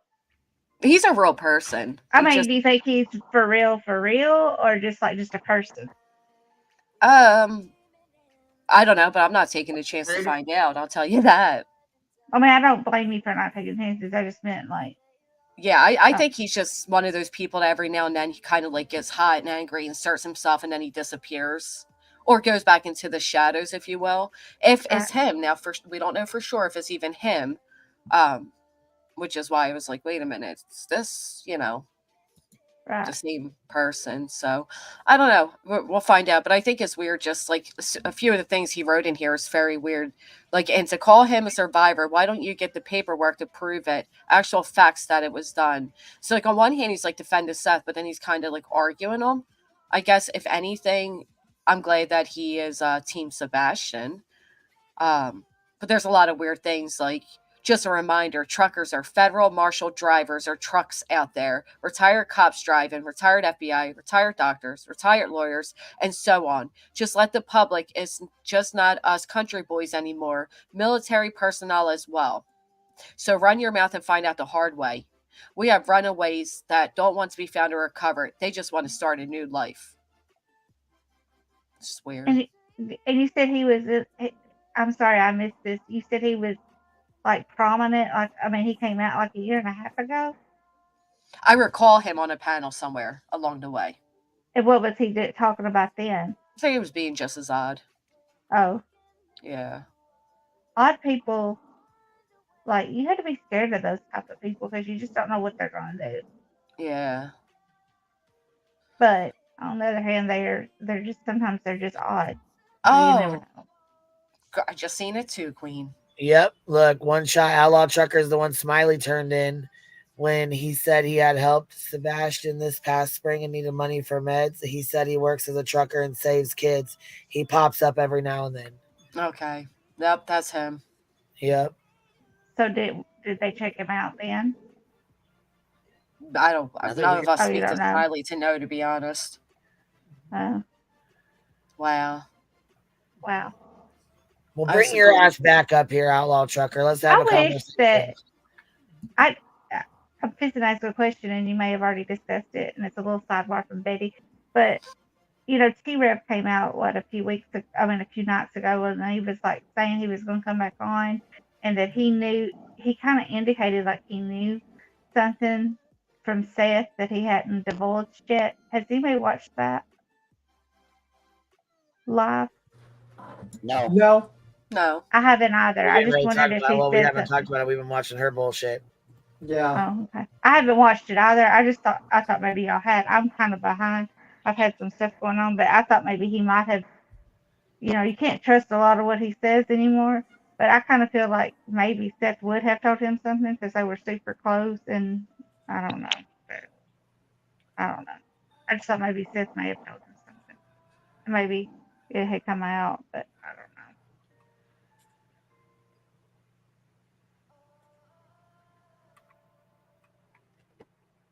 That's all. Oh, You can Red go back Rover, to your. Red Rover. Drive back on over, outlaw trucker. He's dealing with the police chasing him. He's an outlaw. He's an outlaw. Anyway. He did a drive-by. Drove up, dropped an email in a back chat, and Granny, I'm coming for you. You remember when you were, I don't know if you remember it, but when you were a kid and he was sitting in the back seat of your mom Oh and dad's gosh, car, dang! Don't threaten me and you with a would good time. pull your arm down and it would toot their horn. Oh, with the Everybody- truckers, yeah. Yeah, everybody toot your horn at the trucker. Maybe he'll come back out. No, Wispy. Well, I mean, you know what though? Listen, if he does help these kids, that's great. Why try to, go after somebody like that? Well, no, the way to help a kid is not to help them hide and run and whatever. There's organizations, there's agencies, there's correct steps to take. You don't just help a kid run away. That's right. called kidnapping.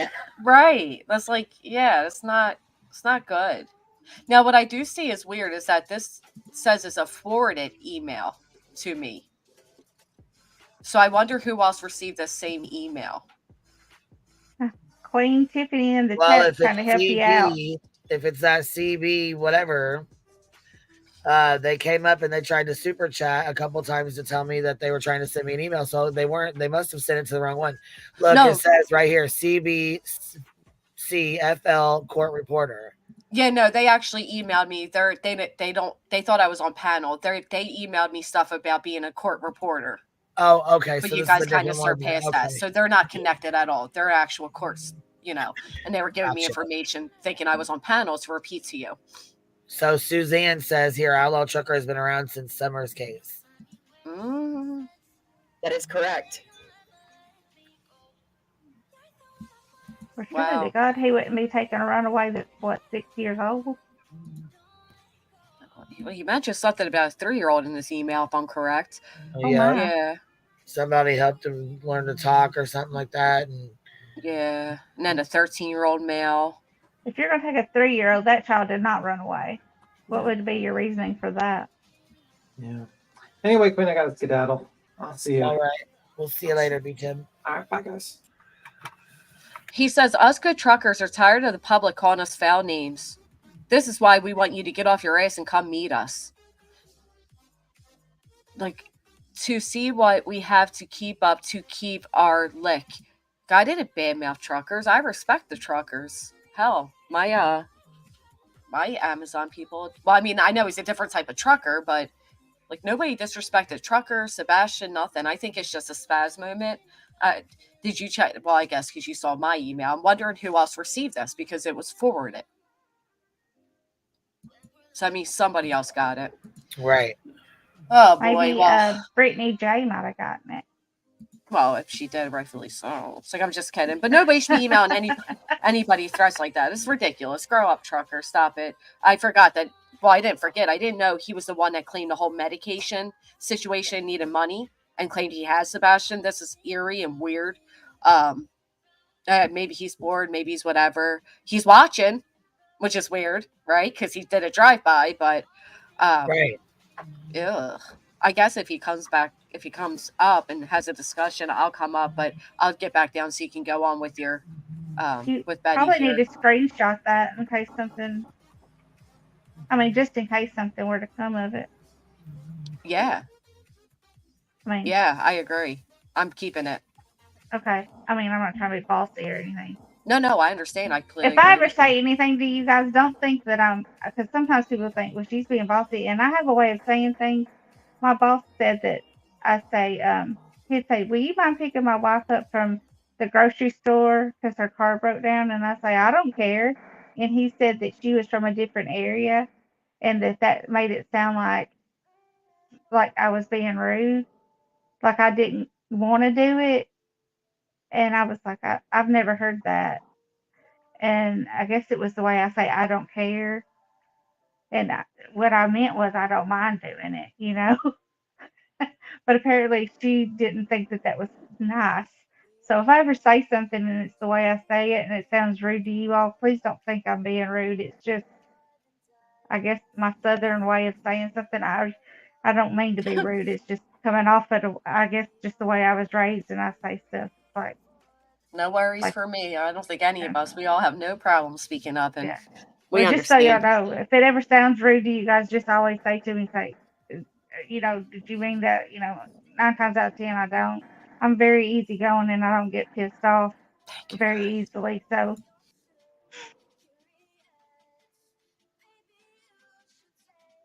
Well, you're got more patience than I do. well, I mean, I get angry, and I used to get really pissed off when I worked a lot, but I have learned. I have an adopted daughter that we got from the state, you know, and she came with quite a bit of, whew, you know, and my daughter that I have, my birth daughter, and her have been at each other's throats for several years, and we've not even been able to have them in the same house for probably the last 3 or 4 years, and which has been difficult because she lived here because she had a child and they've lived with us. So it's been very painful for me having my birth daughter wouldn't even come home, and it's just been very, you know, my husband said you're just gonna have to learn to deal with it. So I've just got where I just try not to become angry. I just let things go now and try not to argue about stuff. I just like, it's okay, fine, just let it go. So my mother says she doesn't know how I deal with it. Sometimes she says, how do you do that? I'm like, I don't know. I just, whatever. Just have to roll with the punches sometimes, you know.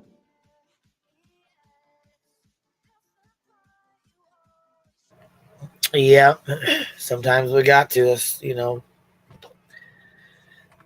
it is what it is. All right, we want to finish this, or you guys? I got about another half hour or so, so we'll Where do you finish think it. you're going? No, I'm kidding. I got shit I gotta get done. I was joking, baby. I was And joking. I then don't care what you're doing. I'm gonna come back on here later, so I'll see you guys later. You know what I mean, like later this evening. Hey, by the way, well, I'll ask you. I could send you an email because I don't want to sound stupid on here because I didn't understand something yesterday you said. So go ahead. Yeah, that's fine. That's cool. Or you can type it back there if you want to. Well, either way, you can shoot Well, me an it's just email something too. simple. Yeah, it's something you said, and I was just like, what does that mean? And I don't know how to do it. But go ahead. Okay. I think, in a sense, we always look at the silver lining. And I think that by them taking away my voice, they've emboldened a much larger and bigger voice, in a sense. Somebody that is not really scared of Sumner County, somebody that is fully protected by an intelligence company. And unlike me, you know, so we'll see. Allegedly, maybe, we'll see. I don't know.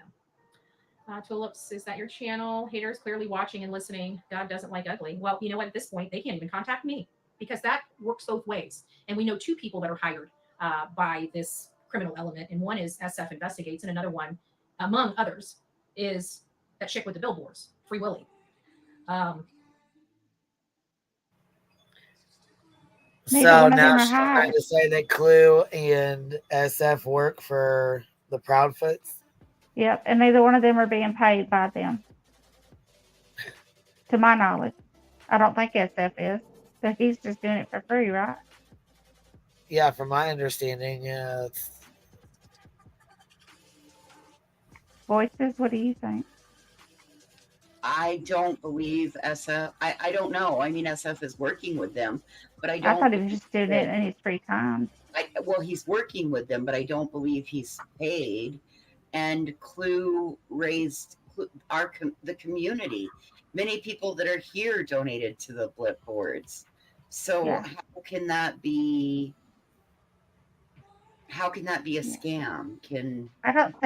I'm pretty certain. I mean, Well, I she don't didn't think say a scam. She said That's that right. that they're working like Working she's together. saying Yeah. basically if they contact her that's breaking the order. Yeah. Well, I mean, That it she kind goes of. both ways. So if she's saying basically that's third party. So if they contact her or say anything to her, that's gonna violate the order too, on their part. well, That's I what she think she's wrong. she is very wrong, but that's what she's saying. We're gonna let her think that. Yeah. They come over here stomping. We all know that they're directly connected to them. Let anybody say anything like punching me in my face. It works both ways. You can't do that. Who You can't said do that. You can't that? say you're scared and then have your people threaten bodily injury to somebody and not have unintended consequences for that, especially when you hire them. Just saying. We know for a fact because the judge explained to a girl while we were there. She wanted. So when was that ever said? When I never heard anybody ever say that to her.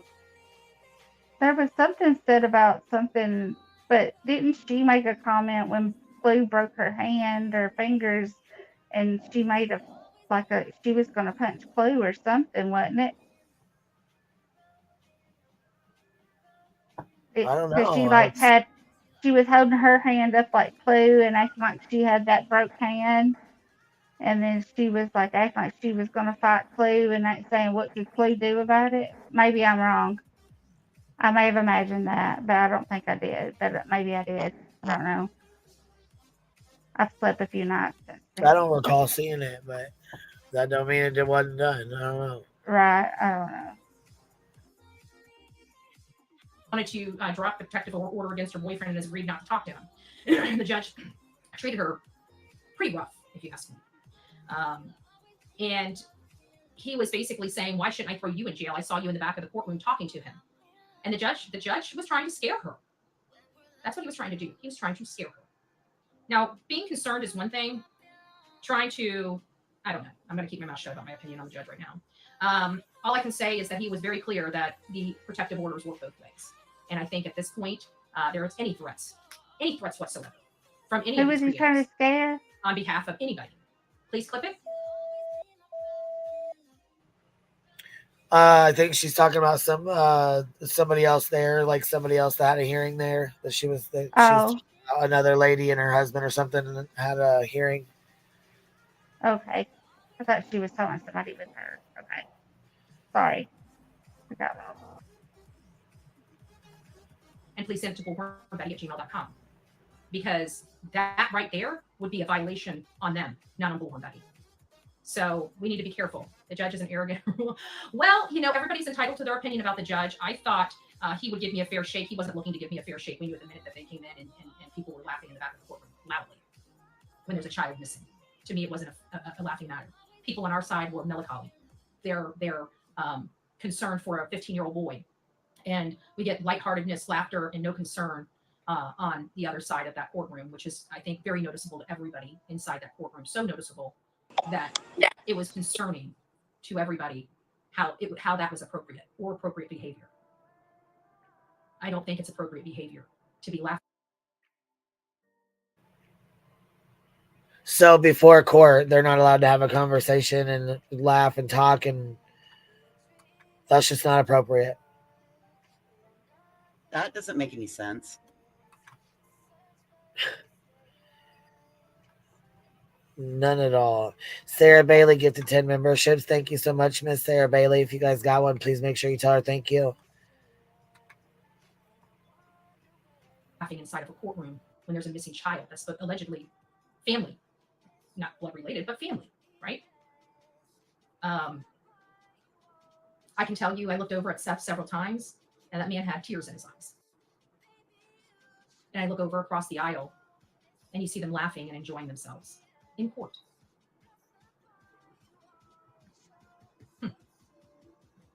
So that right there tells me nobody gives a damn about this boy. They only care about their jobs. They only care about how people vote.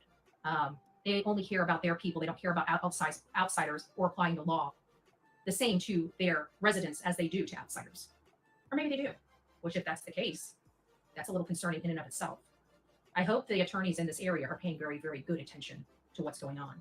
I hope the people in the area are seeing the behaviors of the detective It's over.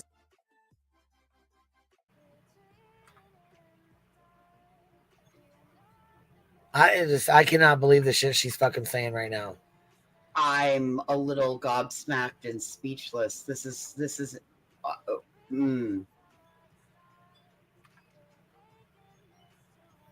Man. Zealous and lied under oath. And I hope they see the behaviors of a judge that doesn't even seem to know what freedom of the press is. That's a little scary to me. A judge presiding over the case that doesn't know freedom of the press. No, the judge knew. The judge fucking knows. He just knows that you're not press, like he told you, because you put in a press pass doesn't make it real. Sarah Bailey gifted 20 memberships. Damn, Sarah Bailey showing some love today. Thank you. I appreciate that. If you guys got one, please make sure you tell her thank you.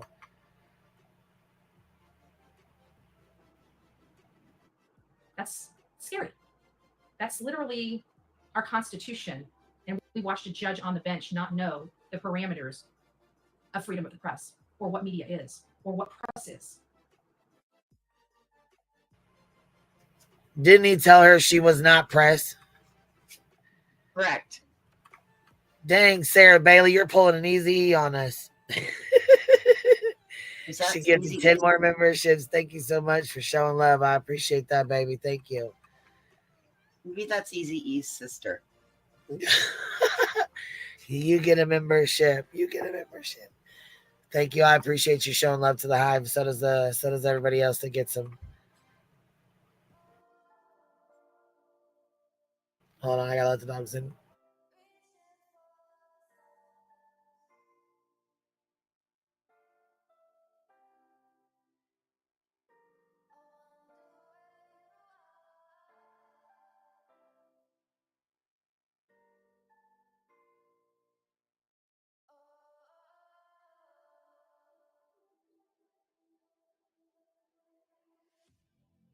I say duct tape is golden.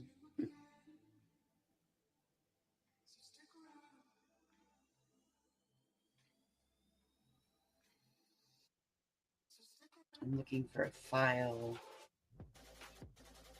I can find it in one spot, but I can't find it in the other. It's driving me crazy.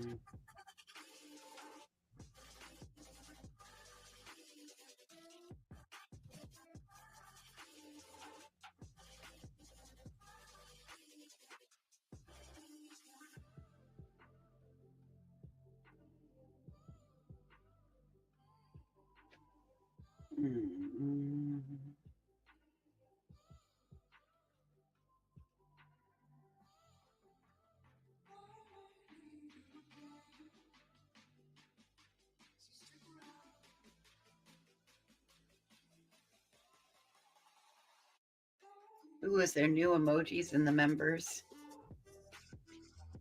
That's cool.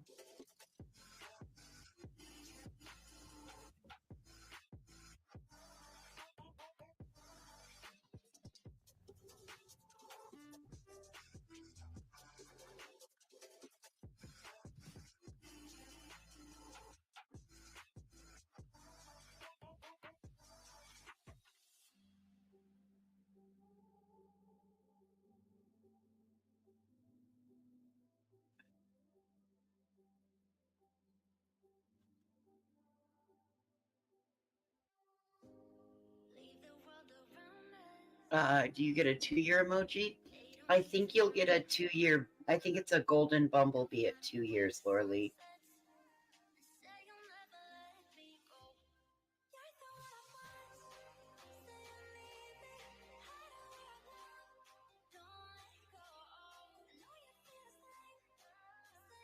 Just a miserable old bish. Yep, whiskey. Exactly.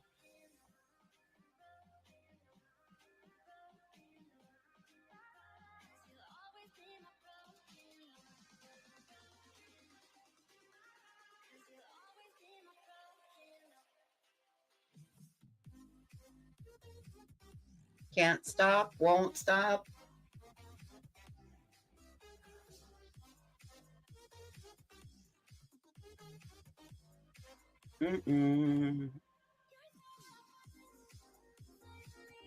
As long as I make the HB pants. Well, I mean, I don't know if I can make them that big, but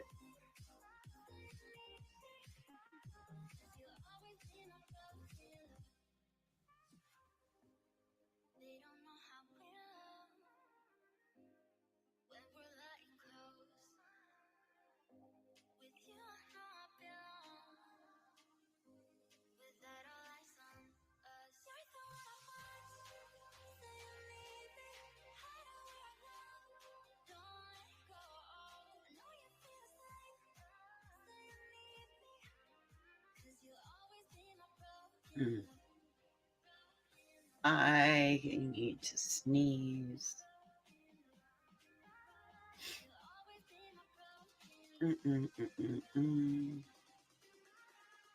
Yeah, how do you think her? I would think her ego would have had a big blow to it by being told that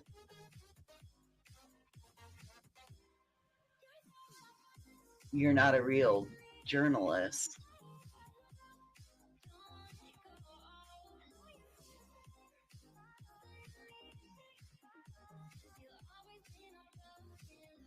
Found it.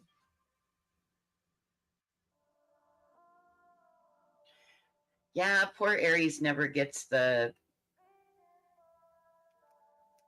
Poor Aries is always left out of the gifting. Oh, there goes Sarah Bailey again.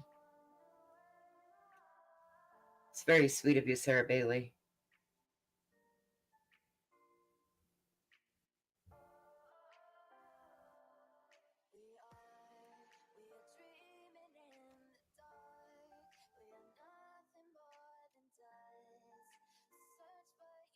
Found it. Such is life. Yep. Amen, Greg. I know. Aries. Come on, YouTube. Give me a membership.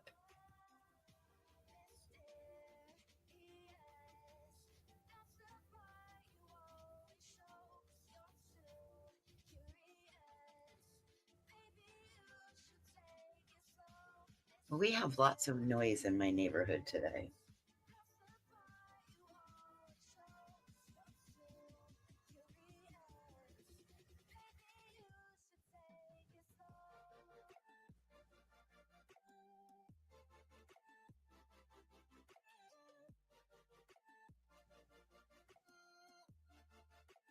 Cletus got one. Wispy gifted one. She'll say thank you when she gets back.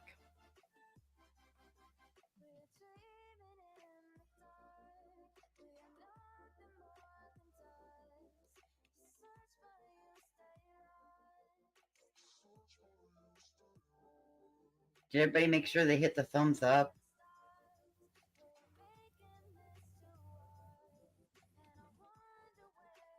Oh, Tina, I'm sorry. Yahtzee, there's the turkey. Oh, there is a SWAT together turkey for Thanksgiving. Yahtzee. Well, ladies, we've been on here for a while. My girls need me, so I gotta get going. All right, see you later. Bye. Thanks for having We'll me. see you later. Vita T, I appreciate you being up here. Thank you for hanging out, love. Thank You you, still up guys. here, Vita T? Yes, yes, yes. So thank you for letting me be up here. I appreciate it. I hope I've done well on your chat. You I hope did. I haven't You done did. bad. Thank you for I letting me appreciate be a you. part of your chat, and I hope I didn't do anything bad with you and Savage the other day. By the way, Oh, on girl, I don't give a Granny's shit. panel. I do not give a shit what she says. Well, when I was well, I know you got to go, but I was going to finish saying my 2 little cents on that. When I was saying what I had to say, I was not trying to. I wouldn't even. I would have said it had it been to Savage or whomever, and I didn't drop off of there just because Joneson came up there. I was just trying to say in general. I don't know why people want to pop off and then jump off. That's what I was trying to say. Well, I mean, she's scared to death to come up on a panel with me, and I don't know why Jones is trying to take credit because I'll rip her a new asshole anytime. Shit, I don't give a fuck. Hold on. Sarah Bailey gifted 10 more memberships. Thank you so much, baby. Just Oh yeah, Samantha. you had a bunch come up while you were gone, I think. She said, can't stop, won't stop. No, diddy.